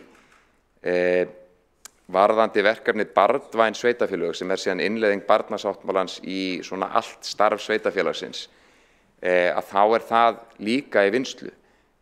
Það var ályktað sérstaklega það í Mannréttinda- og ofbeldisvarnaráði núna í upphafi þessa kjörtímabils að borgin ætti að fara í það verkefni að innleiða barnasáttmálann í gegnum það verkefni og það fór síðan fyrir borgarráð og það stendur til að halda fundum þetta núna í upphafi árs og reyna að finna út úr því hvar innan kerfisins við viljum koma þessu verkefni fyrir. Þannig að það í fullum gangi líka og vildi ég koma því sérstaklega á framfæri. Takk fyrir. Þá hefur Magnús Norðdahl, borgarfulltrúi, lokið máli sínu, hefur einn borgarfulltrúi óskað eftir að veita ansvar og það Kolbrún Baldursdóttir. Já, fyrst ágæta borgarstjórn, ég vil þakka borgarfulltrúanum Magnúsi Norðdahl fyrir hans innlegg sem formaður Mannréttinda- og ofbeldisvarnaráðs, þá skipar hann hér stórt hlutverk í þessari umræðu. Ég hefði nú vilja heyra meira frá formann, svona kannski að hann farið aðeins dýpra í þessi alvarlegu mál, því að hér erum við auðvitað að ræða ákveðna birtingamynd í okkar samfélagi, í okkar borg og við erum hérna æðsta stjórnvald í borginni, eða þarf að segja meirihlutin. Þannig að ég sé svona meirihlutan svolítið fyrir mér sem svona eitt stóran pappa í Reykjavíkurborg yfir öllum börnunum. Ég veit ekki hvort það kannski helst til bratt, en mér finnst að ábyrgðin eigi svona allavega eitthvað svolítið að vera þannig upplifun. En barnasáttmálinn hefur verið innleiddur í gegnum barnvæn sveitafélög í Kópavogi og ég bara svona velti fyrir mér hvort við eigum ekki svolítið að hraða okkur í því ferli og vera að taka Kópavog okkur til fyrirmyndar sem búin að vinna þessa vinnu, þessa grunnvinnu og skoða einmitt hvað þarf að laga og breyta og setja í það púður og peninga til þess að við getum bara hreinlega að stimpla okkur þar inn. En Ég hef séð það víðar skrifað í allskinn stefnum borgarinnar, meðal annars frá skóla- og frístundasviði að Reykjavíkurborg það stefnt sig að því að borgin verði fremst í röðinni, fremst í þessu mælikvarða að vera barnvæn höfuðborg og já, þá þurfum við heldur betur aðeins að spýta í lóana. Þá hefur Kolbrún Baldursdóttir borgarfulltrúi lokið veita andsvar, svara þá ansvari Magnús Norðdahl. Já, virðulegur borgarfulltrúi Kolbrún Baldursdóttir, ég held að það sé líka rétt að hafa í huga hverju sinni og í rauninni sama hvað við ræðum hverjar eru valdheimildir sveitarfélags hverju sinni. Borgarfulltrúin talar að við eigum að vera eins og einn stór pabbi, en auðvitað hafa sveitarfélögin bara ákveðnar heimildir og borgarfulltrúanum var nú tíðrætt líka notkun samfélagsmiðla sem auðvitað gríðarstórt verkefni, en alltaf snýst þetta hvað getur sveitarfélag gert hverju sinni. Og þess vegna fórum við í þessa úttekt. Hvað erum við nákvæmlega að gera í ofbeldisvarnarmálum í dag? Fá úttekt á því til þess að geta tekið vænleg næstu skref. Það held ég að sé skynsamleg nálgun. Varðandi innleiðingu barnasáttmálans þá tók ég það fram hér áðan að það í vinnslu, þetta eru 2 verkefni, þetta réttindaskólinn. Þeir skólar sem það hafa viljað hafa innleitt barnasáttmálinn í sínu starfi og stendur til að fleiri skólar geri það. Varðandi barnvæn sveitarfélög, þá það líka í vinnslu það sérstaka verkefni sem ég nefndi hér áðan. Takk fyrir. Þá hefur Magnús Norðdahl borgarfulltrúi lokið við að svara ansvari, veitir þá ansvari sinni Kolbrún Baldursdóttir. Forseti ágæta borgarstjórn, já við erum algjörlega á sömu blaðsíðu held ég þannig lagað séð.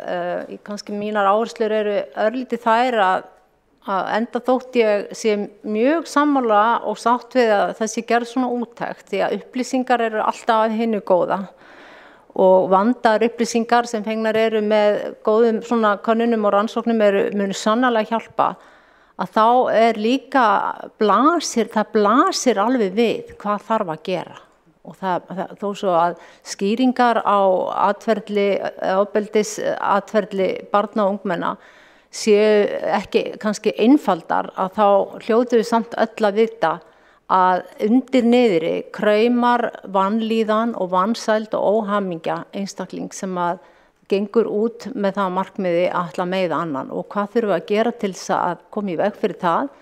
Ég fæ bara kannski að koma í ræðu aftur til þess að aðeins að fara í gegnum það. Þá ansvörum lokið og ætla þá borgarfulltrúinn Kolbrún Baldursdóttir að loka hér umræðunni.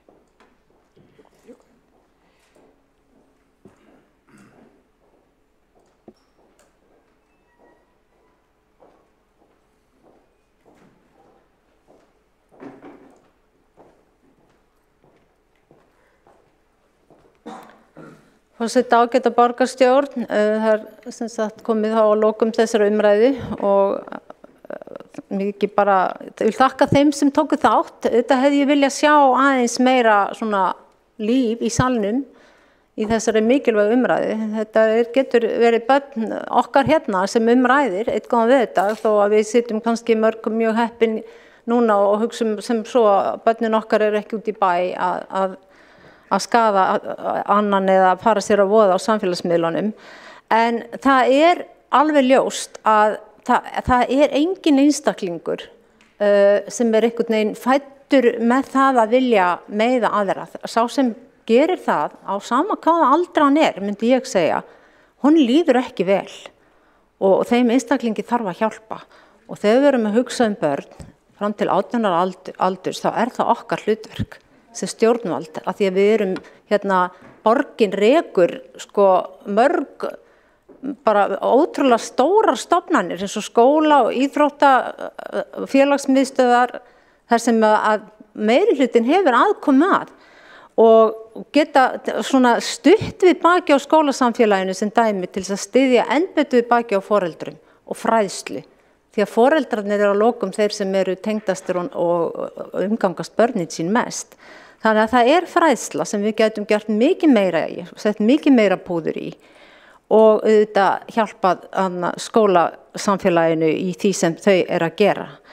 Og þessi landsamráðsfundur sem ég var að nefna áðan gegn ofbeldi, hann var líka liður í því að draga saman svona helstu aðila að borðinu sem að starfa í þessum geira og þar átti sér stað mjög góð í rauninni könnun þegar á allt litið vegna þess að í þessu plaggi sem komið út er farið svolítið gegnum þessar flokkanir sem að koma út úr svona samráði.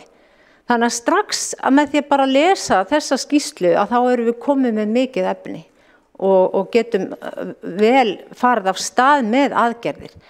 Síðan það þetta sem kannski stóra málið að öll þeir börn sem eru núna á biðlistum hjá borginni eftir þjónustu, á meðan þau eru að bíða að þá þeirra vandi að krauma, mögulega.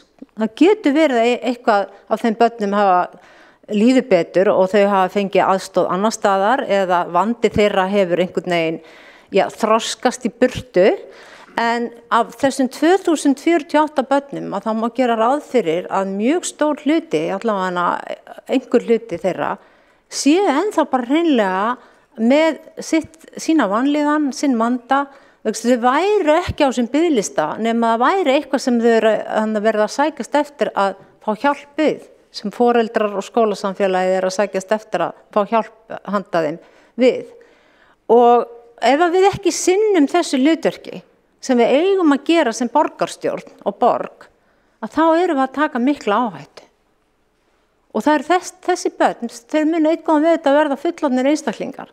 Og einhverja sem börnum eru kannski bara komin að því að verða 18 ára, þess vegna morgun eða hinn og þar með borgin búin að missa tækifærinu að hjálpa því barni sem var á þessum biðlista, búin að vera þar kannski í 2 ár og hugsanlega ekki fá mikla aðstoð. Kannski eitt viðtal eða hvað, ég veit það ekki. Ég hef ekki fengið að sjá þennan biðlista almennilega til þess að geta tjáð mig hann þannig. En þarna okkar hlutverk að sjá til þess að ekkert barn þurfa að bíða svona lengi. Og ég kalla bara eftir því frá formanni Mannréttinda- og ofbeldisvarnaráðs að hann beiti sér að krafti með mér og okkur hinnum sem að viljum laga þessa hluti og eins borgarfulltrúinn Pavel Bartósek að við þurfum að gera meira en bara að gá og athuga með gögnum það hvað gengur vel og hvað að ofbeldi hafi mögulega minnkað. Auðvitað fögnum við því en þegar við erum að horfa á vandamálið og ætlum að leysa það þá megum við ekki heldur alveg bara einblína á að einhvers staðar mögulega hefur dregið úr ofbeldi meðal ungmenna. Þá það sé vissulega mikið gleði tíðindi og huggun harmi gegn þegar við erum að horfa á erfiðumálin. Að þá myndi ég líka vilja fá borgarfulltrúann Pavel Bartósek til þess að vinna með okkur í að finna og fá fjármagn og fagfólk til þess að hjálpa þessum 2048 börnum sem eru á ábyrgð borgarinnar. Þannig að lokum ég bara hvet ykkur öll til þess að skoða þetta plagg sem var að koma hérna út. Það góð samantekt og þarna mættu 350 manns og tóku þátt sem vildu einmitt fara í aðgerðir og framkvæmdir og ég held og mér finnst við þurfa að svona sýna meiri lit og kraft í þessu máli. Því að þetta í rauninni aðalmálið. Það eiginlega ekkert annað sem skiptir meira máli heldur en börn þessara borgar.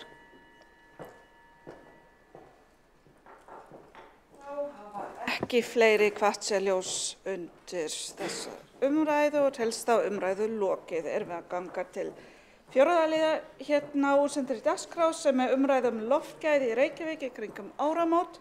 Að beiðni borgarfulltrúa Vinstri grænna og eða Líf Magnúsdóttir borgarfulltrúi sem hefur umræðu.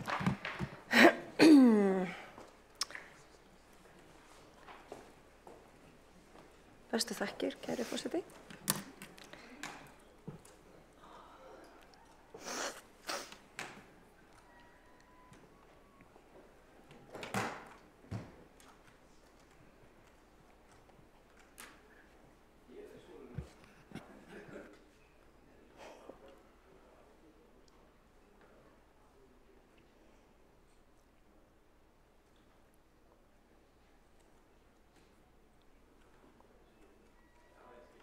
Tökum bara glæruna hans Pavels.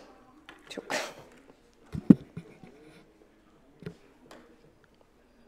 Já, þá getur forseti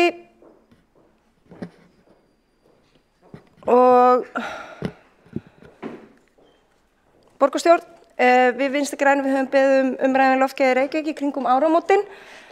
Enda það okkur kappsmál að finna leiðir og aðferðir svo lífsgæði okkar sé ekki skert vegna loftmengunar og hættu sem stafar af óhóflegri notkun flugelda landsmanna. Og umhverfisvænar lausnir eru nú þegar á hverju strá og við getum gert betur. Þó svifryk hafi mælst minna í ár en oft áður, þá mælist það enga síður yfir heilsuverndarmörkum og ávallt í kringum áramót fer svifryk langt yfir heilsuverndarmörk. Sólarhrings heilsuverndarmörk eru 50 mikrogrömm á rúmmetra fyrir svifryksagni sem miðast við 10 mikrogrömm. Það svifryk sem kemur frá flugveldum verra en svifryk sem kemur til dæmis frá bílaumferð. Það þyngjara og á greiðara aðgangað lungum og líkama fólks. Þannig að þessar viðmiðunartölur eru alltaf slæmar, bara misslæmar. Árið 2009 var sérlega hættulegt heilsu fólks eins og þessi mynd frá Morgunblaðinu sem unnin var upp á gögnum heilbrigðiseftirliti Reykjavíkur sýnir okkur. Vil ég bæta við að þessar mælingar sem við sjáum hér sýna ekki magn svifryks í kringum miðnætti né veðurfarsupplýsingu bætt hér við. Þetta eru sólarhringsmörk.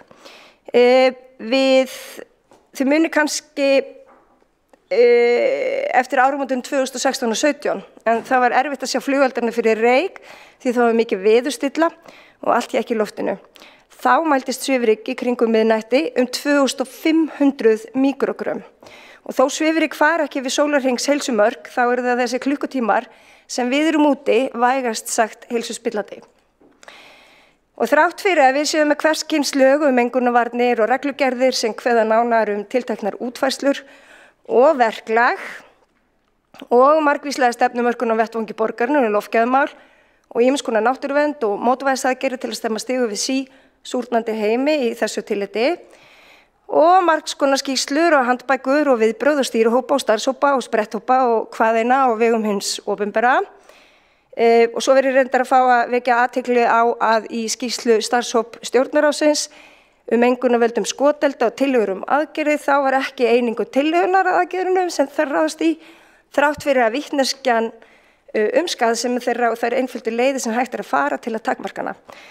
Ég hafði reyndar beðið með eftirvæntingu eftir þessari skýrslu á sínu tíma, en ég verð að segja að vonbrigði með hana voru gríðarleg og hún frekar máttlaus. Og hópurinn sem að henni stóð var svo heldur alls ekki sammála.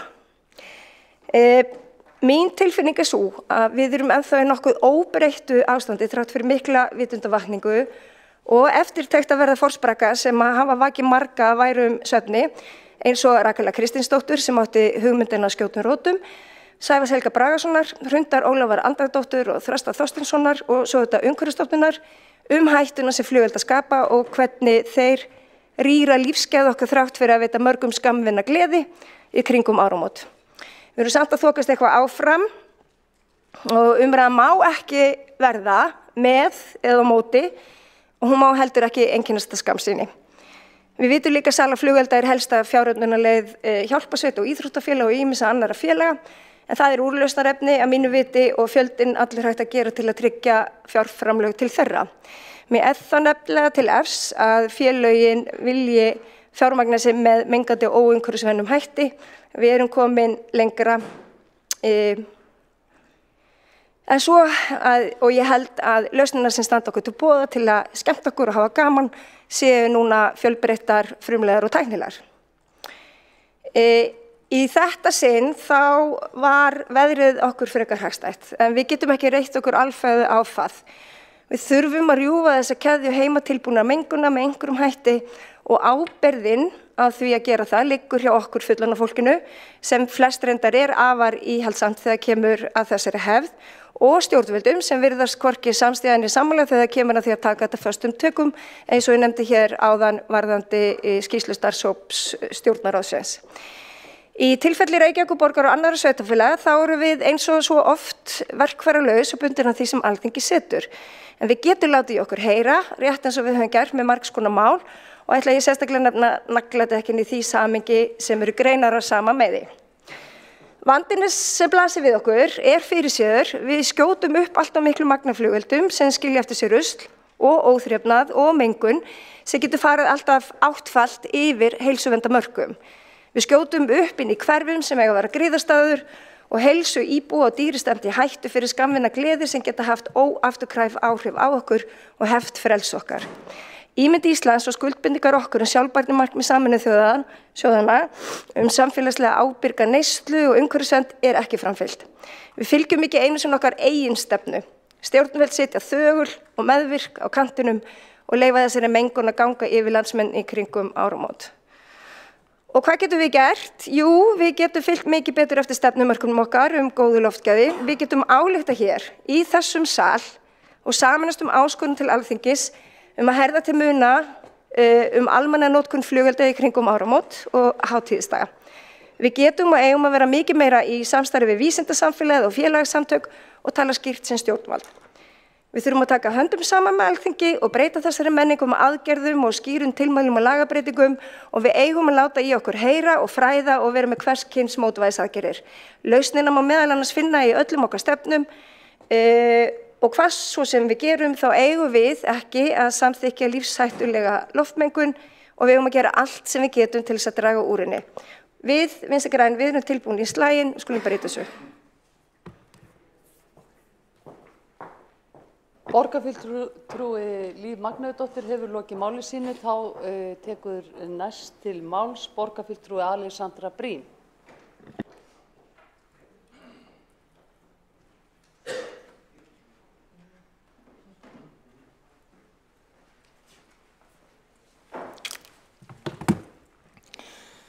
Forseti, ágæta borgarstjórn og aðrir áheyrendur.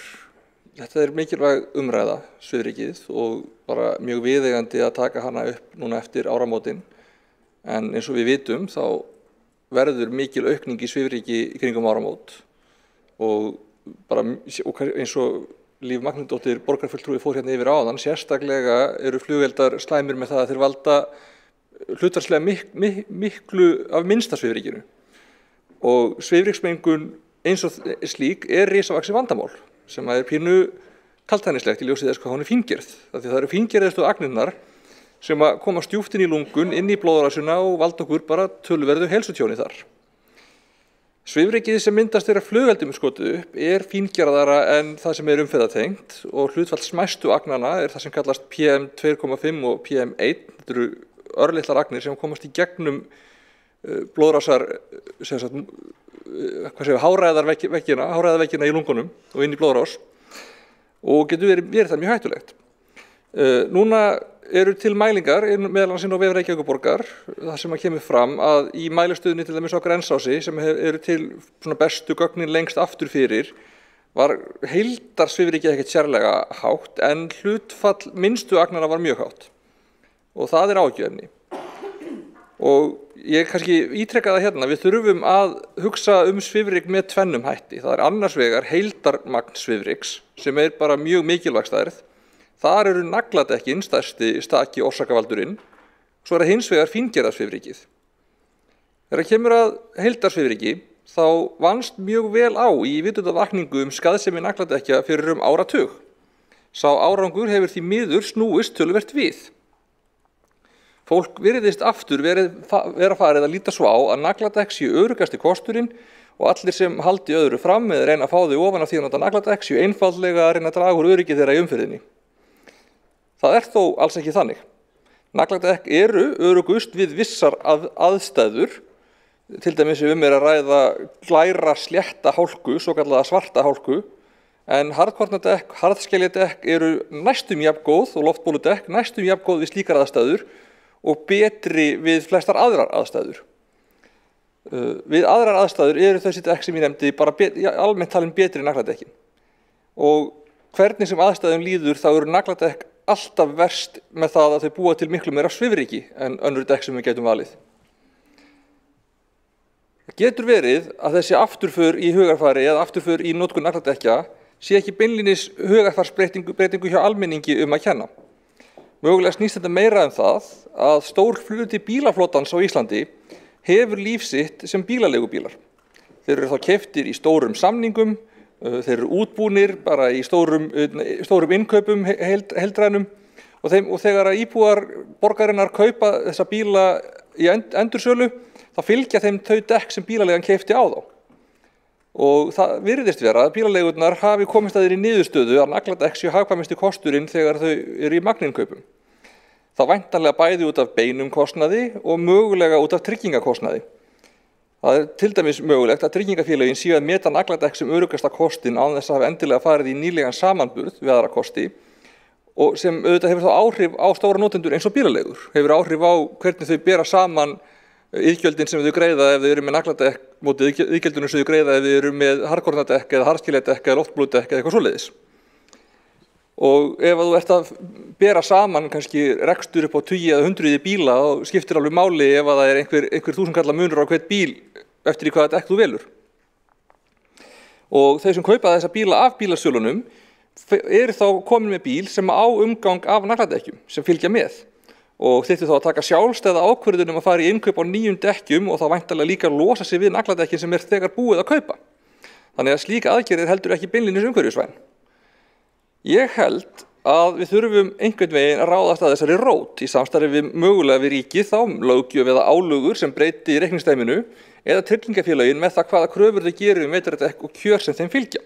Og þetta gæti náttúrulega verið fræðsluátak til tryggingafélaga og bílaleiga. Þegar kemur svo aftur að fínnareikinu sem er kannski meira umræðuefni í dag, þá eru skoðanir mjög skiptar.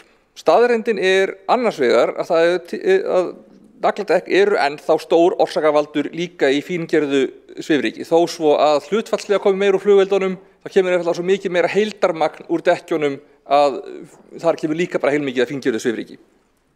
Gleymum því ekki. Flugveldar eru þó líka slæmir. Þeir búa til hlutfallslega mikið af fíngerðu ryki. En við vitum að flugveldar eru tengdir íslensku þjóðinni töluverðum tilfinningaböndum. Það er með því að kaupa flugvelda sem fólk styrkir hjálparsveitirnar. Það er þannig sem fólk fagnar nýja árinu og sumir 13. Og einhverjir öllum dögunum milli jóla og nýjárs og kannski svona pluss mínus 2 vikur eftir persónuleikum. Og það er ekki alveg, þannig er líka haldið upp á menninganótt og fleiri viðburði. En flugveldar hræða líka börn og dýr, þeir geta valdið fólki með áfallasögu, sársauka og kvíða og aftur valda þessu hættulega svifryki. Reykjavíkurborg getur ekki bannað flugvelda. Ég veit ekki hvort það væri farsælt þó við gætum það. En við getum dregið eitthvað úr okkar eigin notkun, við getum litið í eigin barm, við getum aukið vitund skaðsemina, við getum gert kröfu kannski hreinni flugvelda, eru þeir yfir höfuð til, ég veit það ekki. Eru kannski til einhverja flottar drónaljósasýningar sem gætu komið í staðinn, kannski á menninganótt eða einhverjum svoleiðis viðburðum, ég veit það ekki, en ég væri mjög opinn fyrir því að skoða það. Hvað valda áramótabrennur miklu svifryki? Ég veit að það tengist þessi ekki beint, en borgin hefur á síðari árum tekið við áramótabrennum frá einkaaðilum og félagasamtökum þegar þau treysta sig ekki lengur til að standa að þeim. Kannski ættum við eitthvað að endurskoða það, er það endilega náttúrulegt hlutverk borgarinnar að taka við og reka brennur út allan bæ, kannski ættum við bara að halda okkur við eitthvað takmarkaðan fjölda. Ég veit ekki hvort það er valdað svifryki en mér finnst það sennilegt. Og þetta er ekki bara einhverjir duttlungar. Samkvæmt Umhverfisstofnun Evrópu má reykja allt að 80 dauðsföll á Íslandi árlega til smágerð svifryks. Það er að segja svifryks af stærðinni 2,5 pm. Það eru 80 manns á ári. Það eru mörg mannslíf. Það eru bara fleiri mannslíf en við missum á flestum árum í umferðaróöppum, svo að því sé til haga. Við hljótum að vilja gera betur í þessu. Og vissulega má það gera með einhverjum aðgerðum í málunum flugvelda og mögulega þessar áramótabrenna, en stærsti áhrifavaldurinn er óumdeilanlega nagladekkin. Og þar verðum við að snúa við þeirri þróun að fólk telji að þau séu öruggasti valkosturinn, sérstaklega þegar það er ekki lengur rétt, allan ekki við allar aðstæður eða við flestar aðstæður. Og eins og ég fór yfir, þetta er ekki eitthvað sem við getum breytt algjörlega innanhús, meðan bara með okkar í því hvaða aðgerðir við förum í. En við getum verið með fræðslu, við getum tekið höndum saman við ríkið og eins og ég segi, kannski tryggingafélög og aðra aðila. Við getum eitthvað hvatt til þess kannski að björgunarsveitirnar fái stuðning með einhverjum öðrum hætti en massífum flugveldainnkaup frá almenningi á hverju ári. Ég held að ef við værum að stofna íslenska ríkið og skipuleggja hér allt frá grunni, þá myndum við ekki endilega segja, heyrðu, hérna er 1 eða 2 milljónir af ferðamönnum að koma á hverju ári. Við Íslendingum, okkur finnst gaman að fara upp á fjöll og svona, og við skulum hafa svona sérfræðinga og bara flott fólk sem er gott í því að fara upp á fjöll og upp á jökla og sækja fólk sem lendir í vandræðum. Við skulum fjármagna með því að selja flugvelda. Bara á hverju ári þá seljum við bara flugvelda þannig fjármögnum við þetta. Það ekki bara frábært. Ég held að við værum að skoða þetta með einhverja sanngirni í huga, þá myndum við kannski setja einhverja álögur á ferðaiðnaðinn til þess að standa undir þessu, kannski setja það bara beinlínis á fjárlög. Ég efast að beinlínis seljum bara flugvelda fyrir því væri besta hugmyndin ef við værum að skoða þetta alveg í tómarúmi í dag. Takk fyrir. Borgarfulltrúi Alexandra Brím hefur lokið máli sínu, þá tekur næst til máls borgarfulltrúi Líf Magneuðdóttir.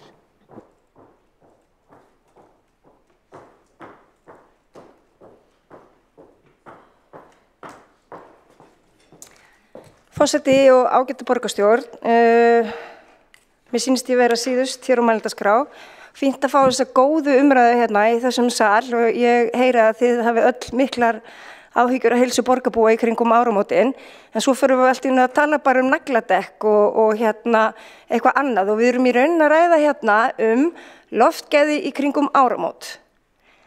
Og ef það snjóa mjög mikið þá eru það ekki nagladekkin sem að spæna upp malbyggi vegna þess að það náttúrulega hér ekkert mokað og hér getur enginn keyrt á nagladekkjum, bara pardon my friends, en svo má böl bæta með því að benda á eitthvað annað verra og ég vil sjá hugrakkari borgarstjórn og málefnalegri umræðu.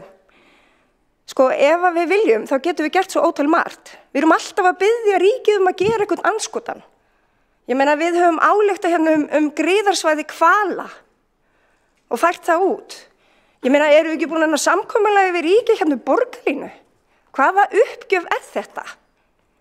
Ég fór bara mjög vel yfir þetta hérna í ræðu minni, hvað við getum gert. Og þessi skýrsla og það sem hefur breyst í löggjöfinni, það nægir okkur ekki. Til dæmis að bara búa til skotsvæði eða bara takmarka þetta enn frekar. Og við erum með svo ótal mörg úrræði sem við getum leitað í annað en að þurfa að skjóta upp flugveldum sem að við vitum að eru alveg ótrúlega mengandi.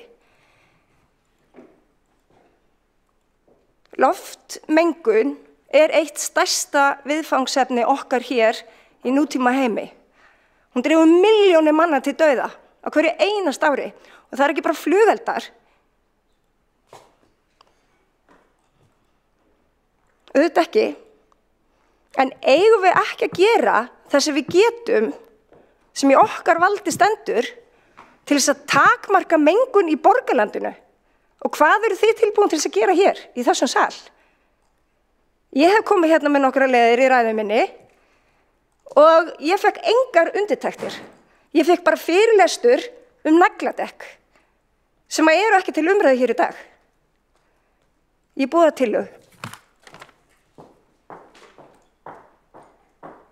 Borgarfulltrúi Líf Magneuðdóttir hefur lokið máli sínu, ekki hafa fleiri borgarfulltrúar óskað eftir að taka til máls undir þessum lið og þá telst umræðu loftgæði Reykjavík lokið.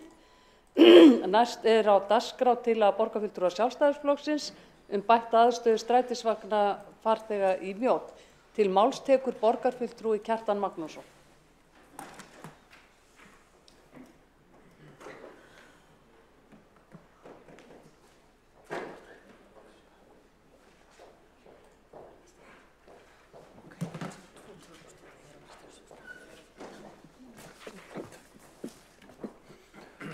Forseti, góðir borgarfulltrúar, þetta var nú aldeilis tæpitungulaus ræða hjá sem Líf Magneuðdóttir borgarfulltrúi var að flytja og hún sagðist vera með tillögu og spurði okkur hvað við ætluðum að gera. Og Sjálfstæðisflokkurinn sjálfsögðu bara bregst við og með tillögu bætta aðstöðu strætisvagnafarþega. Og hún hljóðar svo: lagt til að ráðist verði í umbætur á skiptistöðinni í Mjódd í því skyni að bæta aðstöðu strætisvagnafarþega. 4 milljónir farþega fara árlega stöðina og því að ræða fjölförnustu umferðarmiðstöð landsins. Að lágmarki verði ráðist í eftirfarandi umbætur: 1. Kvöldopnun. Biðstöðin verði opin farþegum á kvöldin á meðan strætisvagnar ganga. 2. Gæsla í biðsalnum verði aukin og salernistryfum komið í lag. 3. Sætum í biðsal verði fjölgað og þau löguð sem fyrir eru. Biðsalurinn verði gerður hlýlegri, til dæmis með uppsetningu listaverka. Ég tel að þessi miklu leyti þá mæli þessi tillaga bara með sér sjálf. Annars vegar erum við stjórnvald sem viljum bæta borgina og viljum bæta aðstöðu almenningssamgangna. Okkur greinir vissulega á það, hluti eins og borgarlínu og fleira, en ég held að við séum öll sammála það að við viljum bæta núverandi strætisvagnakerfi og laða sem flesta farþega borð. Og það eru auðvitað plúsar og mínusar í þessu og við höfum örugglega heyrt frá fólki alls konar ástæður fyrir því að það veigri sig við að taka strætó. Og ein ástæða sem oft nefnd er veðrið og þess vegna Sjálfstæðisflokkurinn hefur flutt tillögur upphituð biðskýli. Nú það eru nokkrar skiptistöðvar í borginni sem eru upphitaðar og eru með vinsalar hjá strætisvagnafarþegum. Ég get nefnt og þar voru reistar í valdatíð Sjálfstæðisflokksins, til dæmis biðstöðin við Hlemm og svo biðstöðin í Mjódd, hvort tveggja glæsilegar biðstöðar, en bara því við fattum Mjóddina hér, þá mætti hún vera hlýlegri. Hún mætti líka vera opin farþegum á kvöldin. Hvað á það að þýða að við séum með húsnæði sem að greiða því alls konar gjöld og upphitun og klukkan 18 á kvöldin þá er biðstöðinni lokað og það fólk sem er að bíða eftir strætó, er að skipta vagn eða eitthvað, stendur þar fyrir utan. Það mældist nú 15 stiga frost í Breiðholti daginn þegar ég ók þar og það þurfa að horfa inn gluggana á hlýja stöðina en getur ekki notið þess að sitja þar inni.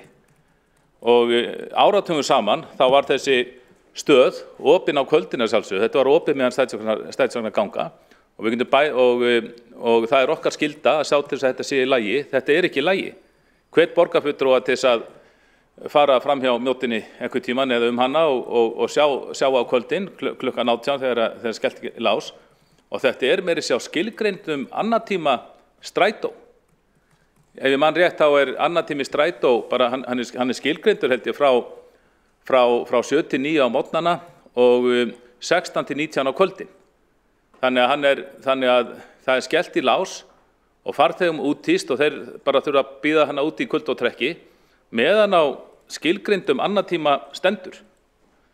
Og við höfum þetta að hugsa þetta annars vegar að því við viljum fjölga strætisvagnafarþegum og gera aðstæður þeirra sem besta. Þarna er dýr aðstæða fyrir hendi, hún er ekki nýtt á kvöldin.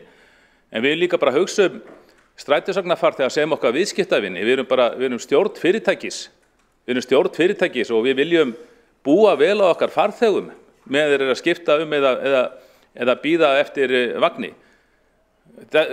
Haldið að flugleiðum, þeim sem þar stjórna myndi dett í hug að loka bara flugstöðunum sínum hinna Reykjavíkurflugvelli að Miðnesheiði og láta farþega bíða úti meðan þeir var að bíða eftir næstu vél.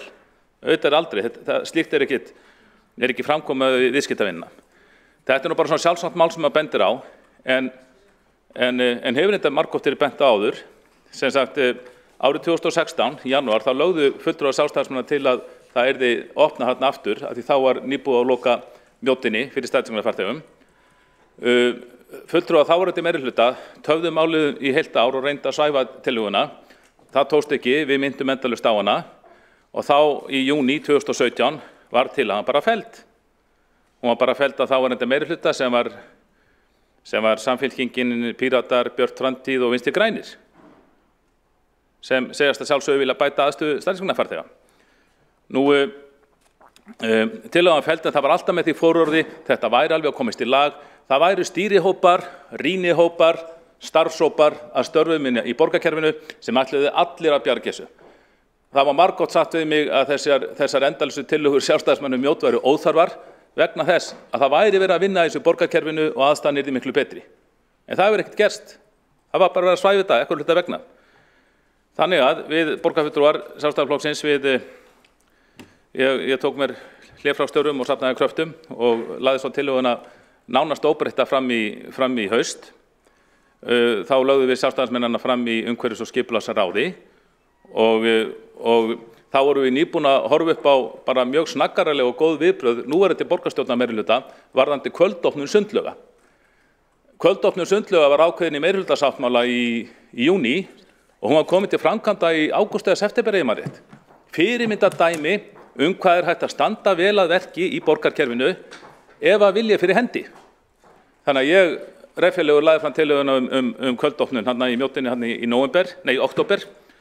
Tók máli upp hérna borgarstjórnarfundi í nóvember eins og í munni 15. nóvember og var hérna með glærusjó sem ég tók reyndar ekki með mig núna sem sýndi hvað slæm aðstaða hérna í Mjóddinni og myndir sem hafa verið teknar af farþegum. Það var algjörlega augljóst að þarna þyrfti að standa betur að verki og ekkert almennilegt fyrirtæki í fólksflutningum myndi bjóða farþegum sínum upp á svona bið aðstöðu. Hvað það út í þessum kvöldin. En ég var að vona að þessi tillaga yrði bara, þetta svona just do it dæmi eins og vorum að tala áðan, eitthvað bara snaggaralegur borgarstjóri að staðgengill getur bara lyft upp símanum, kannski þurft að setja það á fjárhagsáætlun, það var ekki búin samþykkja þarna og segja nú höfum við bara Mjóddina að opna á kvöldin, bara borgarstjórn vill það. En tillögunni hefur bara verið vísað til skoðunar og nú er að vera 3 mánuðir síðan var lögð fram fyrst í umhverfis- og skipulagsráði og mér skilst að séu 3 ólíkir aðilar innan borgarkerfisins að skoða málið, mér sagt, 3 ólíkir aðilar. Þrátt fyrir að málið hafi líka verið grandskoðað þarna á sínum tíma þegar það var í skoðun í 1,5 ár áður en tillagan var felld. En þarna held ég borgarfulltrúar góðu, þetta sýnir eins og var komið inn á hérna áðan hvað þetta kerfi virkar ekki alveg nógu vel. Kerfið þarf að vera þess umkomið að geta tekið einfaldar ákvarðanir án þess að tillögur hrakkröfist hérna borgarkerfið mánuðum og árum saman án sýnilegra niðurstöðu. Nú að lokum vil ég bara rétt vitna í frábæra pistil Pavels Bartóseks borgarfulltrúa frá síðasta kjörtímabili. Þetta nú annar fóringi Viðreisnar sem ég vitni á þessum fundi, þannig að það verður aldrei að vita hvað gerist á nýju ári hjá mér. En hann segir með leyfi forseta: Ég skokkaði upp í Mjóddinni daginn, ég bjó í Seljakverfinu í áratug og á því ófáar biðmínútur á baki þessu húsi.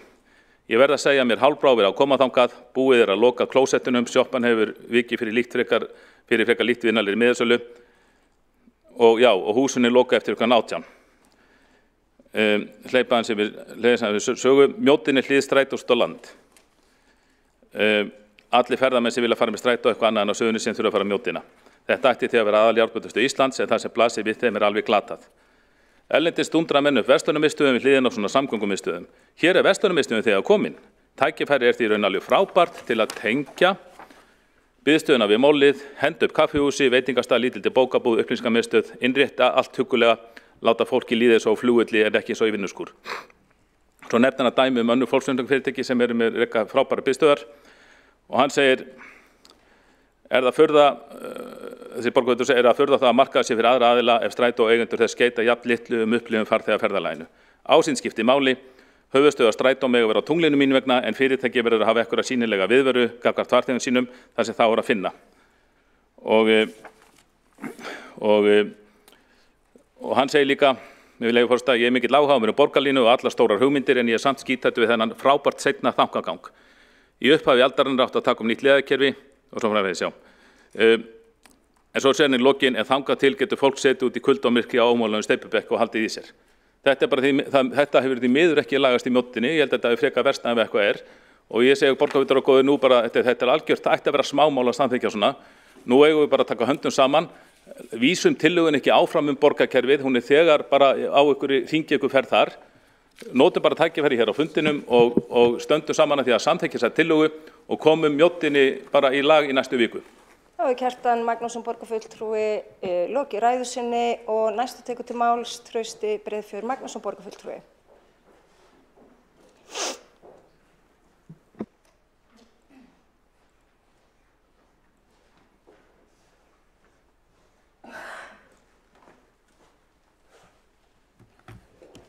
Forseti, já, við sósíalistar tökum heils hugar undir mikilvægi þess að bæta aðstöðunni í Mjóddinni. Við þurfum að hafa góðar almenningssamgöngur og aðstaðan er órjúfanlegur hluti af því. Það er mjög mikilvægt að farþegum líði eins og þjónustan sé góð og að miðstöðin sé hlýleg og ekki fráhrindandi. Það hrópar ekki beint: Vertu velkominn kæri strætófarþegi þegar leitað er inn frá kulda í bið á næsta strætó en hurðin að hlýrri biðstöð sem veitir skjól frá veðrum og vindum er svo harðlæst Að stöðin sé opin jafn lengi og strætó gengur sendir þau skilaboð að virðing sé borin fyrir farþegum. Það að slíkt sé gert líklegt til að skila fleiri farþegum og meiri notkun. Fólki ánefnilega líða vel þegar það tekur strætó. En ég satt með nokkrar athugasemdir við tillögun eins og hún er lögð fram. Með leyfi forseta kemur fram að gæsla í biðsalnum verði aukin og salernistrifum komin í lag. Ég spyr af hverju þarf að auka gæslu. Almennt sér gæsla ekki við salerni. Þetta vegna þess að borgarfulltrúar óttast að einhver hætta sé að fara að skapast þarna gæsla fyrir hvað? Líka með leyfi forseta vegna þess að biðsalurinn verði gerður hlýlegri, til dæmis með uppsetningu listaverka. Held að strætófarþegar vilji helst hafa opið og hlýtt, veit ekki alveg hvort að listaverk sé efst á forgangslista, en það er ekkert að því svo sem að gera aðstöðuna hlýlegri og skemmtilegri. Í október 2019 var samþykktur leigusamningur milli Reykjavíkurborgar og Sannra Landvætta EHF hluta jarðhæðar að Þönglabakka 4, það er að segja biðsalinn í Mjódd. Í greinargerð með þeirri tillögu sem var samþykkt, það er að segja leigusamningnum, stóð með leyfi forseta. Þann 14. mars síðastliðinn var samþykkt að auglýsa eftir leigutaka á jarðhæð Þönglabakka 4 sem hefur verið notuð sem biðsalur farþegastrætu árabil. Niðurstaða auglýsingarinnar var að aðeins einn aðili bauð í rekstur húsnæðisins. Að öðru leyti vísast til meðfylgjandi leigusamnings leigukjör, stærð hins leigða og tímalengd samnings. Leigutakar hyggjast auka þjónustuna við farþegastrætu með því að velja verslanir og veitingastæði til samstarfs, afla tilskilinna leyfa, sjá kynningar og markaðsmál og annast allan daglegan rekstur hússins. Þar með talið rekstur á salernum og öryggisvörslu. Sannir landvættir hafa rekið almenningssalerni í rýminu. Þarna kom fram að leigutakar hyggjast auka þjónustuna við farþegastrætó. Það er ekki að sjá að því hafi verið fylgt eftir.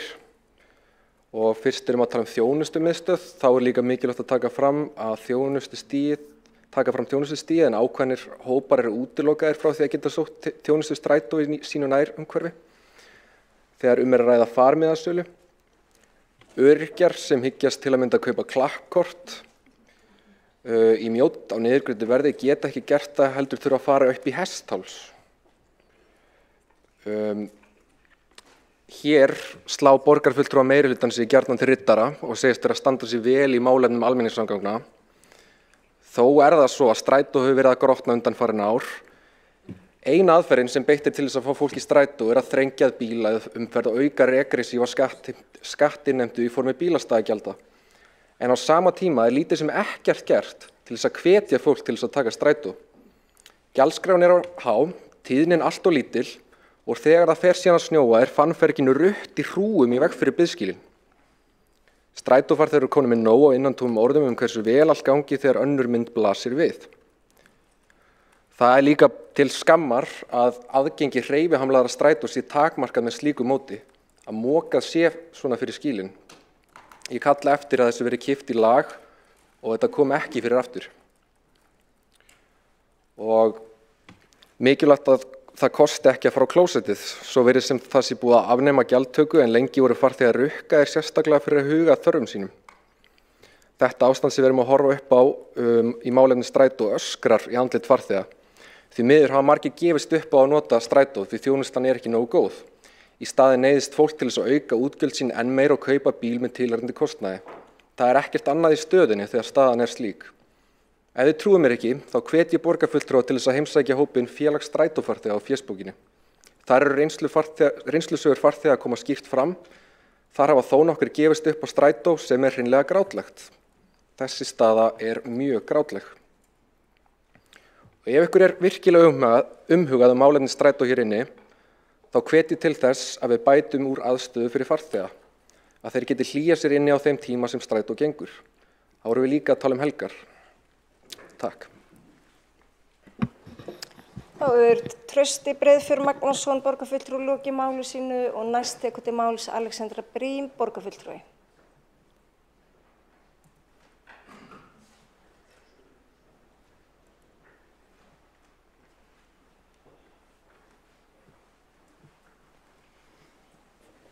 Forseti og ágæta borgarstjórn og bara aðrir áheyrendur. Ég ætla svo sem ekki að hafa neitt brjálæðislega mörg orð þetta. Í skemmstu máli ég bara ansi sammála því sem kom hefur fram í máli borgarfulltrúanna Kjartans Magnússonar og Trausta Breiðfjörðs Magnússonar sem við þó ekki skildir. Þetta bara góðir punktar og aðstæðan í Mjódd ekki boðleg eins og hún í dag og búin að vera.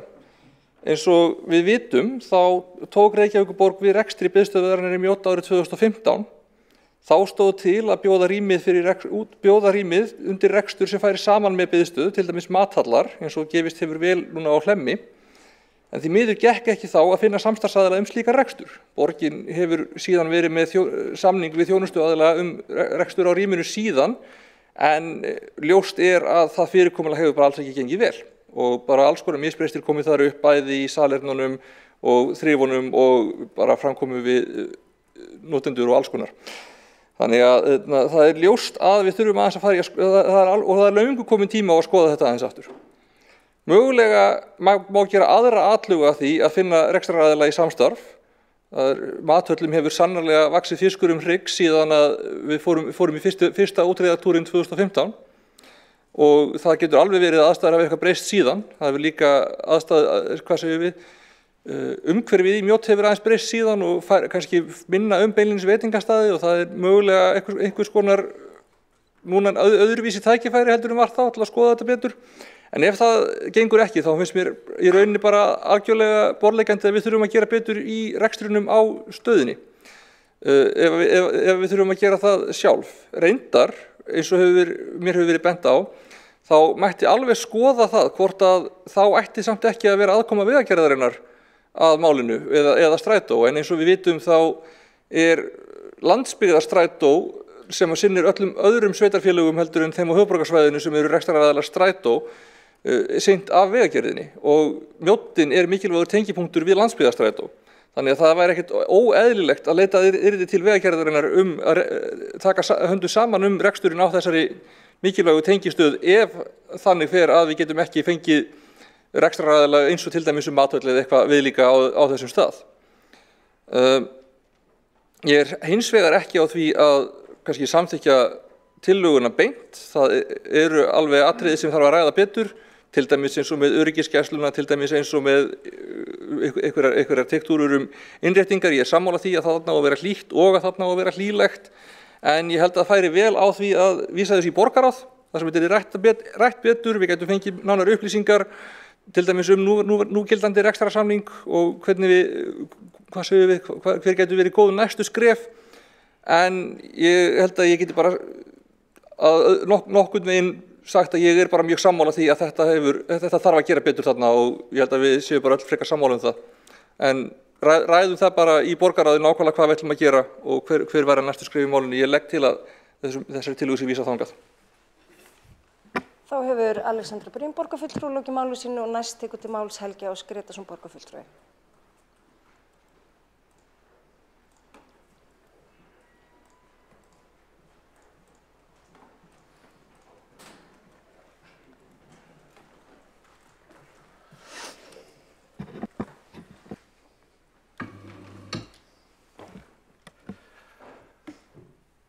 Forseti, ágæta borgarstjórn. Ég held að við séum þá sammála eins og Alexandra Brím, borgarfulltrúi Alexandra Brím innbreið á, að þörf á breytingum á skiptistöðinni í Mjódd og það var einnig gott að fá þær upplýsingar hver saga þessa máls hefur verið og að borgin hefur haft þetta á sinni könnu síðan 2015. Ef það verður þarna matarhöll, þá gæti þetta verið viðbót við brandarinn í áramótaskaupinu sem var núna síðast, þar sem það var verið að gera grín að því hvað voru margar matarhallir. En þetta gæti vel verið að þetta myndi ganga upp rekstralega. Ég hef líka heyrt því fleygt í þessari umræðu að það þyrfti kannski að fara í viðamiklar framkvæmdir svo að það væri betri tenging við göngugötuna í Mjódd svo að þetta myndi mynda eina heild og þannig væri hægt að samnýta möguleika en það yrði vantarlega ansi dýr framkvæmd. Ástæðan fyrir því að ég kem hérna upp undir þessum lið að ég bjó bara 100 metra frá þessari skiptistöð í 20 ár Þannig að málefni er manni á ýmsan hátt kært. Ég fór þarna í gærkvöldi og tók nokkrar ljósmyndir og það er náttúrulega svolítið sérstakt eins og að sjá gömlu miðasöluna, hvað það er búið að, já það er bara aðstæðan þar er mjög sérstök og það er einhver skemmdarverk hafi verið unnin þar greinilega og það er svolítið furðulegt ástand. Einnig er ljóst að á einhverjum tímapunkti eins og minnst var á, þá var gjaldtaka til þess að fara á salernin. Því virðist hafa verið hætt. Svo þegar maður fer allavega inn á klósett sem er merkt karlmönnum að þá er ástandið að mínu mati ekki ýkja fagurt. Bæði inn á klósettunum og svo bara heildarsvipurinn er ekki ákjósanlegur. Það var þó lítill fugl í gær á skiptistöðinni. Mér fannst það vera mjög athyglisvert að þeir allavega voru búin að koma sér þarna inn fyrir 5:30. En þá komum við kannski að grundvallaratriðinu sem er einn liður að tillögunni og það er að hugsa farþegana og sem var ágætlega rökstutt í bæði máli Kjartans Magnússonar borgarfulltrúa og Trausta Breiðfjörðs borgarfulltrúa. Nú er sem sagt planið enn einu sinni að vísa tillögunni til borgarráðs eða einhverjar nefndar í stað þess að afgreiða hana. Þetta er tillaga sem var lögð fram fyrir nokkrum árum og ég sé ekki annað en að allar helstu forsendur fyrir henni standist skoðun og tel því ástæðu til þess að styðja bara tillöguna og greiða með henni efnislega atkvæði.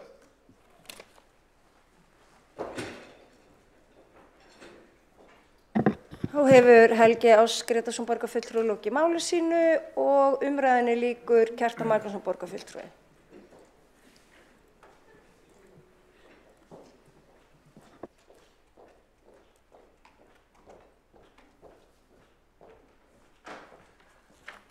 Forseti, góðir borgarfulltrúar, ég þakka bara fyrir góð umræðu og góð orð í garð þessarar tillögu frá öllu sem hafa tekið til máls. Ég tek undir með síðasta ræðumanni að ég tel að okkur sé ekki til fyrirstöðu að samþykkja hana. Þetta er ekki flókin tillaga og það hefur svo sem oft gerst að tillögur hafa verið samþykktar sem eru síðan kannski, þeim er ekki fylgt út í hörgul en tillagan ef hún er samþykkt í borgarstjórn er að minnsta kosti skýr viljayfirlýsing að þetta verði lagað. Ég held að það sé mjög auðvelt að fara í þessa kvöldopnun, ekki síður en í Sundlaugunum og bæta gæslu, laga salernisþrif og bæta húsbúnaðinn. Við sáum það bara ég var nú spurður af Trausta Breiðfjörð Magnússyni, borgarfulltrúa, hvað þið áttið með aukinni gæslu og þá sé ég nú bara fyrir mér að þarna verði einhver lágmarksgæsla bara til að fylgjast með salernunum og eitthvað slíkt. Ég er ekki einu sinni viss að þurfa að vera neitt vaktmaður í fullu starfi við það, bara eitthvað skona gæsla þessi fylgst með þessu og eins og við vitum bara varandi broken window theory varandi umgengni að það skiptir miklu máli að ef ekkur af þeim fjölmörgu farþegum sem er þarna, kannski 1.000 gengur illa þá er mjög mikilvægt að það verið lagað strax en eitt af því sem það er engin gæsla með þrifun, með umgengni þarna, þannig að ef ekkur brýtur flösku á gólfinu þá skilst mér að það geti bara verið, þau glerbólk geti verið lengi á því gólfi. Mér var sagt að þegar ég skoðaði þetta í haust þá hafði rúða verið brotin í hurð sem þarna var og það var sett bara spónaplata í stað rúðunar og vaktmaður sá sem var með gæslun þarna eða vann þarna, hann sagði mér að það væri nokkrir mánuðir síðan það hefði gerst. Það var búið að vera spónaplata þarna í nokkra mánuði. Ég efast að það myndi rúða brotna í Ráðhúsinu að þá höfðu spónaplata í nokkra mánuði í staðinn. Þannig ég er að tala þannig gæslu og svo það hefur eins og þegar kannski séð, það hefur verið kvartað yfir því að sprautunálar hafi fundist þarna á gólfi salernisins og ég er að tala slíka hluti, það þarf bara auðvitað að þrífa það strax upp en þannig að bara þannig hlutum verið komið í lag. Nú, Alexandra Briem borgarfulltrúi flutti góða ræðu og við getum bara rætt þessi mál frekar en til dæmis bara í tengslum umræðu þá það bara til mathullana á Hlemmi. Það hefur margt tekist vel þar og þetta orðið auðvitað sömuleyti skemmtilegri staður við var og þetta nú bara að fara að gegna hlutverki í ferðamannaþjónustu í borginni. Og þetta betra frá því sem var. Þarna fyrst þegar var opnað var strætisvagnafarþegum vist ekki hleypt inn á klósettið en nú það, ég skoðaði þetta daginn og klósettin mjög tryggvaleg og öllum hleypt þar inn. En strætisvagnafarþegar hafa kvartað undan því á Facebook-síðum þeirra að þeir séu litnir hornauga. Þeir séu litnir hornauga þegar þeir komin á Hlemm ef þeir ekki að kaupa sér mat. Þeir hafa rauninni ekki sitt rým ef þeir ætla að sittast niður, þá þurfa þeir að sittast niður í veitingarrýmið og eins og bara þegar maður lappar á veitingastað auðvitað maður litinn hornauga með kaupir ekki neitt og þessu kvarta strætisvagnafarþegar undan. Fyrir nú utan það að ég held að ef ég man rétt þá Hlemmur ekki opnaður fyrir klukkan 10. Við veit, eitthvað mesti annar tími strætó eins og ég sagði áðan frá 7 til 9 og ég held ég munið að rétt að Hlemmur sé ekki opnaður fyrir klukkan 10 og það þá alveg greinilega verið að rauninni að miða notkun hússins við þarfir veitingamannanna sem þar leigja sig inn en ekki strætisvagnafarþegana sem húsið var reist fyrir þegar Sjálfstæðisflokkurinn undir meirihluta Sjálfstæðisflokksins þetta hús var byggt árið 1977 þar bil. Nú en það bara sjálfstætt ræðið sem mál auðvitað, ég vissum að þetta getur vel farið saman ferðamannaþjónusta og strætisvagnaþjónusta, þetta bara eðliði sami hluturinn, en þarna þarf að taka til hendi. En ég ítreka það, ég held að færi bara vel á því að þetta fyrsta tillaga borgarstjórnar á nýju ári, að bara laga þetta í staðinn fyrir að vísa þessu til enn einnar nefndarinnar. Það var gert fyrir nokkrum árum og var þá í skoðunni meir en ár og svo skoðun skilaði engu. Vonandi skilar hún eitthvað meiri núna, en ég held að sé engin þörf á að fresta þessu máli frekar. Það hefur verið til umfjöllunar í mörg ár, bara að samþykkja þetta og opna fyrir farþegum bara helst á morgun, þannig að þau þurfi ekki lengur að bíða út í frostinu. Þá borgarfulltrúi lokið við mál sitt. Einn hefur óskað eftir að veita andsvar, það borgarfulltrúi Alexandra Briem. Forseti, ég ætla ekki að lengja þetta mikið, það eru 2 punktar. Fyrir það fyrsta þá myndi ég segja að borgarráð sé ekki enn einn hópurinn eða enn eitt ráðið. Þetta í rauninni svona framkvæmdaráð borgarinnar og það ekkert óeðlilegt við það að vilja ræða tillögur ítarlegar þar áður en að farið í eitthvað sem kostar peninga og eitthvað sem þarf að mögulega skoða hvort það sé einhverjar aðrar útfærslur sem við myndum vilja fara í. Hitt að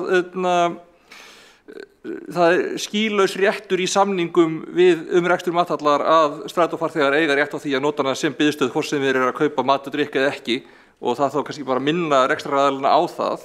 Þetta líkur samningur alltaf einhvers konar málamiðlun og getur verið að opnunartíminn sé einhvers konar niðurstaða af því en það á ekki að vera neitt vafi á því að strætófarþegar eiga óskoraðan rétt á því að nota þetta sem biðstöð burtséð frá því hvort þeir eru kúnnar veitingastaðana eða ekki.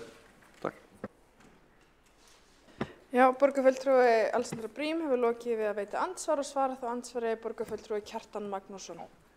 Já, borgarfulltrúi góðir, það bara sjálft að skoða þetta allt saman frekar og ræði þetta og við kursum nú eiginlega svona að einmitt að flytja tillögunum mjóttina núna þannig að vera svona fókus á það mál og í þetta sinn, það líka bara svo auðvelt að breyta því og varðandi umvalið minni, ég sagði vísa þessu enn eitt ráði þá, ég meina tillagan var lögð fram í umhverfis- og skipulagsráði í október og það hefur ekkert gerst, það er verið komin 3 mánuðir og ég kannski svolítið brendur á þeirri reynslu að þegar að málið var síðast til umfyllunar þarna í langan tíma, 1,5 ára nú að fellt, þá var það einmitt í borgarráði, þá var það einmitt til æruverðuga borgarráð sem tók málið til skoðunar og meirihlutinn þáverandi með þessa flokka innanborðs felldi þetta þá, þannig að ég sé ekki skaðan við það, mér heyrist allir í borgarstjórnar að sammála þetta, ég sé bara ekki einhvern veginn mínusinn við það að samþykkja bara svona tillögu í borgarstjórn, en það bara mín skoðun. Já, það borgarfulltrúinn Kjartan Magnússon lokið við að svara andsvari og telst á andsvörum lokið og umræðu við þetta mál einnig. Það borin upp tillaga borgarfulltrúar Sjálfstæðisflokksins bætt aðstöðu. Já, að borin upp fyrst málsmeðferðartillaga sem barst að vísa tillögunum til borgarráðs og forseti ber hann upp og þær sem eru samþykkir þeirri tillögu mega endilega gefa merki. Gefa þessu merki. Já. Það vantar, það allir komnir? Það ekki? Hver að það? Erum við fulla það? Vantar ekki einn borgarfulltrúa?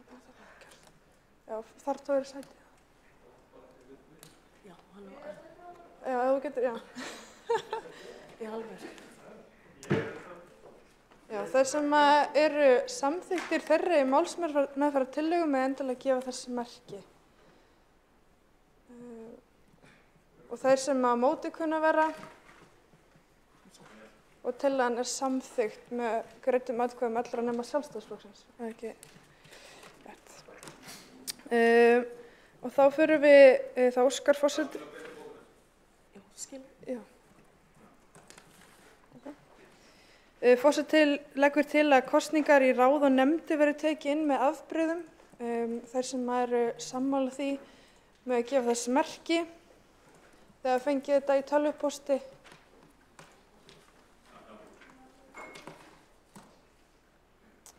Og það samþykkt samhljóða. Þá förum við göngum til kosningar í ráð og nefndir og þeir eru með þetta fyrir framan ykkur í tölvupósti. Byrjum á kosningi í skóla- og frístundaráðs. Lagt til að Rannveig Erlundóttir taki sæti í skóla- og frístundaráði í stað Elísabetar Guðrúnar Jónsdóttur. Þeir sem eru sammála því vinsamlegast gefa merki.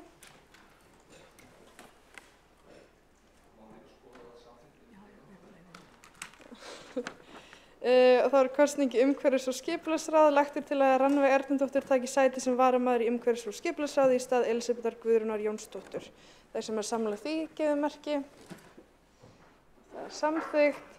Og kosningi stafrænt ráð. Lagt til að Rannveig Erlundóttir taki sæti í stafrænu ráði í stað Elísabetar Guðrúnar Jónsdóttir. Jafnframt lagt til að Magnús Davíð Nordal taki sæti sem varamaður í ráðinu í stað Rannveigar. Þeir sem samþykkir því vinsamlegast gefa merki.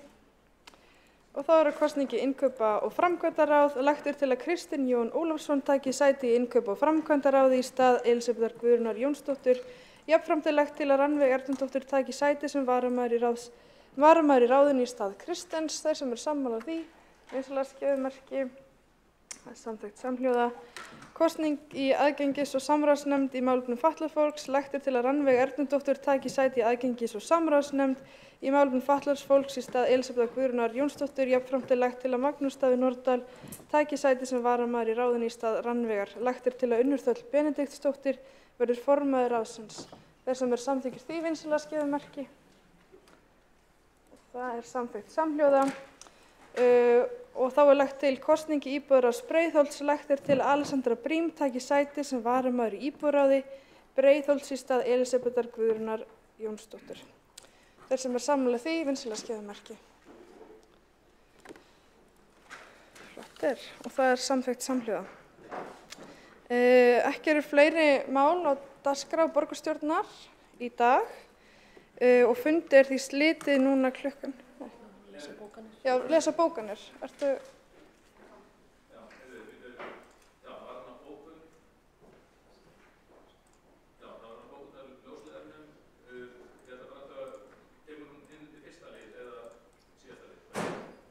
Bókunin er of löng, þannig að hún kemur ekki inn fyrir að búa styttana, en þá kemur hún inn til fyrsta lið, já. Já. Þannig að það þarf að stytta hana. Já, við sko, ég ætla að skilja það við 200 orð og við þurfum þessi svo miklu mála að það verðskundi 260 orð, en ef ekki, þá bara skiptum við það. Endilega. Og hvað gerist það? Er fundarhlé? Já. Já, forseti gerir þá stutt fundarhlé til að ganga frá bókunum. Já, gert stutt fundarhlé meðan gengið frá bókunum.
Þá er fundur settur á ný í borgarstjórn Reykjavíkur klukkan 16:58. Við ætlum að lesa upp bókanir. Borgarfulltrúi Alexandra Briem, þú lest upp bókanir. Já, takk fyrir forseti. Undir fyrsta lið umræða fyrirkomulag snjóruðnings. Bæta þarf vetrarþjónustu í Reykjavík og endurskoða fyrirkomulag hennar til að hún mæti betur þörfum borgarbúa í sístækkandi borg. Í því skyni hefur stýrihópur verið að störfum síðan 5. október. Mun hópurinn skoða verkefnið út frá öllum hliðum. Til greina kemur að fjölga tækjum, breyta fyrirkomulagi samninga og breyta verklagi á fjölförnum stöðu þar sem snjóhryggir myndast og hefta aðgengi að almenningssamgöngum og grunnþjónustu borgarinnar. Einnig er til skoðunar að borgin sinni stærri hluta snjóruðnings beint. Mikilvægt er að upplýsingar gefi sér skýr og væntingar í samræmi við áætlanir. Til mikils er að vinna að vanda vel til verka en hér að ræða brýna grunnþjónustu við borgarbúa og mikilvæga öryggisinnviði. Undir þriðja lið. Auknar fréttir af ofbeldi og ungmennum mikið áhyggjuefni og við því þarf að bregðast. Viðamikil úttekt á stöðu ofbeldisvarnamála hjá Reykjavíkurborg í vinnslu af hálfu óháðs aðila og væntanleg nú á fyrstu mánuðum nýs árs. Úttektin unnin að frumkvæði mannréttinda ofbeldisvarnaráðs Reykjavíkurborgar þegar sú úttekt liggur fyrir veður hægt að taka ákvörðun vænleg og skynsamleg næstu skref til borgarinnar til þess að vinna öruggara samfélagi fyrir borgarbúa. Undir fjórða lið. Samkvæmt nýlegri ársskýrslu Umhverfisstofnunar 20. desember er bókun meirihlutans undir fyrsta lið staðfesting borgarstjórnar. Ákaflega mikilvægt er að borgarstjórn ræði málefni fyrirtækja eigu borgarinnar eftir því sem aðstæður krefjast hverju sinni. Í því samhengi er þó rétt að umræðunni sé valin hentug tímasetning sem meðal annars getur ráðist af sérstökum aðstæðum hjá viðkomandi fyrirtæki og eða viðkvæmri stöðu þeirra tilteknum mála sem eftir atvikum stendur til að ræða og varða umrætt fyrirtæki. Borgarfulltrúar eiga vissulega rétt á að málið sé tekið rétt á því að tekið verði á dagskrá borgarstjórnar hvert það málefni sem sérstaklega varðar hagsmuni sveitarfélagsins eða verkefni þess en mikilvægt er að hafa í huga að það er að borgarstjórn sjálf með aðkomu forsætisnefndar sem hefur það endalegt vald hvaða mál verða tekin á dagskrá fundar. Þrátt fyrir að það geti verið að ræða mál sem á undir verksvið borgarstjórnar, það er varðar hagsmuni sveitarfélagsins eða verkefni þess, getur málum verið þannig háttað ekki verið hjá því komist að fresta umræðunni eða jafnvel taka ákvörðun að umræða fari fram fyrir luktum dyrum. Er því talið rétt að málefni ljósleiðarans verði rædd við fyrsta tækifæri leið og þverpólitískur rýnihópur borgarráðs hefur lokið störfum. Ég ætla aðeins að sjá varðandi þessa ágætu bókun hérna. Já, samkvæmt nýlegri ársskýrslu Umhverfisstofnunar Evrópu má reykja allt að 80 dauðsföll á Íslandi árlega til svifryks. Ótímabær. 80 ótímabær dauðsföll, bæta ótímabærin. Sérstaklega smágerð svifryks. Stærsti orsakavaldurinn í svifryksmengun almennt eru nagladekk og því ákveðlega mikilvægt að koma á hvötum til að draga á notkun þeirra. Stjórnvöld getur til dæmis dregið úr álögum á harðkorna, skelja eða loftbóludekk. Ennfremur þarf að halda áfram að fræða almenning hvaða dekk henta best við hvaða aðstæður en margt bendir til að í mörgum tilfellum sé ökumenn á nagladekkjum þar sem önnur tegund gæti henta betur.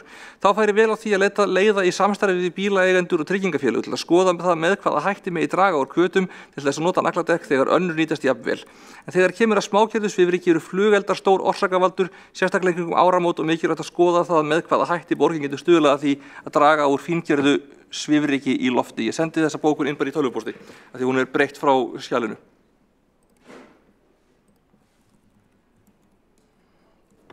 Er það búið að lesa allar bókunir? Bara meirihluta? Já, meirihlutin er búin.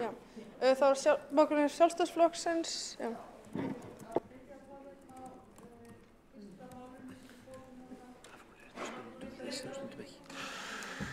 Við erum að reyna að draga úr.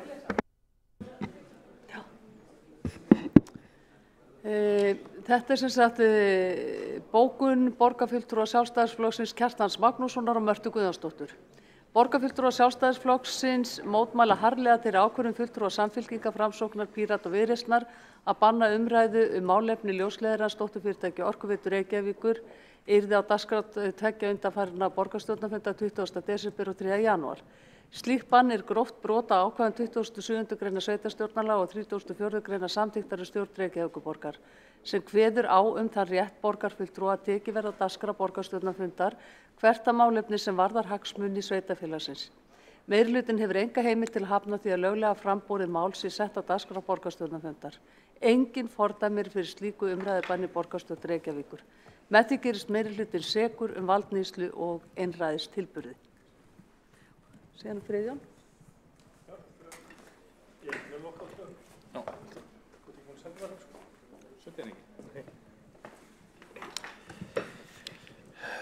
Bókun borgarfulltrúa Sjálfstæðisflokksins Friðjóns Friðjónssonar, Helga Ás Grétarssonar og Birnu Hafstein. Laumuspil og leyndarhyggja hafa einkennt vinnubrögð borgarstjórnar meirihlutans í málinu. Borgarfulltrúar og stjórnarmenn meirihlutans í stjórn Orkuveitu Reykjavíkur hafa hvað eftir annað neitað að tjá sig málefni ljósleiðarans þrátt fyrir að umfangsmiklar og upplýsandi umræður hafa átt sér stað síðan í september kaup þessa dótturfyrirtækis OR á stofnætti sínar og þjónustusamning milli fyrirtækjanna. Ljóst að umrædd ákvörðun mikilsháttar enda að ræða margra milljarða kaup og fjárfestingu undan skilgreind starfsæðis OR. Mikilvægt að framfari umræða á vettvangi borgarstjórnar þennan viðskiptasamning og þá stefnubreytingu sem hann hefur í för með sér fyrir ljósleiðarann OR og Reykjavíkurborg. Tilgangur með umræðubanni greinilega sá að koma í veg fyrir umræðu sem meirihlutanum finnst óþægileg. Það er stórfellda lántöku ljósleiðarans og áhrif hennar á fjárhagsáætlanir Reykjavíkurborgar og Orkuveitunar. Þá ljóst að borgarstjóri og aðrir borgarfulltrúar meirihlutans reyna að firra sig ábyrgð í málinu en varpa henni í stað á stjórn OR eftir því sem kostur er.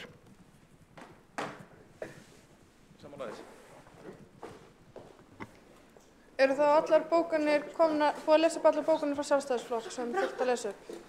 Já, býttu, það var bókunin snjóruðningin hafði skilað sér ekki? Þú þurfum að skoða það í skjálinu, hvað hefur skilað sér? Þú þurfum að skoða í skjálinu, hvað hefur skilað sér? Já, var það ekki bókunin mjóttina sem átti þetta skilað sér? Hvað er komið í skjalið? Það var komið bókun til ykkar snjóruðningin.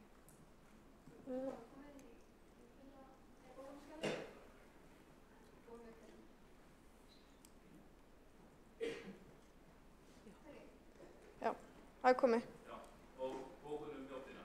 Já, bæði komið, ekki? Það var lesa hvað þessu er. Ég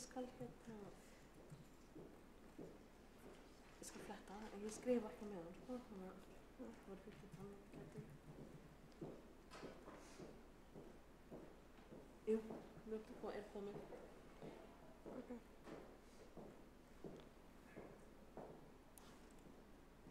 Það er allt komið. Það er að lesa upp það. Ekki var allir sem sáttur. Ok, það hefur skilað sér og þá liggur ekki fleira... Já, ég held ekki. Já, nei, það er ekki lesaður upp. Ef allir eru sátt við það. Það er enginn sem hreyfir andmæli við því. Þá teljum við það vera í lagi. Og þá liggur ekki fleira fyrir þessum fundi, nema þessi fleiri sem þurfa að lesa bókanir. Svo er ekki. Og fundi borgarstjórnar er þá slitið klukkan 17:06.